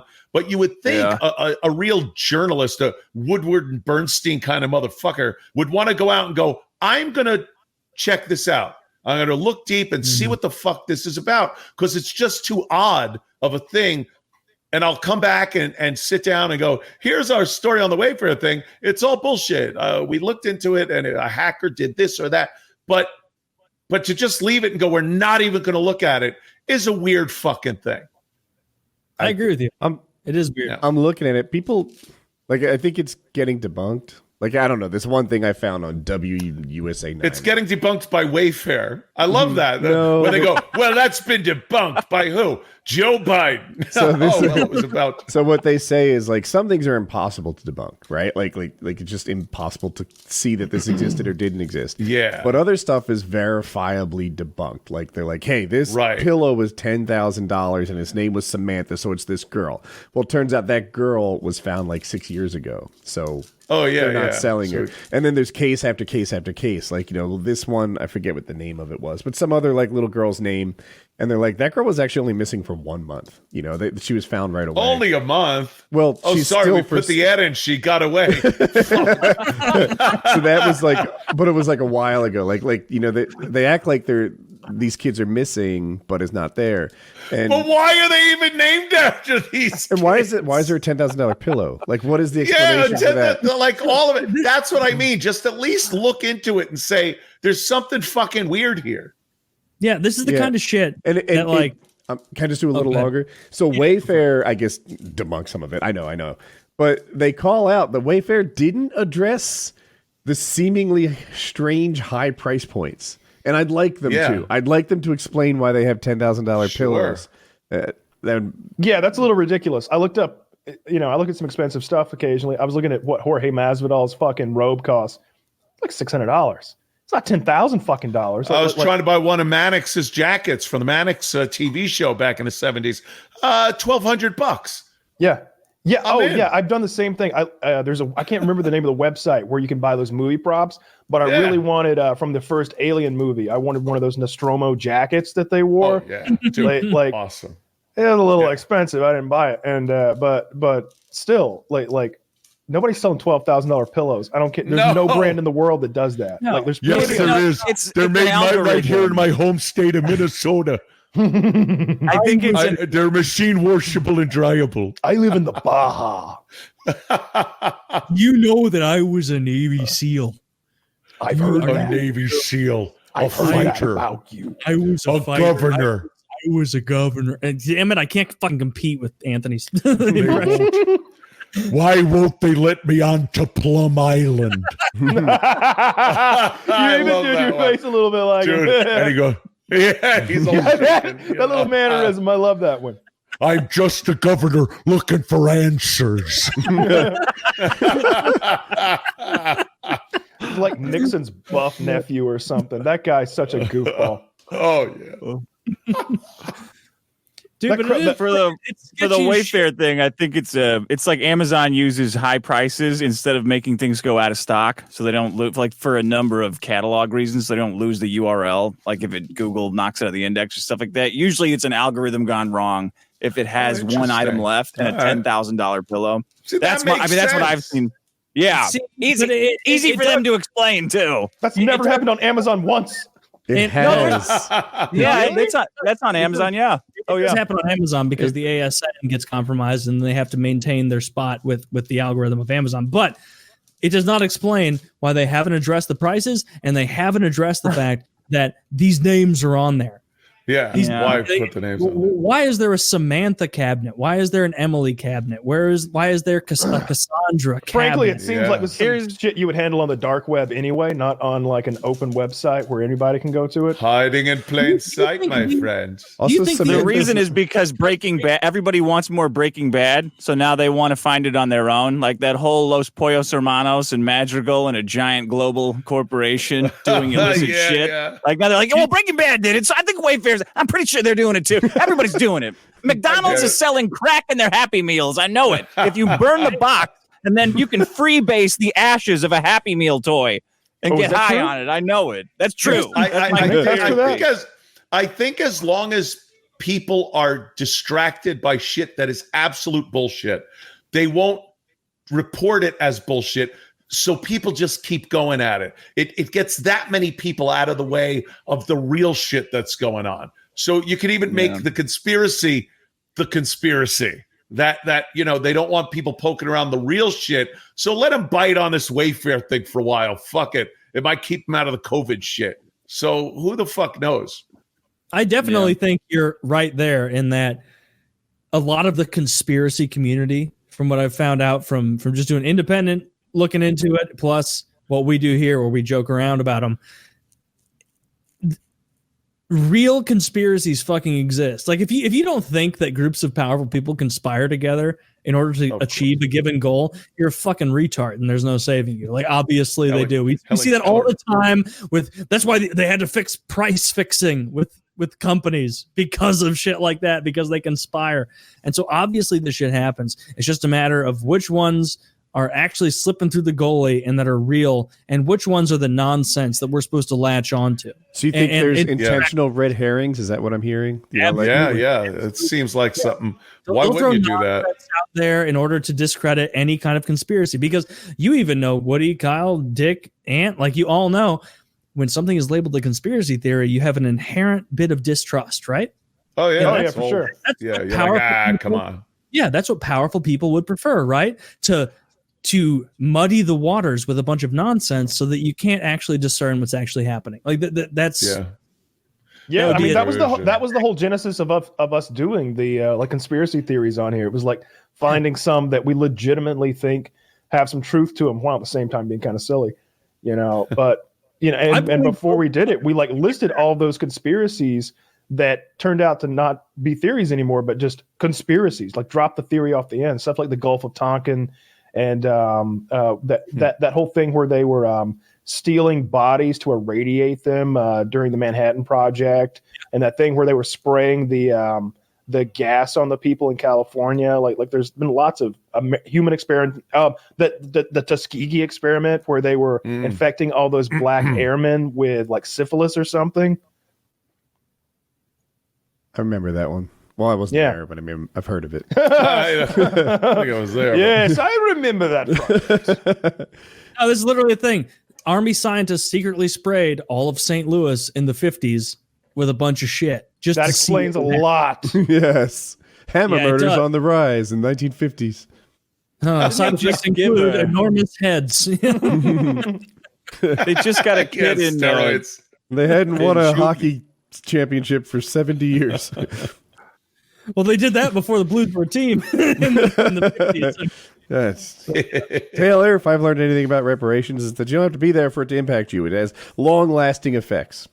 Hell true. Yeah. It's true. Good.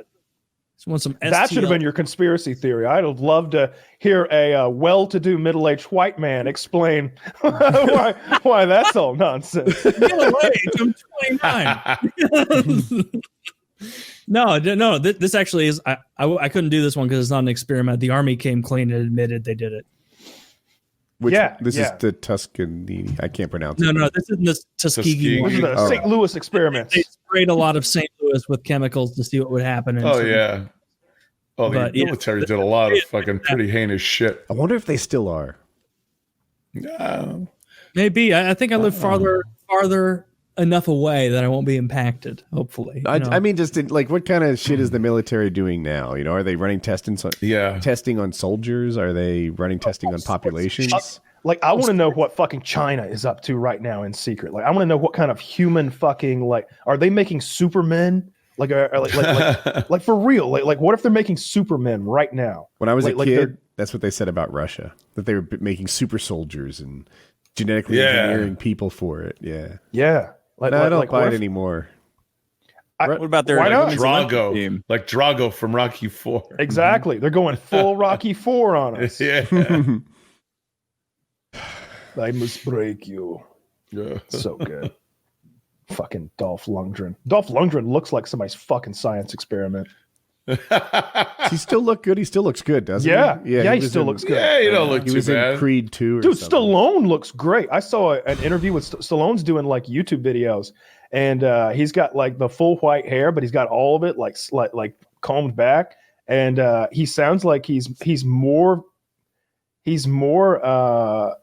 speaks better now than he did like 40 years ago. Like he seems like he's more with it or something like that. It's pretty entertaining. He's got little tiny lips now, like on his face.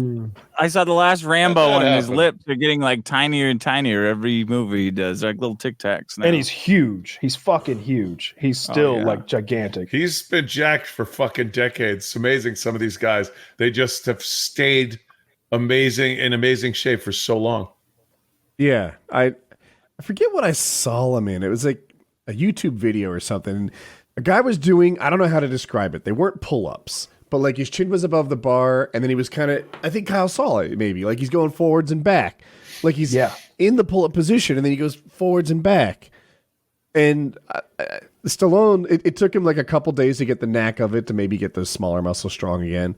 And then he's doing it at 70-something. It looked amazing. Crazy, right? And he's not a light guy. He's not like 150-pound 70-year-old. He's probably fucking I mean, he is a shorter guy, but still, he's just jacked. He's covered in muscle. He's a big fucking dude. He's a juicer though. Oh yeah, yes. Of course. Oh yeah. He would be. On HGH? You can't. Yeah, he got caught old. going into Australia once with HGH. Yeah, you can't be that age and just through working out and eating get muscle mass like that. Just doesn't happen. No, you just lose it at that age. 70 something or whatever. Yeah, he's 70. Like that's like if he was 50 something, you'd think, well, maybe 1/10 of 1% of the population looks great at 50. Yeah, but 70. There's a 0% chance that you still look good. Even like, but when I was a kid, is it Jack LaLanne? Do you remember that guy?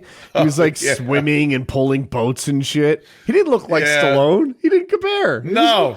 He wasn't even in shape. He was just a regular guy doing, now we're going to do jumping jacks.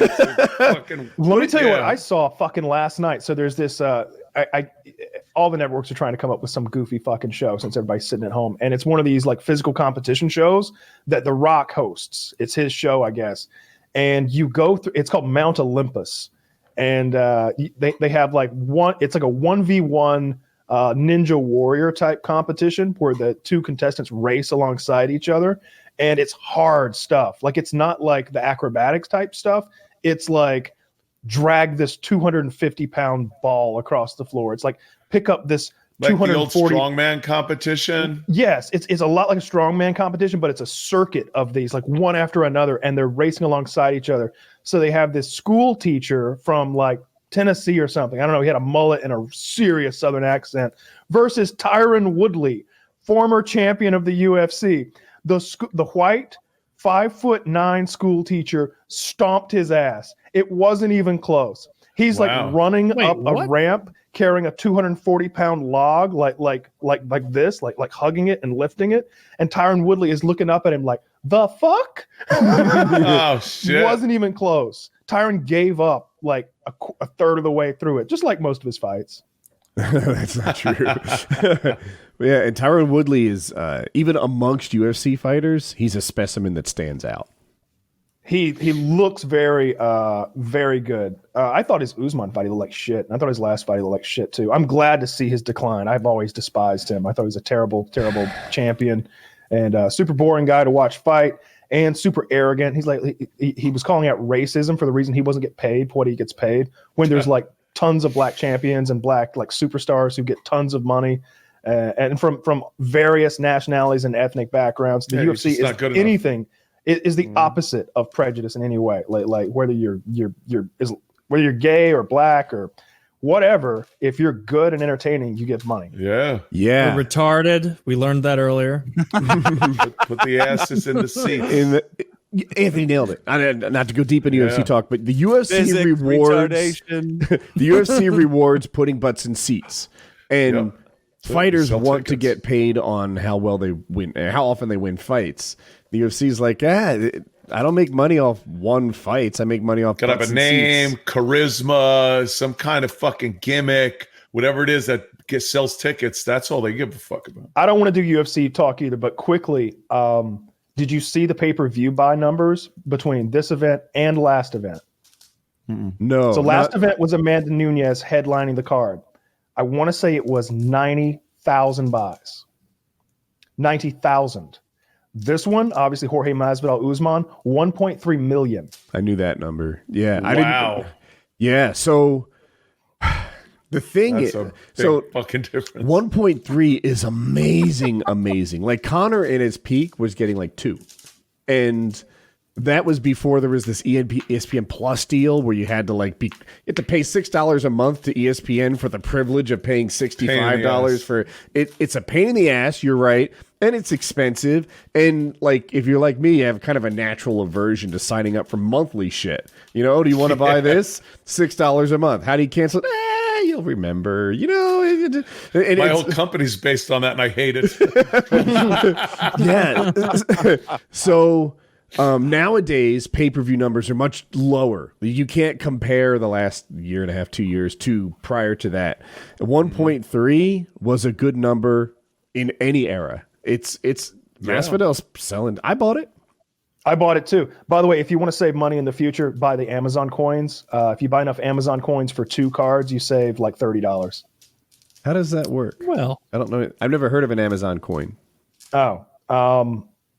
It just gives me an option to pay with Amazon coins whenever I'm buying my pay-per-views. Is that what William Devane sells on Fox News? It is not. No, I saw him. He got a coin. Alex Jones actually sells the Amazon coins.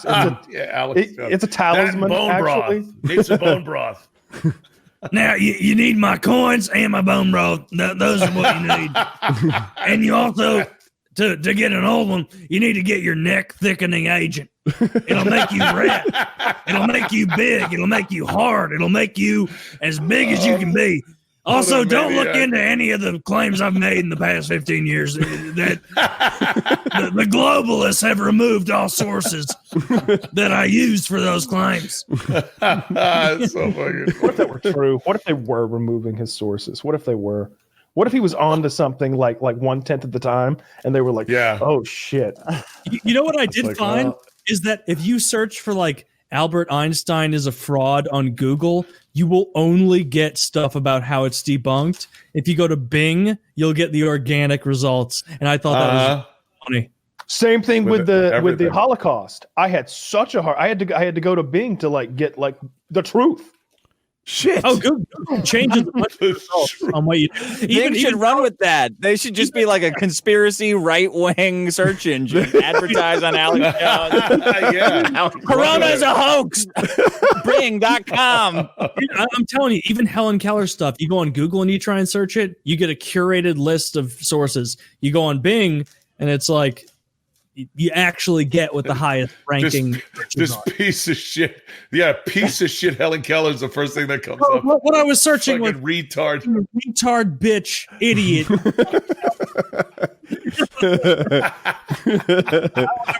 I could say all this right to her face, and she would know what the fuck was going on. She would know. Fuck. What? What are you saying to me? What did you call me? Unless I let her go like this on my face, she's not gonna have a fucking clue what I'm saying. You just like point her finger at herself and then dump a load of shit in her hand. You're fucking shit. What is it, Ellen? It's shit. It's shit. She learns to communicate through sense of smell. How's your sense of smell? Stupid. See, it didn't get to this point, but one of my evidences of Helen Keller was just going to be to link you guys a video and be like, she's clearly retarded. She's clearly a retarded person. She would have to be. I don't know if I made my point well before, but it's like, even if her brain wasn't born dysfunctional, without potential, it wasn't nourished. It's just not getting the input. My mom's it's an empty hard drive.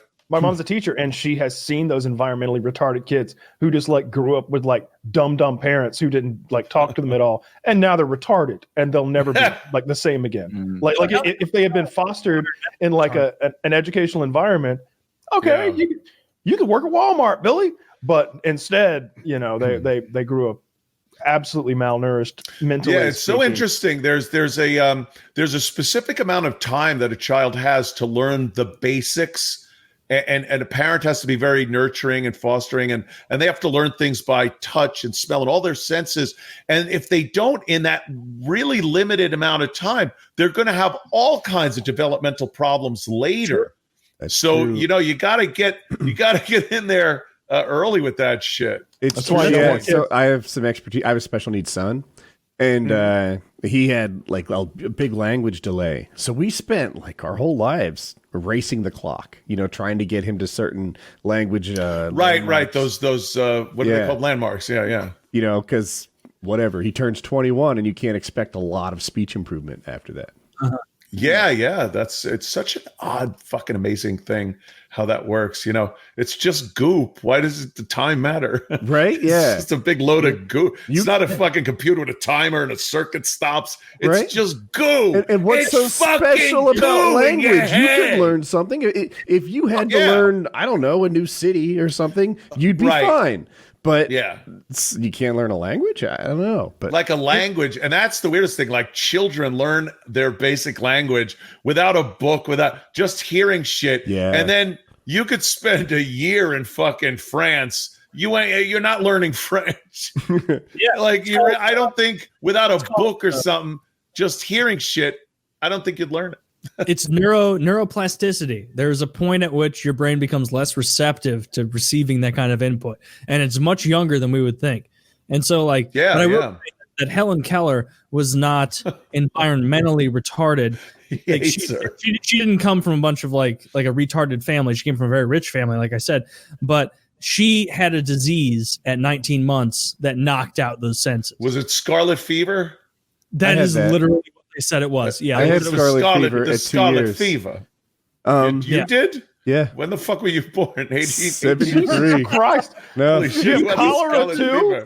Oh my goodness. Oh yeah, we had the dysentery. What the fuck is the bee plague called? I can't think of its name. The bubonic plague? That's what I'm going for. I had the bubonic plague. Black Death. I was trying to avoid the embarrassment of calling it the bulimic plague. Bulimic plague. I couldn't get past it. I'm stuck on it. A squirrel with the bubonic plague. It made me throw up a lot. Colorado. Colorado, they just found a squirrel. I read that was normal, lock it down.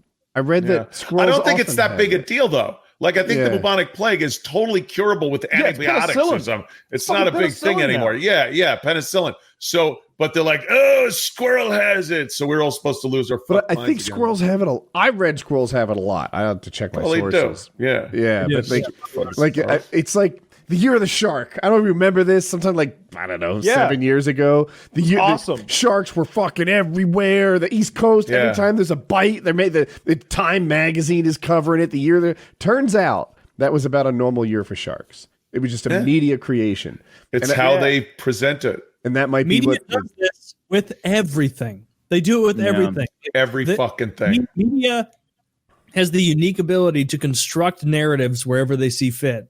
Like they can just do it. They can just They can create. scare the shit out of people, make them do things, which is exactly what I think this COVID thing is. But whatevs. Well, I don't know. That's like Attack. I was more talking about the media pumping up this fraud Einstein. Oh, that guy. Or that fucking retard Helen Keller. Or that fucking retard Helen Keller. She can go fuck herself. Well, not really. She can't go fuck herself because she was retarded. No, her hands work fine.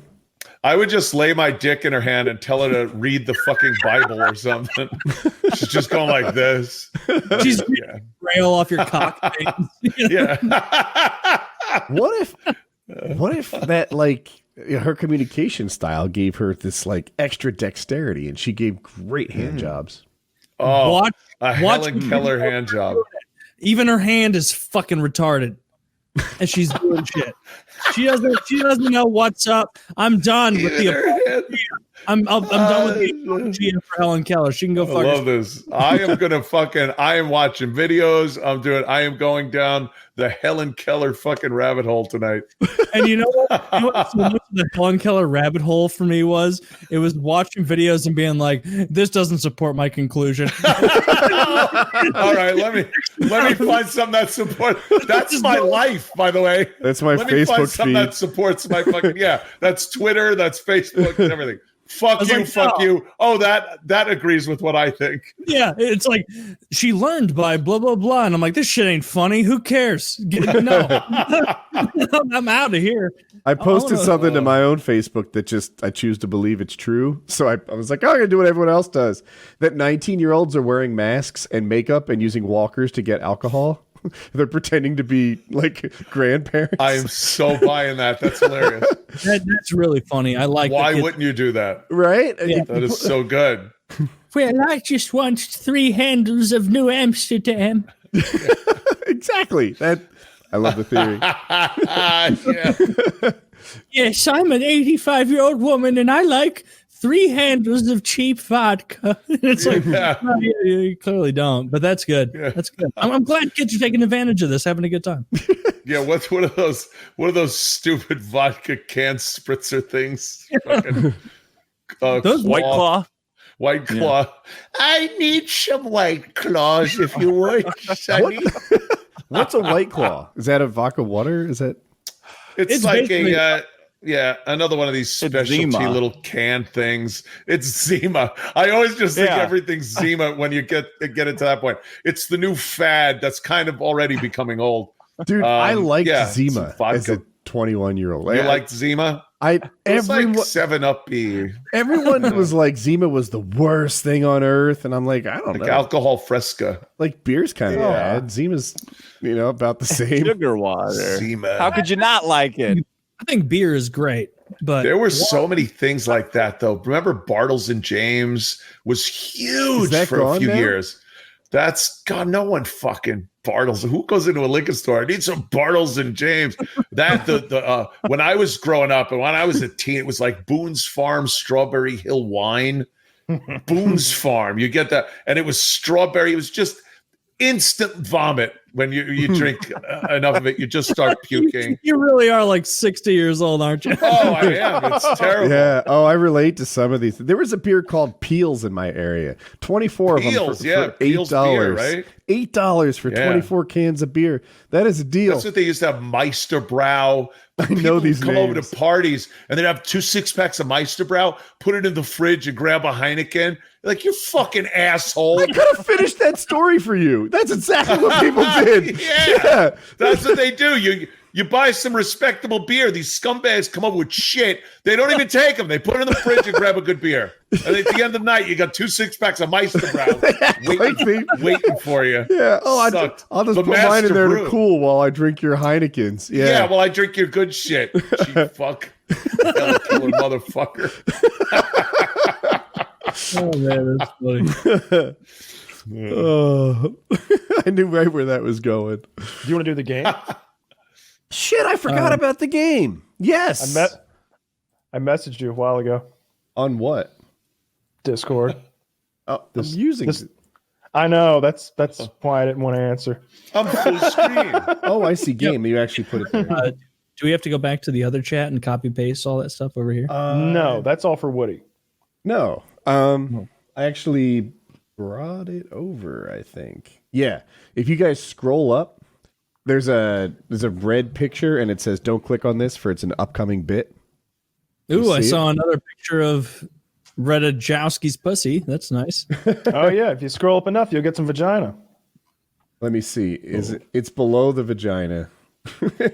And it's a guy who's looking in 3 different directions on a red background. Can you guys just confirm you see it? Yeah, he looks like he's got either too many or too few chromosome. I can't tell. And then God, this guy is fucked. God, this guy's fucked. So Look at his hair. He needs a makeover, man. They need to straighten his glasses out or They need to crooked straighten his eyes fucking eyes out. Dude, I empathize with this guy because he also struggles from that thing where glasses aren't big enough for your head, so they bow out on the sides and you look retarded. He's a big boy. There's nothing big enough for this fucker's head. He's 6'5", 405 pounds. He probably doesn't like wearing both headphones either. All right, Taylor. Yeah, this is an earbud kind of guy. Oh, wow, that is All a right. weird looking fuck. So here's how this game is played. You're going to guess the crime that he committed, the age of his victim, and the sex of his victim. I'm going to keep score, but the score doesn't matter. Think of it as like whose line is it anyway? It doesn't give it. Who gives a fuck, right? 405 pounds. Yeah. Ooh, so this Jesus. big boy right here was definitely going after a small child. All right, because he's too slow for. Is it definitely a pedophile? That's my guess. Don't know. Oh, okay. I No, thought we I were think- sticking to something, but I think that it's guess the offense, but I think that if you guess some sort of sexual offense, you'll win most of the time. Yeah, I think they're all sex offenders. That's my That's guess. hilarious. Yeah, And his name is Kid. Is that what we're looking at here? His last Yeah. name, yeah. Gregory Jean Kidd. Gregory Jean Kidd sounds like a fucking either an assassin or a pedophile. And I'll give you odds, it's the latter. Okay, so this guy definitely molested like a fucking 8-year-old or a 7-year-old, someone very young. And I'm guessing it was a male. I'm guessing he molested a 7-8-year-old boy. No, I'm getting 12, 13-year-old girl vibes from this guy. He never I'm getting catch him. 90-year-old woman he raped. Ooh. That might be true. Yeah. Wow. I like that. Holy Taking a shit. high risk. I think he needs a mom. He needs a mom so badly that he went straight to the top. Okay. He found a gilf for himself and 30 years couldn't old. handle it. Okay, I will say this guy, molested in some way, shape, or form. I guess I'm going to go 9-year-old girl. All right. He just has that look on his face. Like anything older is going to start to intimidate him. Yes. By being a little too close to a woman. Mm-hmm. Like double digits might scare him. So I won't play along with this one because I couldn't avoid seeing the answer. Oh. But this dude, his victim age was 6. His victim's sex was female. And indecent liberty with a minor. I'm calling that molestation. What does that God mean? damn. You pulled your cock out Flashed too her? early? I missed by 3 years. No, he took liberties with her. So he did things to her that were unbecoming. Don't they call that like rape or assault though? Rape is only if there's forcible penetration. Can I have the My floor? lawyer says. Liberties is fondling, things like that. Let me go for a second. An attempt to take immoral liberties with said child for the purpose of arousal or sexual desire, or attempts to commit lewd, lascivious acts with the body member of a child under 16. So some sort of touching to a kid. I believe that. Yeah, this guy. Molestation. Yeah, he molested someone. He's despicable. None of us won, unfortunately. No, I was closest. It's a mix. What did you say? He said 6 boy diddling of some sort. And Yeah. Anthony said, that's I think close. 9 girl diddling. Like, Yeah. hard to That was choose. way off. I said But 12. I think the age being right on the nose like that is better You know than the what? sex. Since I've decided, I'm giving Anthony and Kyle a point. Oh, that's fair. That's unfortunate. It's Drew Carey. He can do what he wants. That's exactly it. And at the end, if you win, you get nothing. So, we got a woman up next. ooh, okay. 83. Laura Marie Anderson, 5'4", 145 pounds, born September 16th, 1983. Oh, she's well. Now there's a victim every time. She's a rather good looking sex offender. I guess I'll say that about her. I bet she fucked one of her high school students. Yes, that was my call as well. Wow. I think she's a teacher. I think she fucked a 17-year-old boy. Bam. Wow. Yeah, that's my guess. I to differentiate it, I'll say 15. I'll say 15. I would have gone 15 if I thought about it longer. But okay. Jeez. Like you said, it's not always sex, right? Yeah, I want to go young. I'm going to go 14 just to change it because I think 17 might be legal. Oh, you undercut me.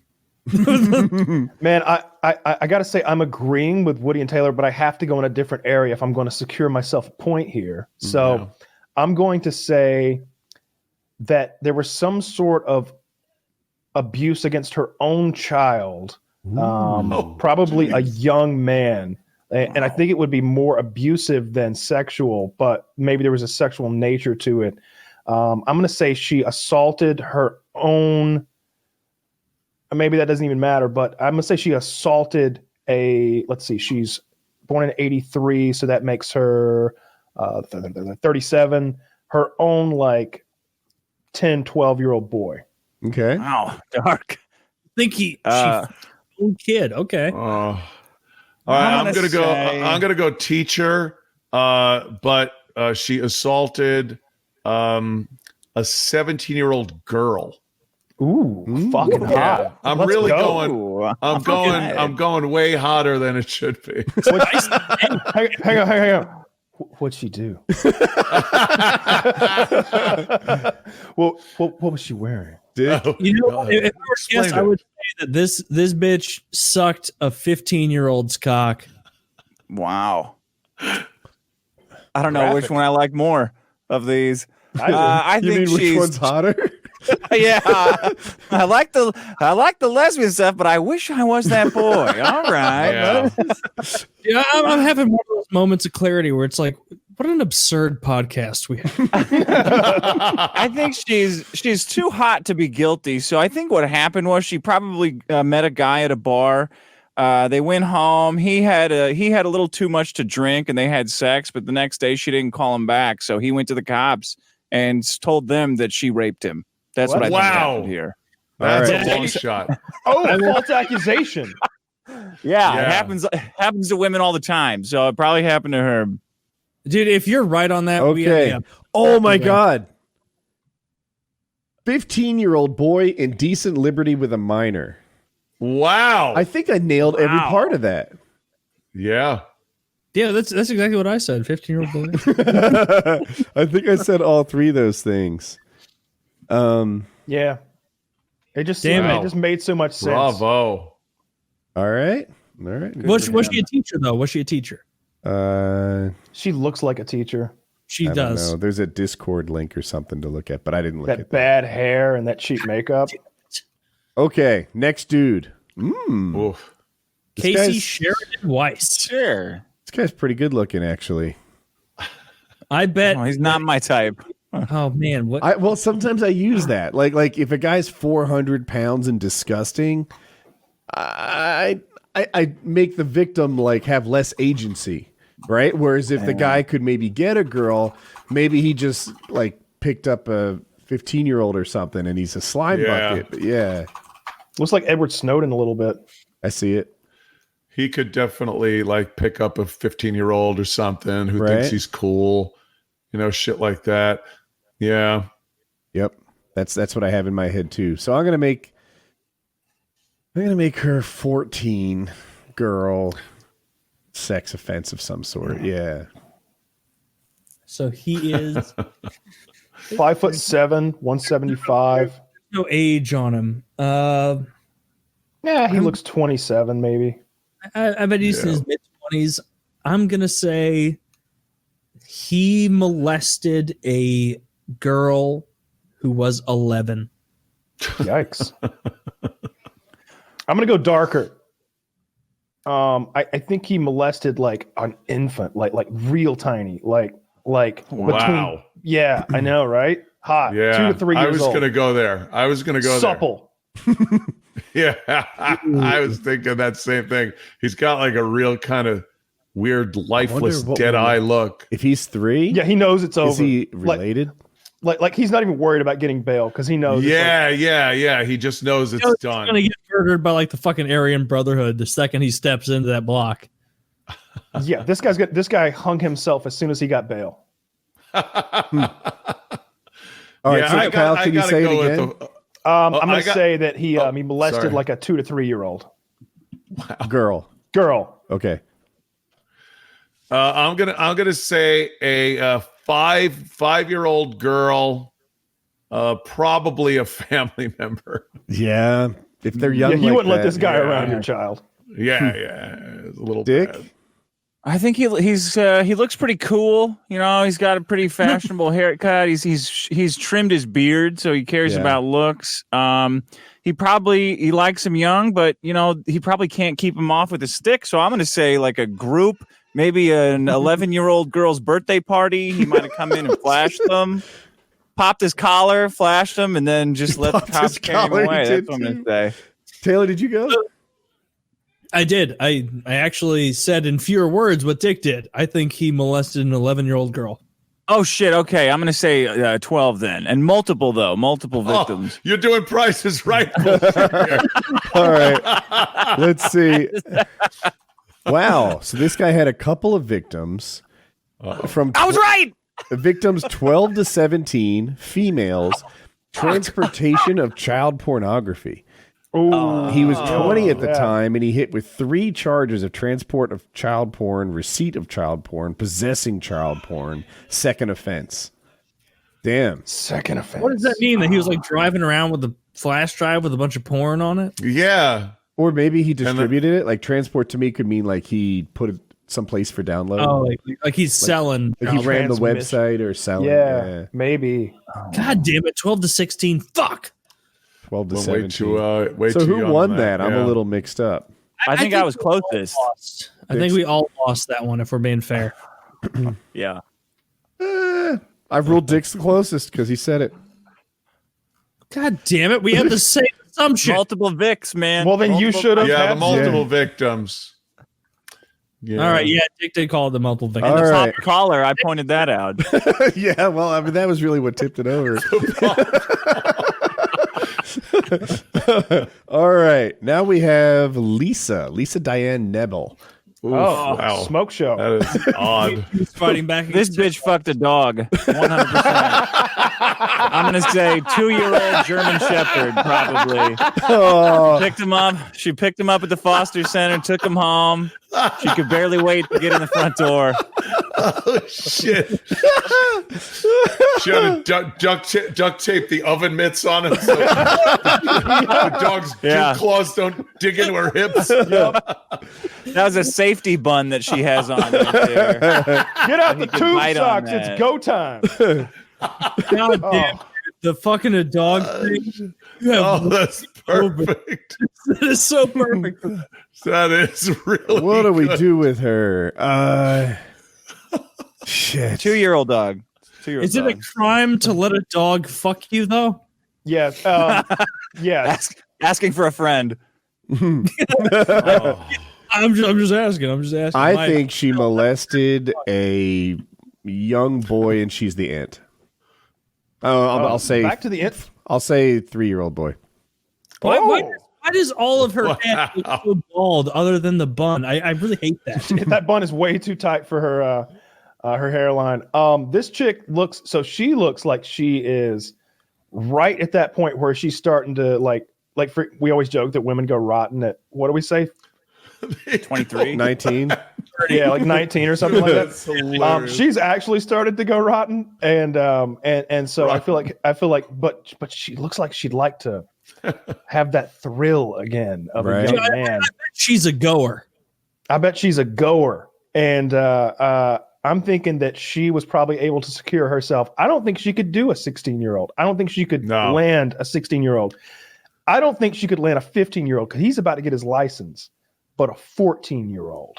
I think, and she doesn't look like she's going to beat around the bush either. She fucked a 14-year-old boy. You're winning me over, but I won't change my answer. It's a very cogent point.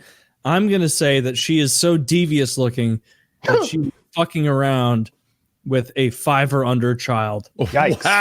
Wow. You have to name the That's sex. pretty It's brutal. part of the scoring. I'm going to say oral copulation of a 9-year-old boy. Damn, that is so specific. If you win, you're going to win big. I'm going. I need some points. Taylor, you didn't say the sex of the victim. Male. Okay. Dick? Is it not a dog? I'm going to say. I forgot you went first. No, that's cool. No, that's good. Okay. You ready for Gotta the go with the scoring? dog. Yeah. All right. 14-year-old male. Who said that? Statutory. She sucked the dick of a 14-year-old boy. Kyle wins that. Wait, one. it says she sucked the dick? That's what I took from statutory sodomy, 2nd degree. Okay. Yeah, probably.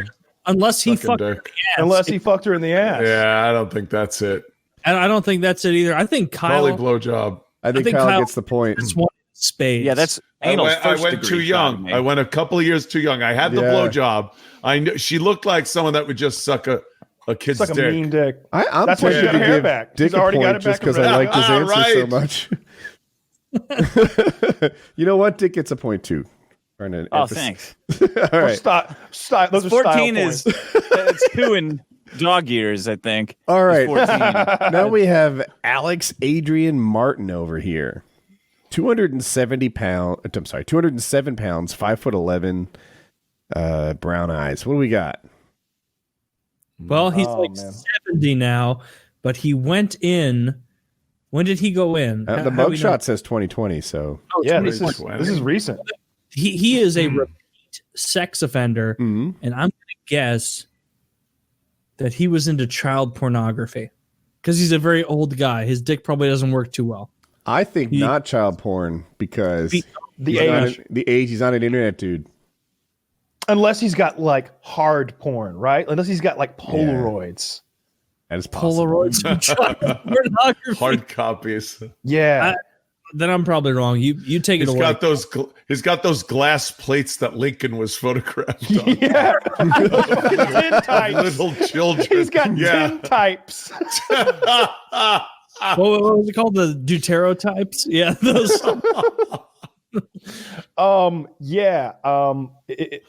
He's definitely like, this is not a new thing for him.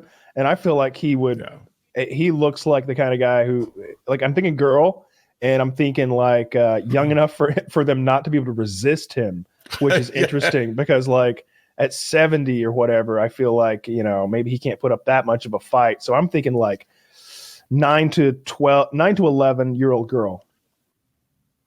I'm going to say 8-year-old girl, unsuccessful sexual assault of some sort. Oh, You this know, like, this man's a winner, Woody. He succeeded. Oh, no. He was a winner. Now the 8-year-old beat him off, but not in the cool way. Literally. I'm going to say I'm going to go young on this one. I think 6 years old sodomy. Boy or girl? Yeah, What degree? a girl. Okay. Yeah. What's degree? Is there a third degree sodomy, or is it like Probably death kind? Goes probably, down? and again, probably a family member or something like that. But I'm just going to say, 6 years old girl sodomy. Tried to stick it in her shitter. Or Dick? something. I think he's a high school janitor, and he probably cut a hole in the boys' locker room like Porky's. So probably like a couple thousand counts of whatever peeping. Little boys, teenage boys, and their wieners. He's been doing it. They based the movie off him probably, and he got caught because he saw the movie and tried to stick his crank through the hole. All right. Victim age 11-year-old boy, sexual abuse 2nd degree. Wow. He was 39 at the time of the offense. So Oh, shit. yeah, weird. Much younger man. And his sexual contact with a victim under the age of 14. Wait, a class A misdemeanor kid diddler. It says kid diddler. It does not say diddler. Yes, it does. Diddler. It says Class A misdemeanor, period, kid diddler. No, Period. what website are you using? Is this It's Always Sunny in Philadelphia fandom.org? like kid diddler? Okay, so who wins based on that? 11-year-old male. Not me. Kitty diddler. Who had boy? I had boy. And what age? 11. Well, you're getting a point. It sounds right to me. All right. And the lie gets the point. This is the last one. What? This is the last one. We got Darren Jerome Good. He's 5'11", 205 pounds. Innocent. Oh, wow. I know this guy. This guy raped me. He's I got remember it. He's got He that broke his innocent nose. expression. He broke his nose on my dick. That's how that got crooked. I think He the whole does time have a with Mr. broken Good. nose. I don't know about this guy. I really don't know. I do. He looks so sinister in this photo. Yeah. I bet he did something absolutely devious. So I'm gonna say. Oh, go ahead, Kyle. If this photo could talk, it would say, "Yeah, I did it." Yeah, I did it, and I'd do it again. I'm gonna guess that he doesn't seem like a kitty diddler to me. He seems like he raped like a 16-year-old. That is my. Damn it. That He was raped- my choice. I'm gonna go out on a limb. I think he raped like a 23-year-old Oh, shit. girl. Mayhaps. It's going to come down to the age. Then I say he raped a 26-year-old. Mm. Oh, Yeah, you definitely forcible rape of a 17-year-old. I have no idea where Dick's gonna land on this. You motherfucker! Well, Christ is writing me. I hate it. I forgot what I said. He's wearing an ascot. all about the so, I mean, that's very. He was that's Some rag. very well dressed shit. for a rapist. So he was trying to solve mysteries, most likely. Yeah, He's more of a Sherlock Holmes than a fucking rapist. Sherlock Jesus Bones. Christ. He was trying to hide the mystery of the missing salami. I think he. Oh, it's here in the 16-year-old. I think he fucked a guy. Actually, Wow. Oh, No way. probably his own age.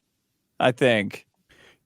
wow. And then he Is he had that- a- is What that state is he in where that's Is that illegal? Yeah. But he's just in said he fucked a Alabama guy and a his age. black man. So Sounds like a night out. All right, let's find out.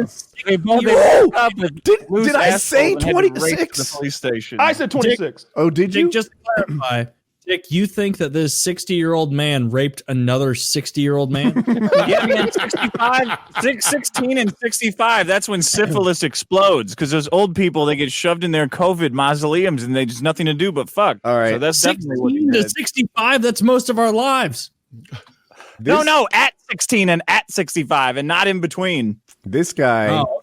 raped a 26-year-old female, Nailed attempted it. sexual battery, tier 3 crime. Nailed it. Nailed it. Yeah, so he tried to rape a 26-year-old. I think he didn't get it, but so you said 26? I must have said I 23. said raped a 26-year-old woman because Wow. you said 23 Okay. and How the Damn. fuck did So- it on the nose that well? on the fucking nose. Kyle won with 3 points. Bravo. Damn it, Dick I didn't got- get any points. You I'm got the sexual assault amazing. champion. Taylor, you got 1 point, and Dick got 2, although one of them was for style. I agree with your Dog is that was a good one. Kyle should You get can a just hand look at this tap. guy's face and tell he raped a woman, right? You Like- knew like- it was rape. You knew it was rape, someone. We all knew he raped someone. It was just and a you matter knew he didn't care. He's like, I did it before, I'll do it again. He's not going to do well in prison, though. I think raping an ascot. adult woman is more acceptable than the child stuff. In prison. It That's a literally guy that's been, has anyone else been to the joint? I'm not going to argue with him. They don't know intersectionality in guess. prison. I guess that because they're always worried about chomos. They're not worried about Chomos. what's an adult, like a Amo? I don't know. We call that a pimp. It's called a Romo. It's just called rapist. Yo, we just like to get laid. What's up? That ain't no crime. And I know for a fact, based on what I've been watching in Oz recently. Oh God, this shit is brutal. Yeah, indeed. There's more dick in the fucking balls in the opening credits than any porno. It is the only show I've ever watched where the intro is like, "There's a cock." There's dick and balls in the intro. There's some balls, and I think I know what we're getting here on this show. Yeah, a lot of cock and balls and man ass. Yeah, Kyle hit the nail on the absolute head when you were like, "Dude, that show is well written and it's really good, but it's so fucking sad. It's just terrible." And like, I was like, "Kyle, you're being ridiculous." I remember watching Oz, and I'm rewatching it now, and it literally is like every episode is. Someone is being raped, someone is being molested, someone is being beaten, and it is I watched Oz about 3 months before I was arrested. Why would you do that to yourself? Before I was arrested. Okay. Between my arrest and my prison term, it was like 2 fucking years. I avoided anything like Oz. Like Woody was trying to be helpful, so he'd talk about there's these YouTubers on who are like ex-cons who talk about what it's like to be in prison, and and he would be like, yeah, Big Herc. I watched his videos. He's this huge black guy, and he said, either you are a bitch or you fuck the bitch. And I'm sitting here just like, I don't want either. Don't react. Just who's from? Don't react. Meanwhile, I'm just sweating. I'm just like, God damn it. I'm definitely not going to be fucking the bitch. I know that. Just all the scary fucking prison stories. And I'm like that was helpful. He's like, I thought it would be helpful. Yeah, no. Thanks. No. Did you smuggle in some Blue Chew in case you had to fuck a bitch? Is that... No. They X-ray you before they bring you in. Like they don't like that thing that they show like in prison shows where they like check your asshole. Like no, they just put you in a fucking X-ray machine. Oh, they don't go like bend over and spread them. No, they just put you in a fucking X-ray machine. So these glasses are reading glasses. They're a little magnifying, and it always brings me a little joy every time I pee. To look at the hog with magnifying glasses on. It's just like that's a great idea. But then your big hand kind of fucks it all up.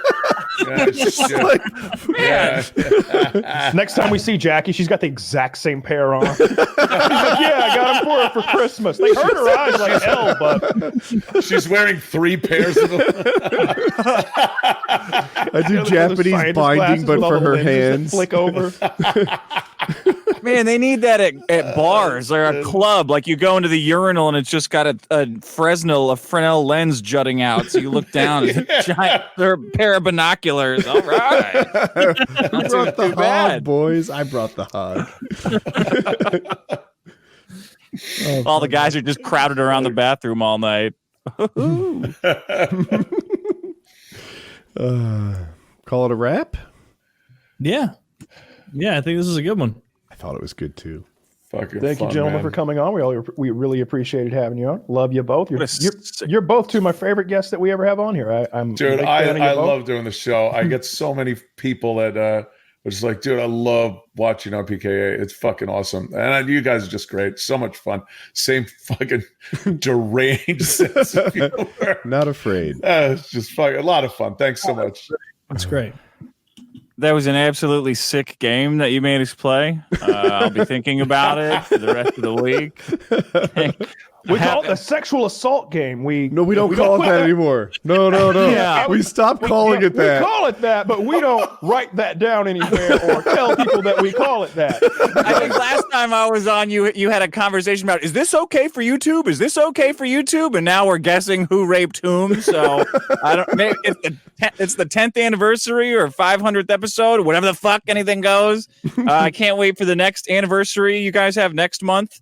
to be on there. No, I was thinking today after preparing my second conspiracy theory PowerPoint slide, like I'm glad there'll be a little break in landmark episodes for a while. Milestone. I wish I would have known about that. I would have brought in that Bitcoin is actually was developed by an artificial intelligence so it could buy itself more equipment to become a supercomputer. Bitcoin invented. Dude, that's awesome. Go ahead. Yeah, an AI was developed at Stanford, and it created Bitcoin and sent, because nobody knows who Satoshi is because he doesn't exist. He's a computer, and he sent it all out now, and he's got all the original 5 million coins. He's waiting to sell them so he can buy himself a brand new body. There you go. Dude, I fucking love that, and I believe it already. Maybe the point of Bitcoin is to acquire more server farms, and it's working. Just more and more. Well, and then Iran is getting into Bitcoin, so the Pentagon is going to have to pay Amazon to build their own Bitcoin farm, which means the artificial intelligence will have access to all the Alexas all over America. Man. That's what. The Alexis. There you go. I had to process that. It just came kind of fast. It kept piling on. Thanks for having me, guys. TheDickShow.com, Patreon.com/TheDickShow. I love all the guys that wander over to my show and join in. It's a lot of fun. So check thanks him out. Anthony, got anything you want to pimp?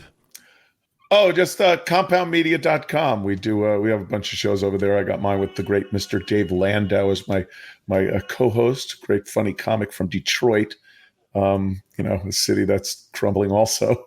So we have fun commiserating with our crumbling cities. Race to the bottom. Yeah.